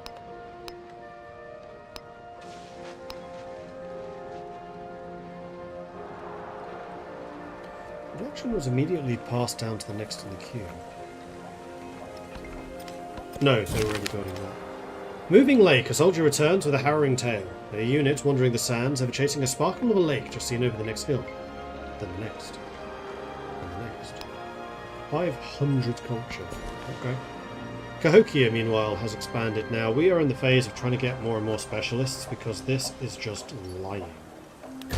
We have way more resources than that. And I think I'll have some more science! No, culture. Let's go with culture. And we can get another policy. This is going to be buildings receive +1 gold, adjacency for resources, because we built so many of our buildings with a gold adjacency. Commander leveled up. Excellent. I think I want assault, because that means that your units can move. Well, no. Unfortunately, I've chosen that now. No, I haven't. Never mind.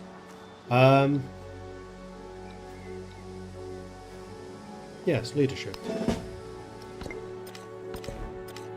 Technology. So now I could get the steam engine if I wanted, or I could go for electricity.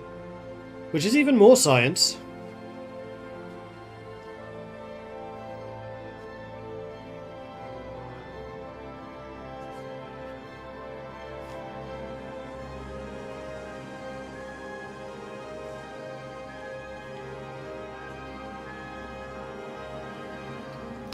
What's better than science? More science! Alright, so we have murdered their faces. We're going to move you over that way. Move you that way. Move you over here. We're going to prepare for the attack against Addis Ababa as well. And hopefully somebody else doesn't settle this place before I do. They probably will, though. So actually, this settler, let's have you up here ready to go.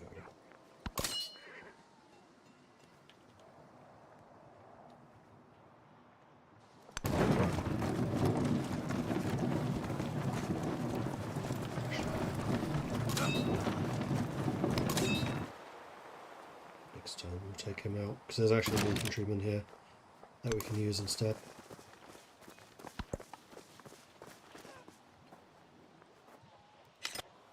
So we're now neutral with everyone except Pakakuchi, who doesn't like us. Right, one of those artillery can become the garrison on Huma. You can reinforce that army, so now we have the 2-2 standard preparation size. Let's go over here for a bit more space. But I don't immediately want to attack with you, I don't think. Meanwhile, Hitichi can build the schoolhouse for even more science. Okay, yeah.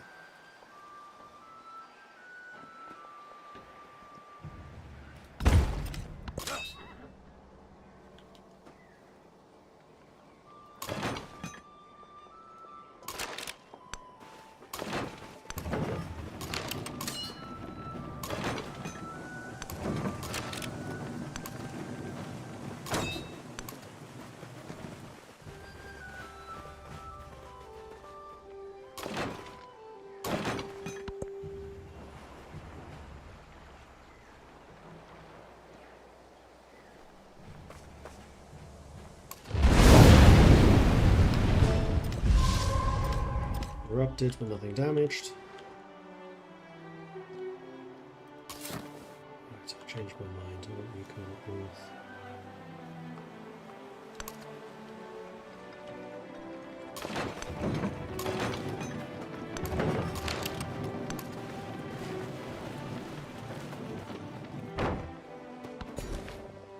City growth. Again, we're going for specialists at this point. So are there any specialist locations in particular that are looking especially good? I do have a lot of influence, this is true. So I should probably be trying to do some deals, for example, the open markets. And... no real reason to be going up against you, so let's get some military aid going. with you. Now, are there any other city-states that I would like to befriend? And the answer is yes. Let's go with the any.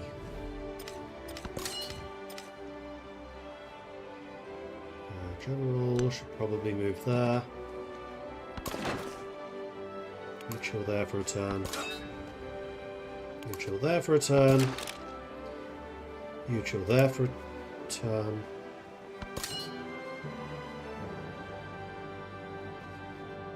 You guys have mostly arrived, so I actually want you to start unpacking.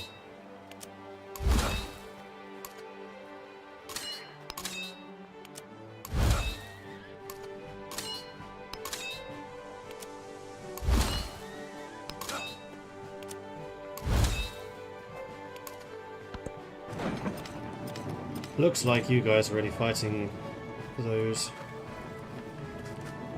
How long till the settler? 5 times in Kusia. Meanwhile, the navy has arrived. Cool. You go hang out with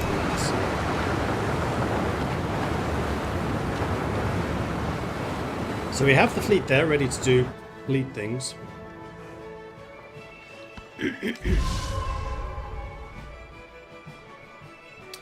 What would you say about a mechanic in this game that would allow you to claim land before settlements, subject to trade offers and/or diplomacy? Players can mark a tile on the map they see and claim it to found a city in end terms. I think that's quite a good idea. Or maybe be able to convert influence into expanding borders. Be a good use for the resource, actually. Like outside of your regular city growth, you can actually fill areas of the map in, sort of like, this is mine, you cannot grow here, in the way that culture used to work.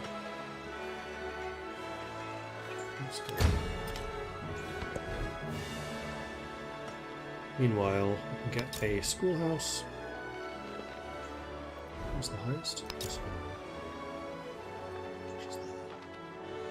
Replacing the observatory and the university, which are together already producing 8 science. I don't really want to replace them.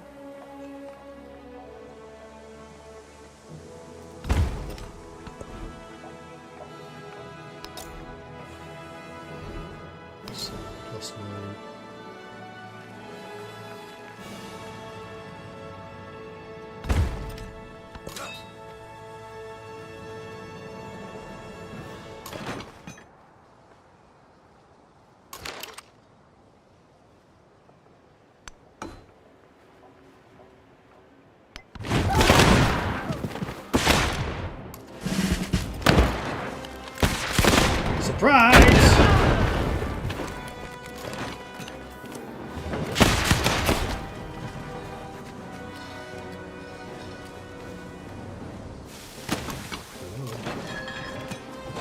Fire when ready.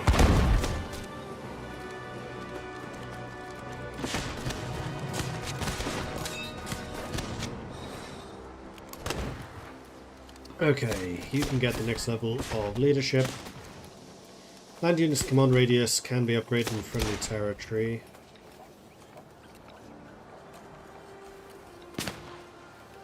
Actually, none of those really make sense for me.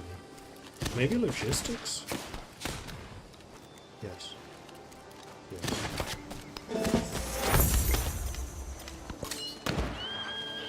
You just hang out there.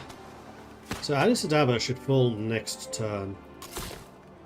Settler is almost in place, so we should be able to react very quickly and choose a spot to settle in. You lot are being blocked by them.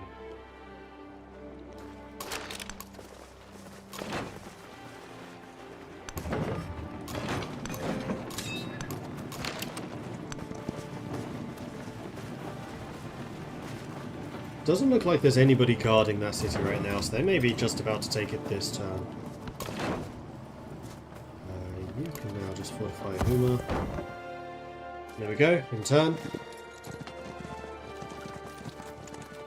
They've just decided to abandon it. 3 turns until settler. I want to leave this one here.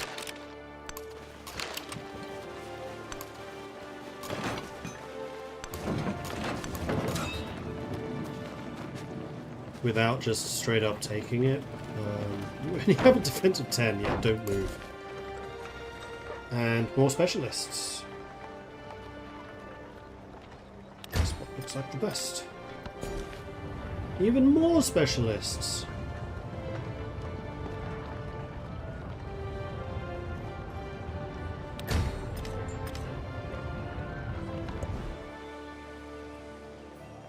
You can get a schoolhouse. Yours was a +8. That is actually an open spot, so... Trailing in technology. Compared to Confucius, sure. And Augustus, but I'm ahead of the others. Well, my science is going to kind of explode because we've gone for the 2 science techs early.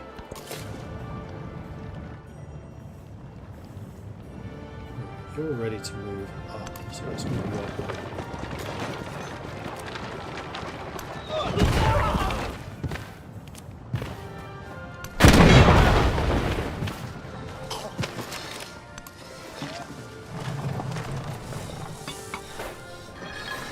Next turn I'll take it, and then you'll be able to basically react straight away.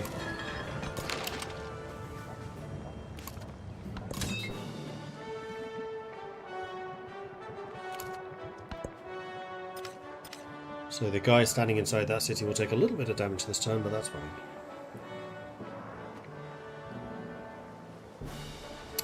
Glockster and Treywear, thank you very much for the follows. Welcome to the channel. Good to have you joining us.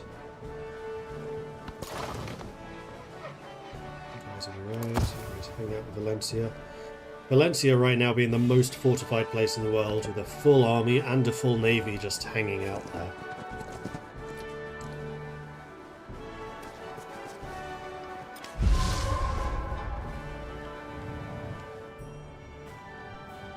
Spawns a cannon. That's nice. Good experience.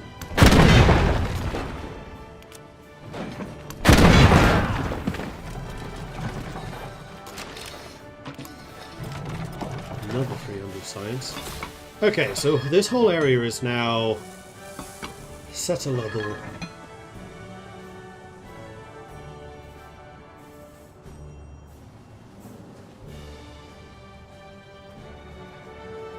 So that coal is not going to be gettable. If I build here, 1, 2, 3, I can get that coal, I can get that coal, I can get that coal. I can get that niter as well. I can get that coal too. This seems like the perfect spot.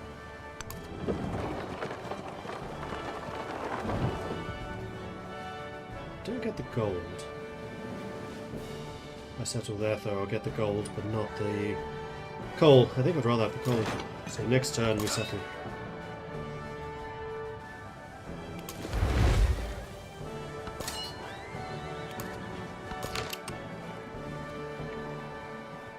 They killed the city. Blast! I'll stand here and look menacing for a few turns.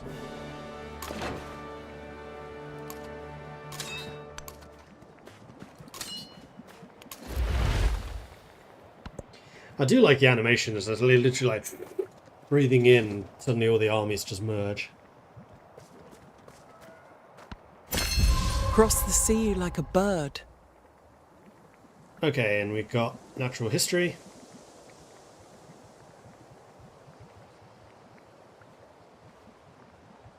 Which allows me to get explorers now.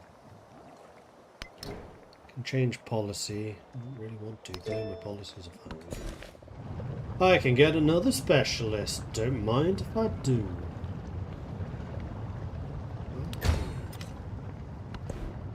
Choose a civic. So we just got natural history. If we wanted political theory, unlocks ideologies. Ooh, that sounds interesting. It requires all 3 of these, I believe. So maybe get modernization next. Yeah, living standards would be nice because it reduces the gold and happiness needed for maintaining buildings. Cool. And actually, while we're talking about buildings, I'm rich! So we may as well start building some stuff in regular towns. Things like grocers go. So they are kind of pricey.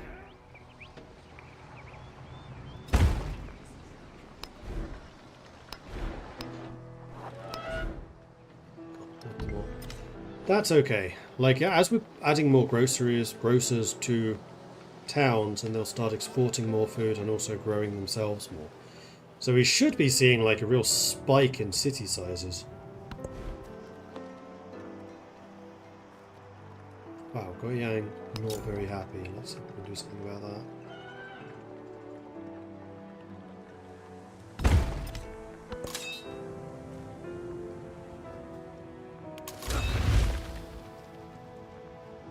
No, you got the settler. That was not intended. Shoot. Where did I want the settler? It's there.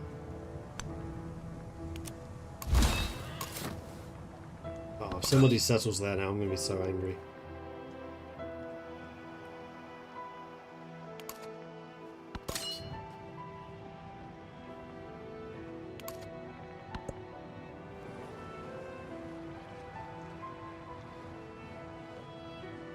Yeah, I could build on top of that, and then I would get all the resources I wanted. Alright, build me that city. Düsseldorf.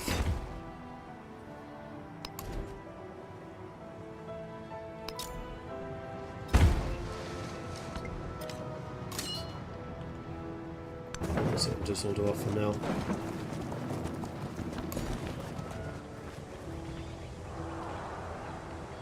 2.5. Sounds good to me.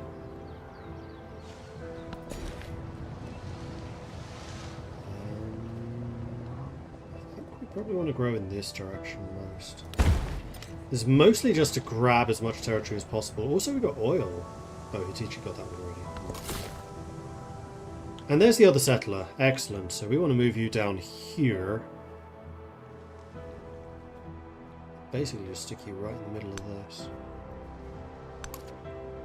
It's going to take you a good few turns to get there, though.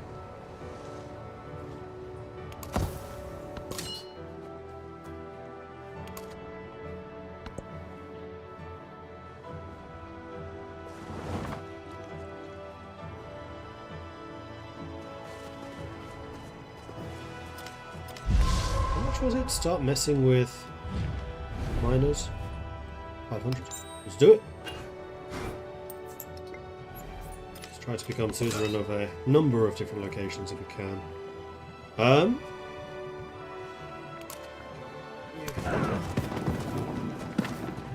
Kill the scout.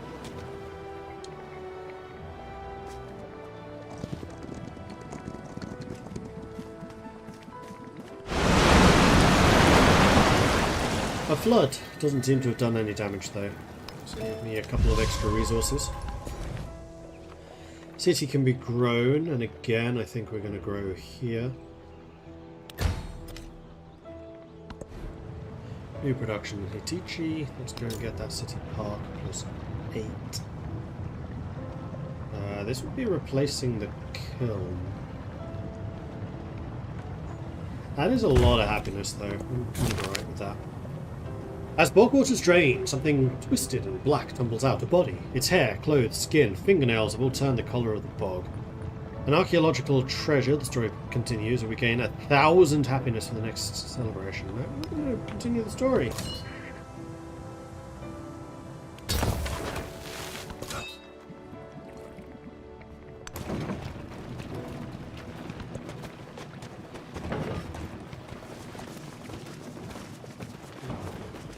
Explorer.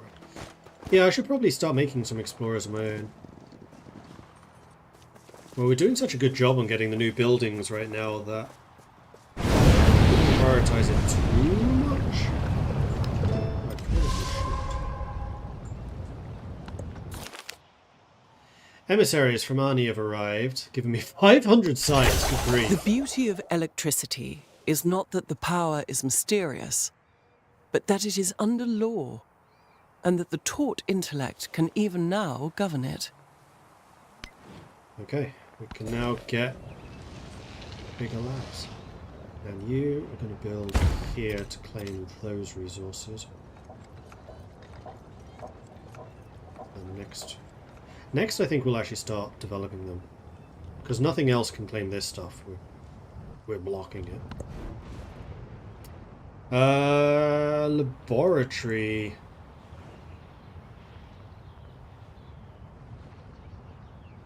plus 10 adjacencies.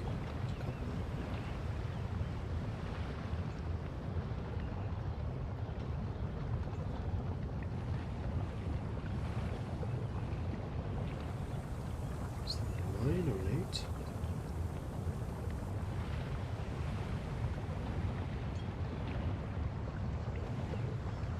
Replacing the library is probably okay because I suspect that that library is not going to be producing very many resources anymore. Because it does say every age the amount generated does go down. Still 3. Ah, but it has the increased cost. That's why my happiness is so bad.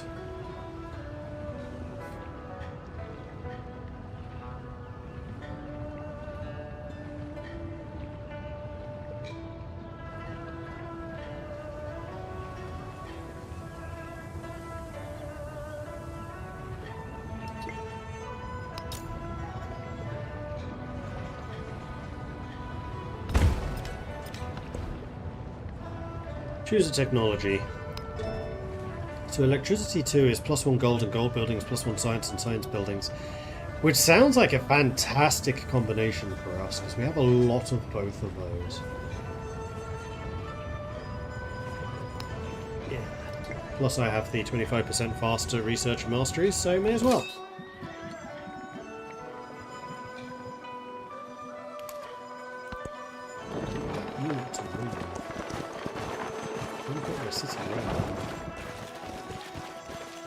But they just aren't. Who's that? Harriet Tubman. Might be trying to reserve that for her own city. Yeah, that is definitely the better location. More specialists! Either of those is fine.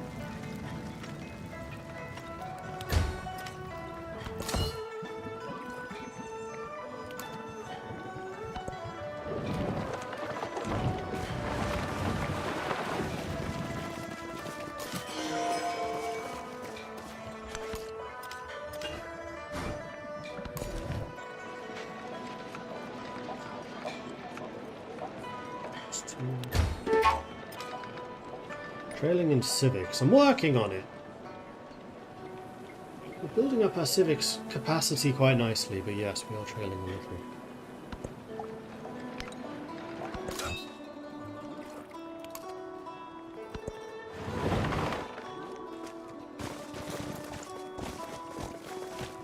Just won't move. I wonder if I move it. I wonder anybody does anything at Oxford but dream and remember. 2 free technologies, don't mind if I do.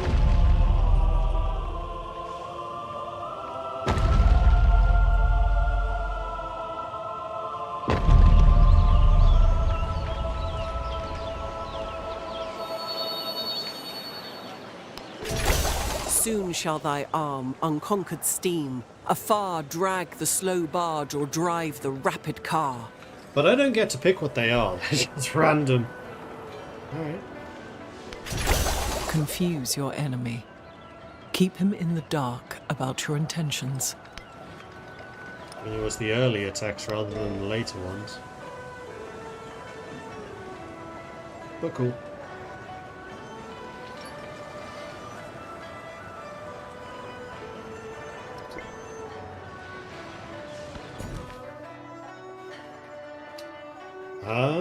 Yep, I would say another specialist right there. Kumar can now build a bucket load of different things, crikey. But first of all is going to be the laboratory. Whopping plus 12 built here.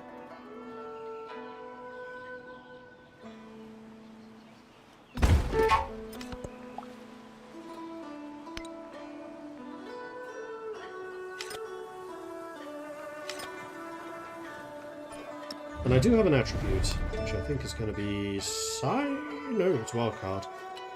Which is probably going to be science. +1 science in each quarter, or +1 science in settlements for every resource assigned to them. I do have a lot of resources assigned, and we'll have even more when we actually start building factories.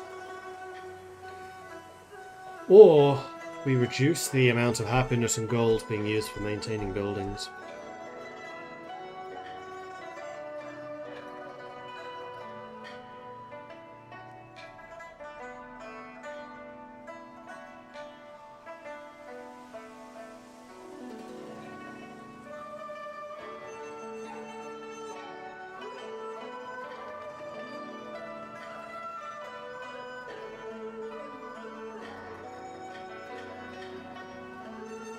Quarters, is that like urban quarters?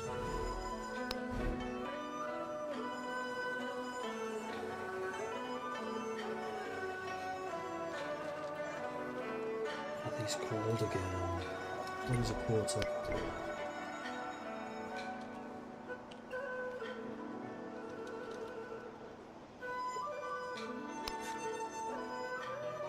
Quarter is formed when two non-wall buildings from the same age, two civ-unique buildings, or a full tile building occupies a tile. Same age.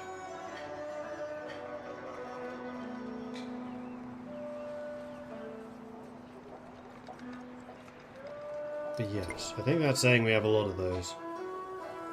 Although whether they're necessarily from the same age, who frickin' knows? That was an attribute. But I'm going to say that we probably have a lot of those.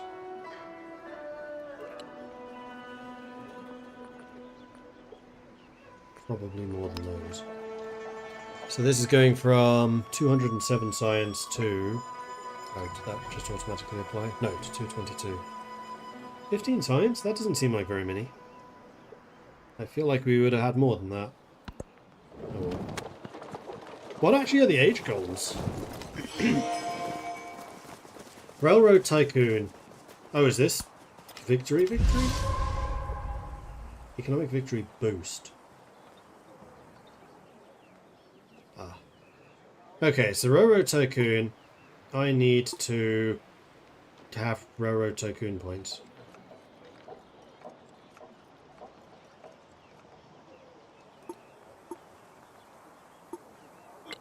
Military is still conquest. Nothing has changed there.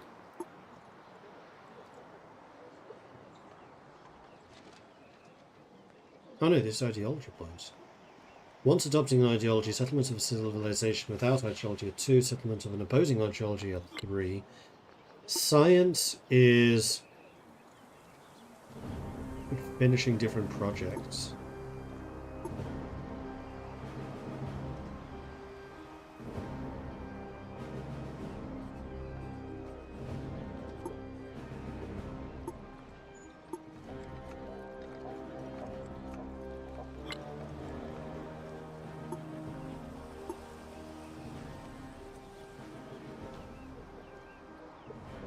Display artifacts.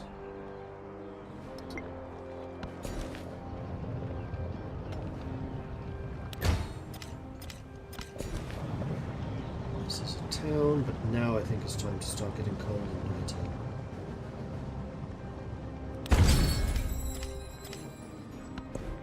Another celebration. Culture. And we have another policy. So +2 happiness on mountains, +6 culture on natural wonders, +2 science and settlement of the garrison, +2 science and settlement of the garrison. That's basically all of them. In fact, I think it is all. Defensive fortifications. Oh, those are like walls. Will be a lab. There's a +12 somewhere.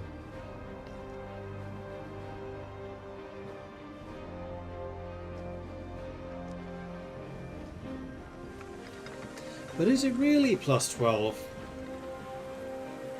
How does it work with overwriting previous buildings? I don't really understand that, because I feel like that's not really a +12, but then why is it so high compared to the other locations? +6, 7, 8. So yeah, it must be encapsulating what the previous overwrite had. So it is upgrading it as opposed to replacing it.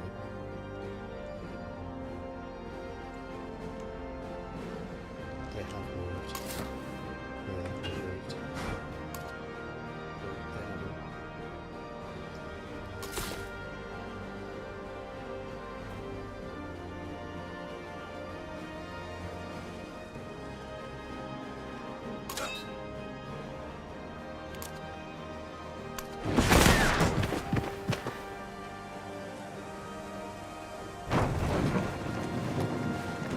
Okay, I need to settle this turn, because he's probably going to go there and settle.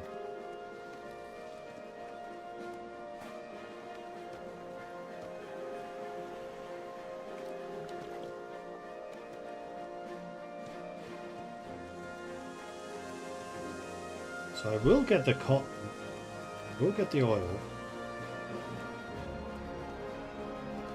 It's just not as ideal a location as here.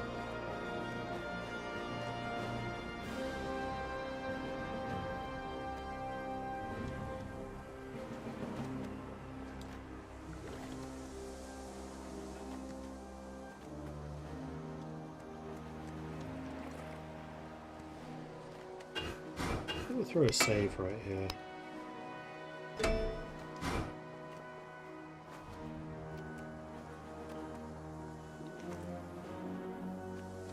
Could get up that side. Uma expands to 1, 2, 3. So that only really gives you 1. Gives Alabama more space, but Alabama probably doesn't need it as much. It's annoying because you really are standing in the best location. At least here I do get all the resources. So Berlin. Beat you to it.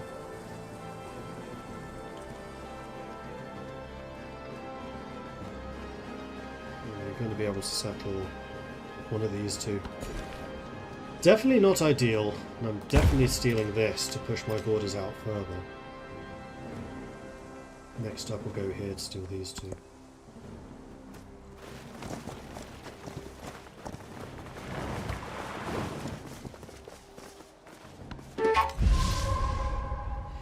Worth it to secure those resources, I think.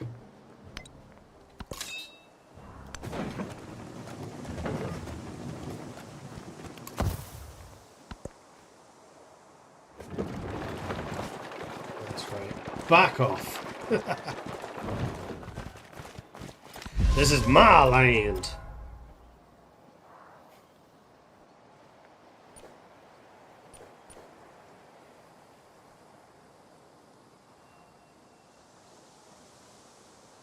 I am now 3rd in terms of science. I'm just behind Augusta, so I should be able to overtake you. Narrative choice. Lisbon is getting closer, and I can start persuading another city-state. And I wish there was an overview of city-states so I could see where they are.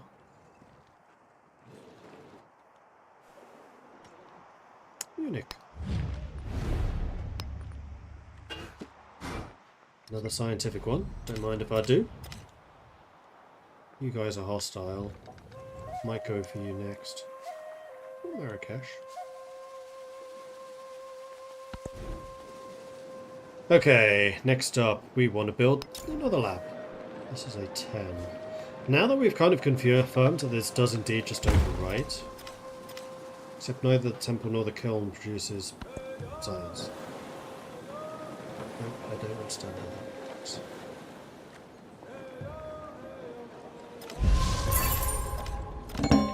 City-state, so we can get the Institute improvement. I don't generally like improvements, I think they kind of suck. Artisan League, science buildings receive +1 science for every city-state on the Suzerain, which right now would be 3. Scholarly Network, +5% science for every city-state on the Suzerain. I think that probably gives me more. Anthropology, receive a free technology when it becomes Suzerain of a city-state, including this one. That could also be quite potent.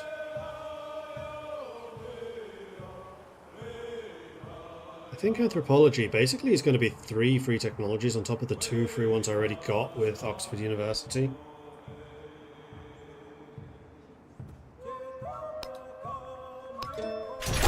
Soon shall thy arm, unconquered steam, afar drag the slow barge or drive the rapid car. Do I have that one already? I have that one already. Oh, I got the mastery. +1 production on camps, +1 food on farms and plantations. I mean, the food is really nice. But that isn't a technology, that's a mastery.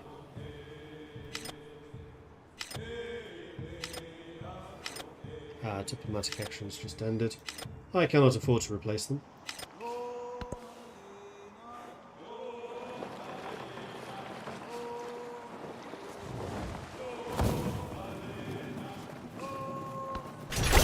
The beauty of electricity is not that the power is mysterious, but that it is under law, and that the taught intellect can even now govern it. So money is currently at 281, science is at 236. That was already considered though. Okay. City grows again, and I don't think I want to change where I am putting those. Doubling down on those spots that are really good already. This is the first growth that you've had. Do I have any plus locations?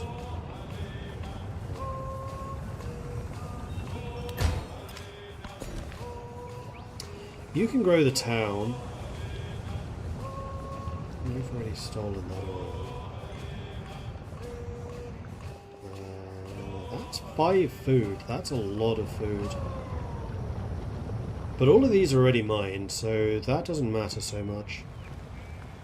I haven't started building railway stations, so let's just get the happiness food and also production.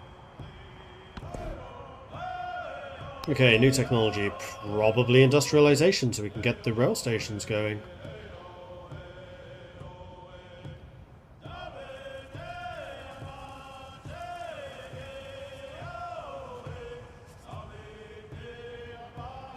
Is that also where I start unlocking the factory resources? I guess?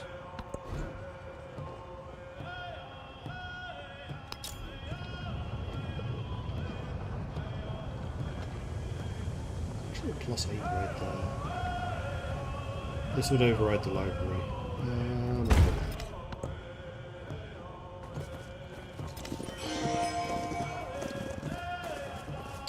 Augustus has jumped ahead of me in science production again, somehow. Railway stations, find me some use for those weird road thingies lying around. Yeah, exactly. Town has grown. Right, this one... We basically want to be going south and east. Well, we want to get these two. Absolutely most of all. So let's yoink them. And then next up we'll put a growth here to grab that.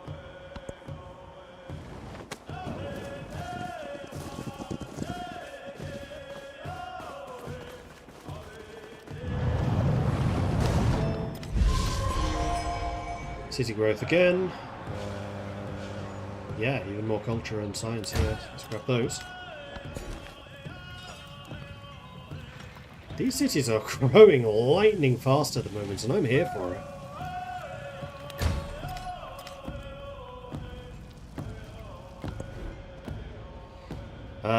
Plus 19 science for the laboratory. Wow! Replaces the blacksmith. Okay then. Oh, got some repairs to do. Oh no, 12 ducats! Whatever will I do? Plus 22 for the stock exchange. Damn. I mean, that is a very good stock exchange, so... acceptable.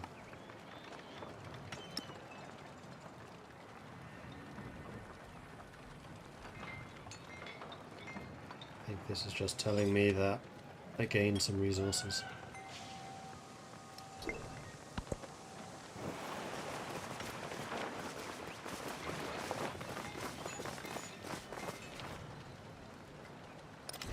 Some more realization where the factory came from. Nope.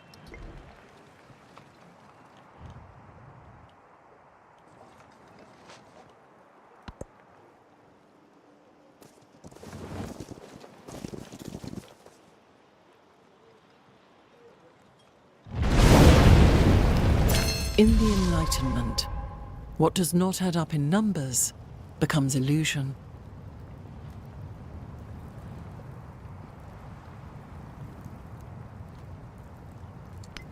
Might want that policy.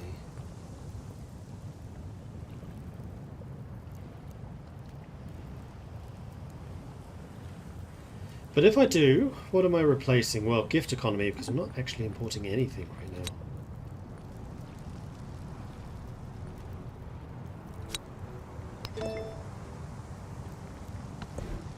New civic. Social question.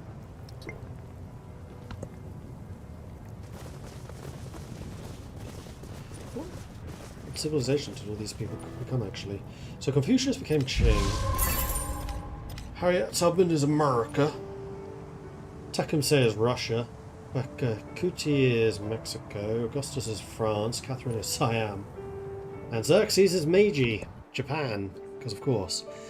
So again, don't really care about the unique resources. Rare metals. Receive the nickel resource in the capital. Provides plus 10% science and plus 10% gold.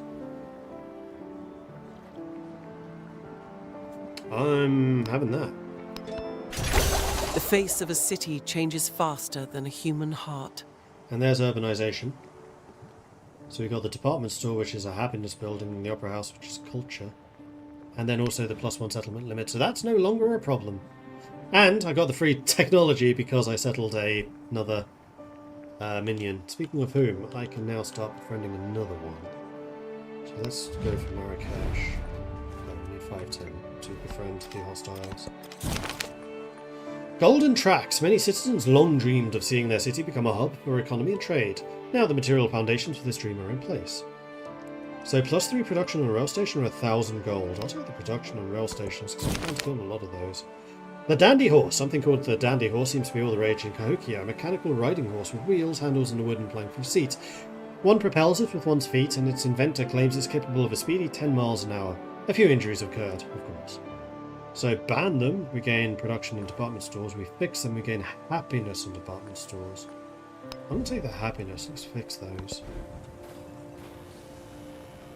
Department stores are already a happiness building, so yeah, we get a lot of that. We're going to get the schoolhouse for 12 science.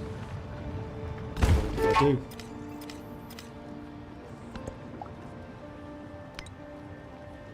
Low happiness, I produce plus 212. How exactly that's calculated, I have zero idea. Still can't see these. 5 more turns and they can get the railroad.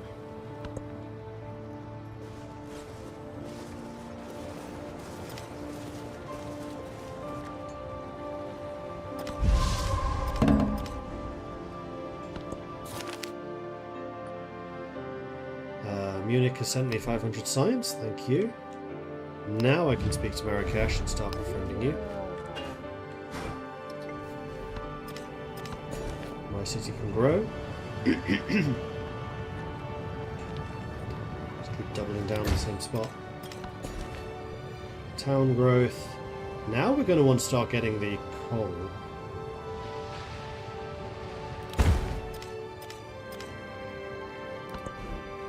And Dusseldorf can specialize. Dusseldorf is going to be a farming town because there's basically no point doing anything else. It's not a good grocer. I should actually go through and check that I've built grocers in all of the towns.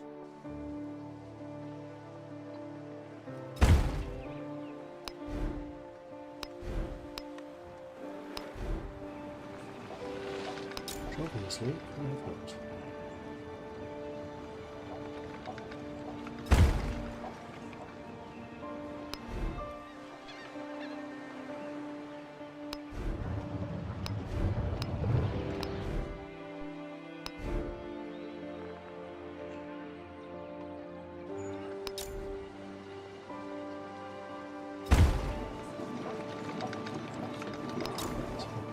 Lock up of things, but it has not.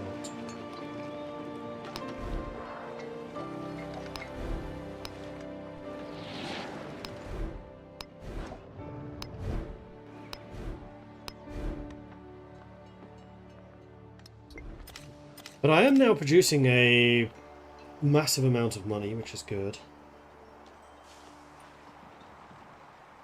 Confucius still producing more influence than I am.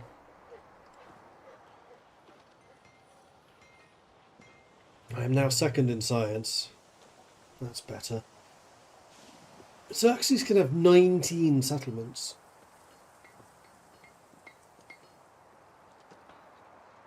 There are several civilizations that have less than half their allowed settlements. New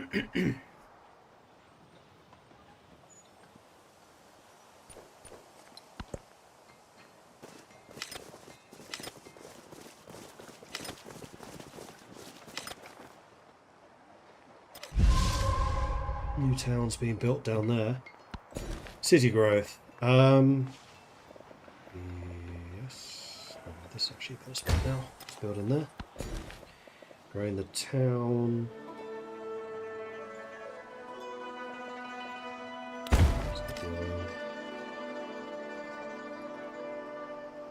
Also need to try and get the cotton there. I don't think any of these physically can grab it yet, so we should be alright. There it is, was industrialization. Jerusalem builded here, among these dark satanic mills.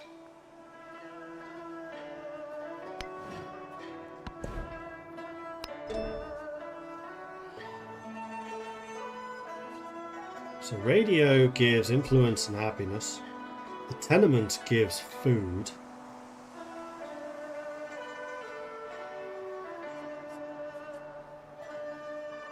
Oh, there's the factory under mass production. Okay, we want combustion, so we can get that.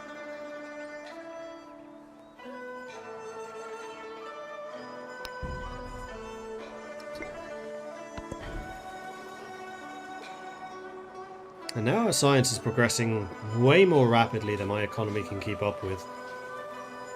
I'm okay with this problem.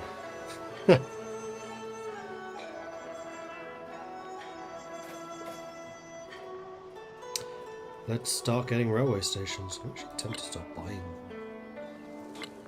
No, let's buy them in the towns. We'll build them in the regular cities. This does not benefit from any adjacencies. And needs to be in its own tile, so let's do that.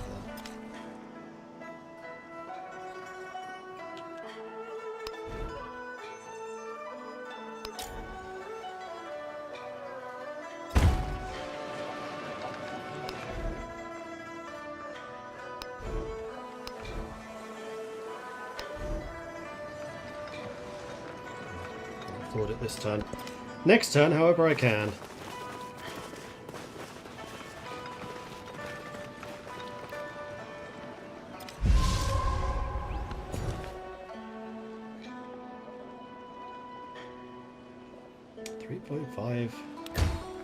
Science for that spot. I'll take it. Was it Missouri where I built the rail station? It was not.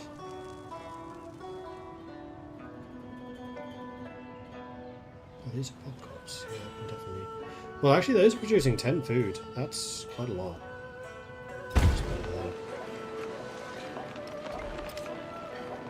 And there we go, our first railway between Alabama and Missouri.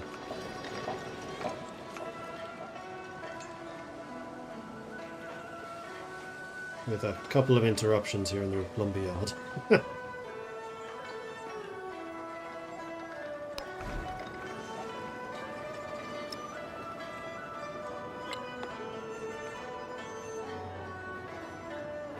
Making a lot of gold.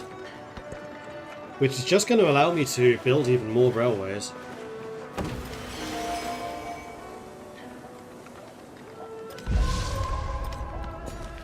The city growth. Yes, that's now +3 science. Don't mind if I do. New production. New railway station.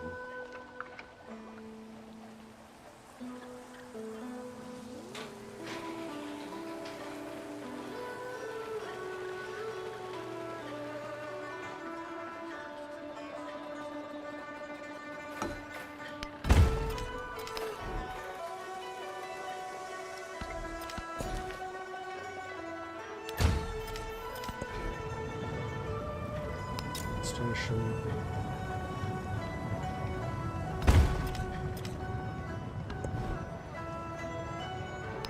Station.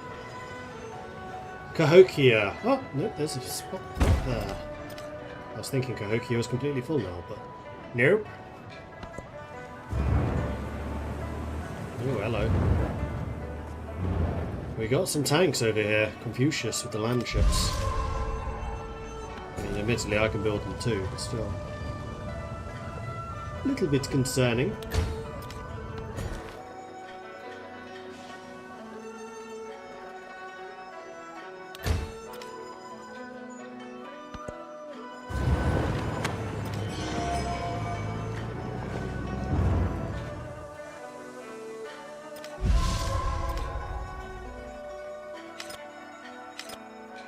Trade is one thing we've basically just not done anything of this time around.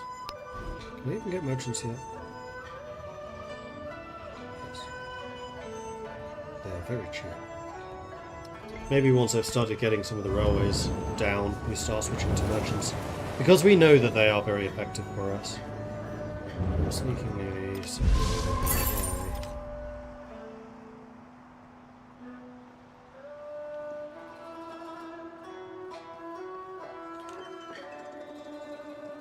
Physically can't fit it in. City-state. Let's go for the +5 science, because that's basically plus 15% science. So readily do people adapt themselves to the marvellous contrivances which modern inventive ingenuity has devised. Wasn't I already researching combustion? I think I was. Let's get mass production.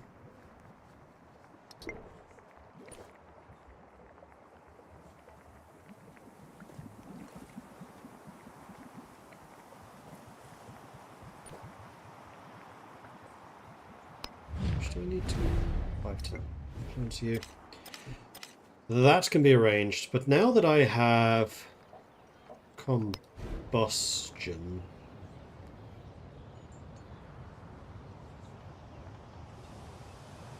/60 attack. Damn.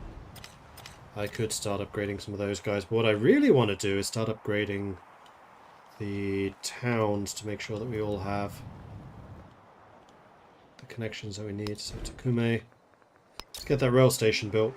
Oh, those are not good choices. I was hoping I could build you there. Oh wait. Atlicos. Rail station.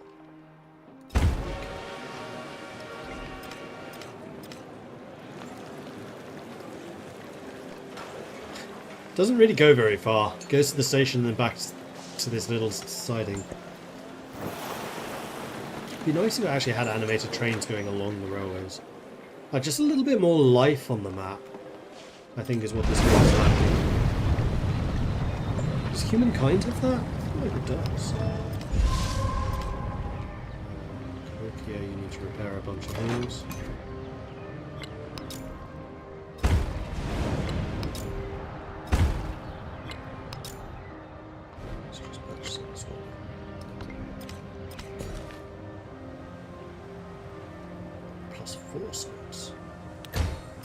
Damn!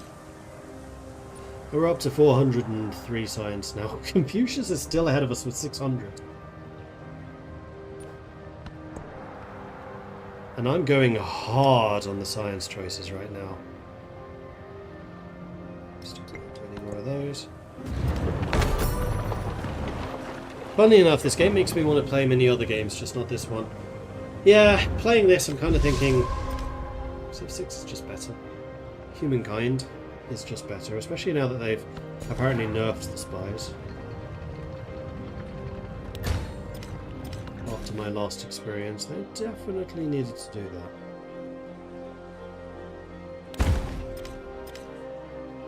I still haven't taken that. Rail station.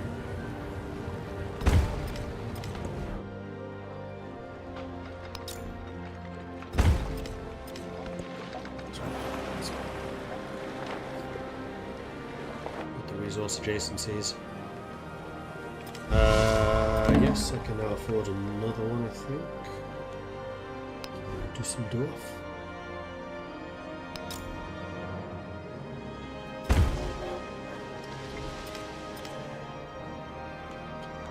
We haven't actually established that many rail connections yet, mostly because the big cities haven't built their rail stations. Although some of them are getting awfully close. There. I did hear from one of my friends that the modern age is kind of just a click fest, and I'm seeing that. Just like click, next time click, next time click, next time. Culture. We have another policy. +2 happiness of mountains, +6 culture and natural wonders. We don't have many of those. We don't have any imports yet. But hopefully we can switch to merchant soon enough.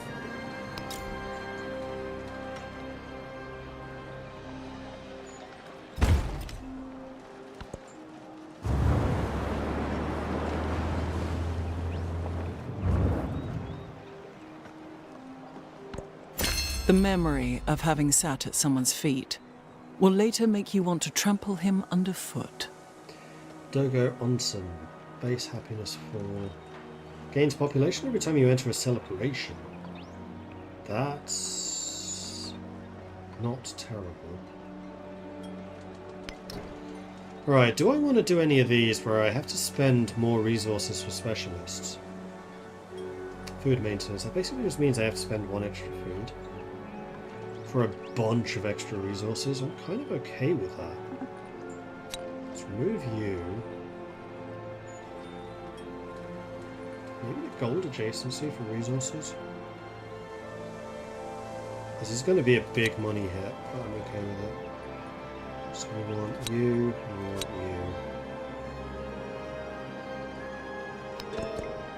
you. 168. Wow, yeah, we lost like 120 gold for that. We're finally starting to get reasonable culture output. We are now no longer last by a large margin. We're actually 5th or 6th.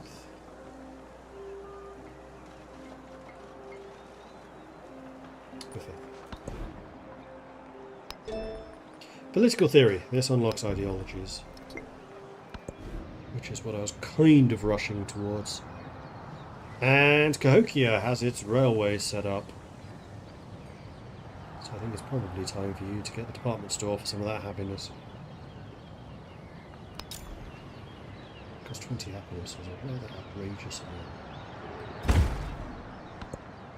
amount. Still not seeing any train upgrades. And we know that Missouri has trains.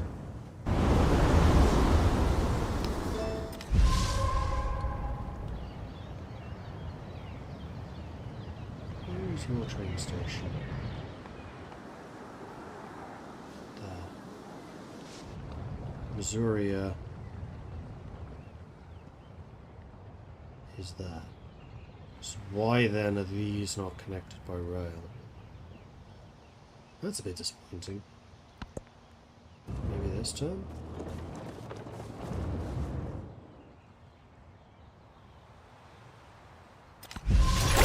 Just as modern mass production requires the standardization of commodities, so the social process requires standardization of man.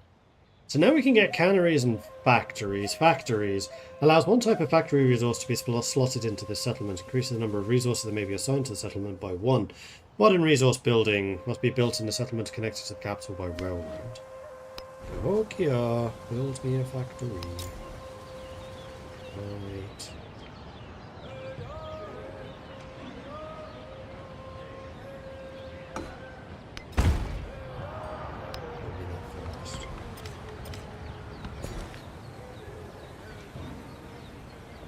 Get 2 people? Oh, because you're building an upgrade.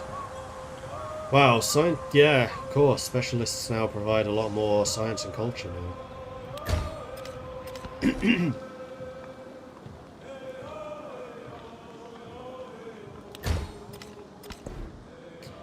Okay, new technology. So mass production's mastery, sabotage shipping. Oh, we can get +1 food and food buildings, +1 food and fishing boats and pastures. I think I probably want light. Oh, this also allows the transoceanic flights legacy thing. So these are like national wonders rather than world wonders.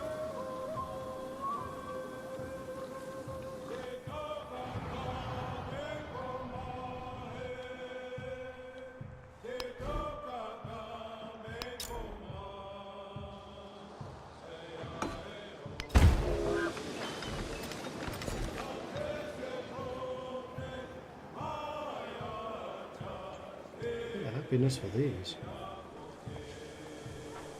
Mountainous deserts. So we can now start settling mountains.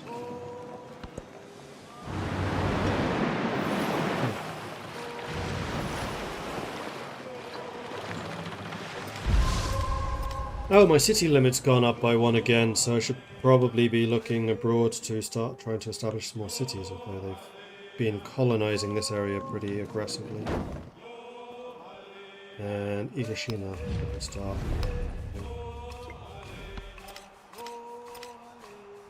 Can't do not too far off either. Next turn.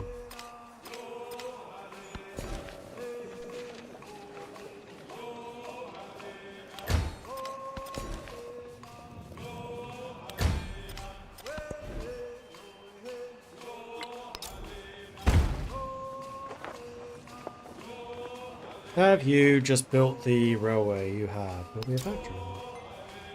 10 production right there. Done.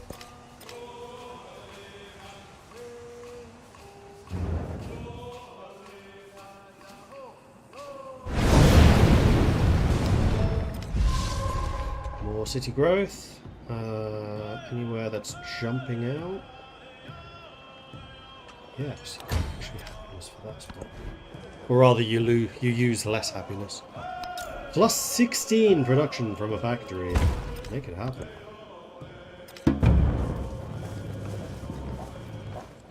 Confucius is communist. Oh, I always knew that. Trusa needs to repair.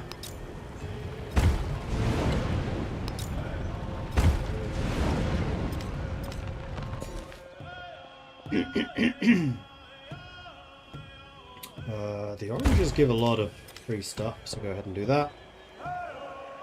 Still can't assign anything to anyone.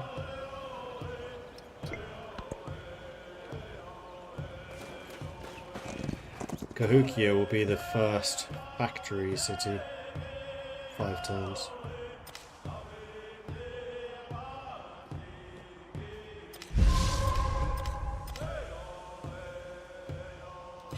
Confucius really likes us now.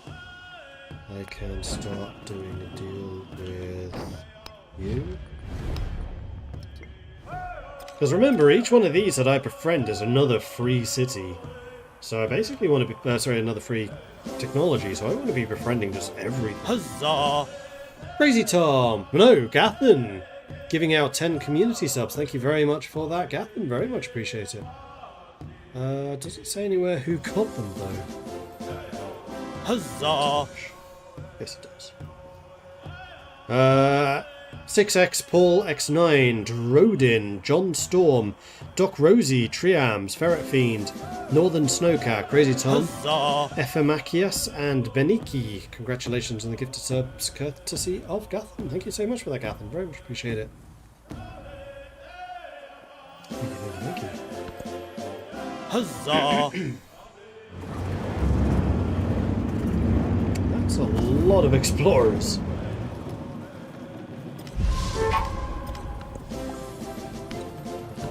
Huzzah! We get a flag next time. Sweet.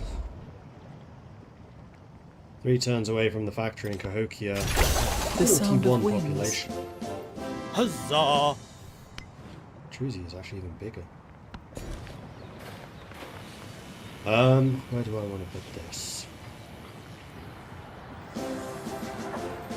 None of these Huzzah! give anything exceptional. So let's just kind of keep growing out from the center.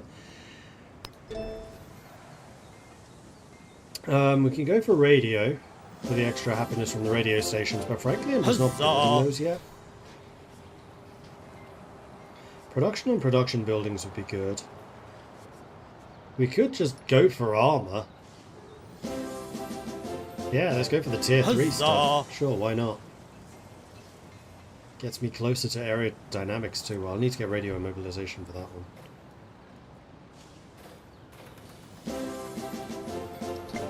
Huzzah! Oh, aircraft carriers kind of acts like a combined naval and air commander. It's kind of cool. Keep doing Mordred stuff. I will endeavour to keep doing Mordred stuff. Oh, we need to repair some stuff here. Choose here. Rotation. Resource allocations. I don't think that's actually true. Next turn we get the factory and choose here. Oh, and I should also be building more railways in the towns. Like Dusseldorf. It does. Berlin? Also does. Okay.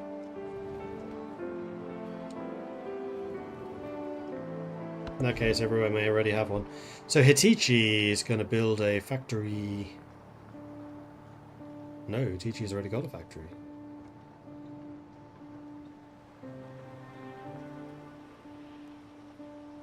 Apparently.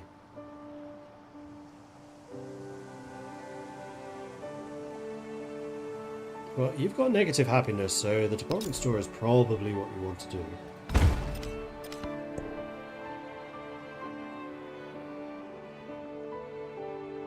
Here we go, there's the factory slots. Okay, so they are pretty clear.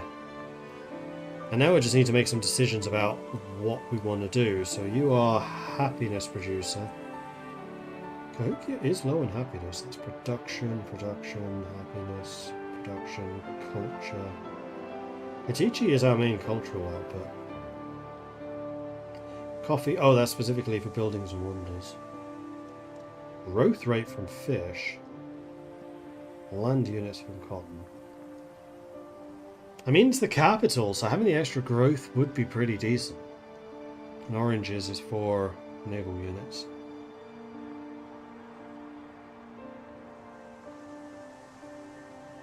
But this is our main output for culture by quite a large margin, so I think you probably do want to be the cultural output, so Carolyn will do here.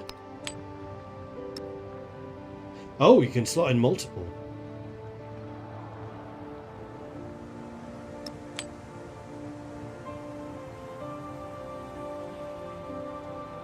Interesting.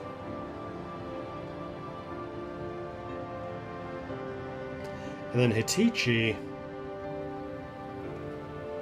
is a pretty productive city.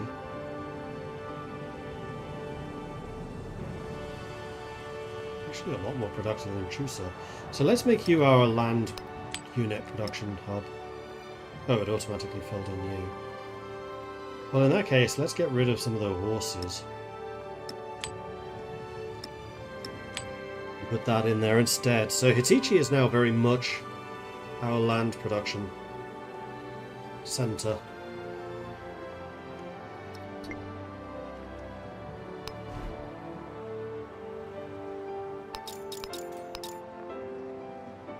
So I'm kind of tempted to just purchase the department store for you. Well, let's go through and just make sure that I have railway, at least in construction everywhere.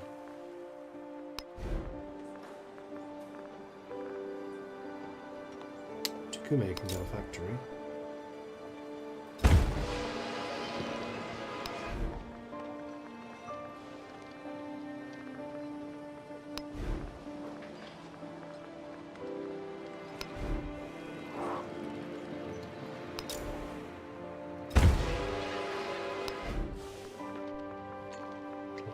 Can no longer afford it. However, that has unlocked more resources. Takume is a naval location, so let's go with the citrus then.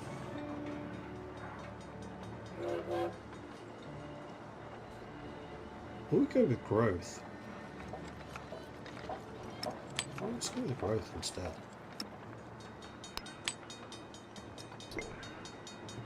Yeah. Anyway, I am going to have to end the stream at this point as I have some other things going on this evening. So thanks everyone for watching. I hope you've enjoyed this. If you have, be sure to hit that follow button to get notifications when I'm live again in the future. If you've really enjoyed this and you would like to support the channel, then please do consider subscribing. It helps the channel out, lets me do more of this kind of content. Or you can, of course, check out the Patreon at patreon.com/MordredViking. How am I exploring this?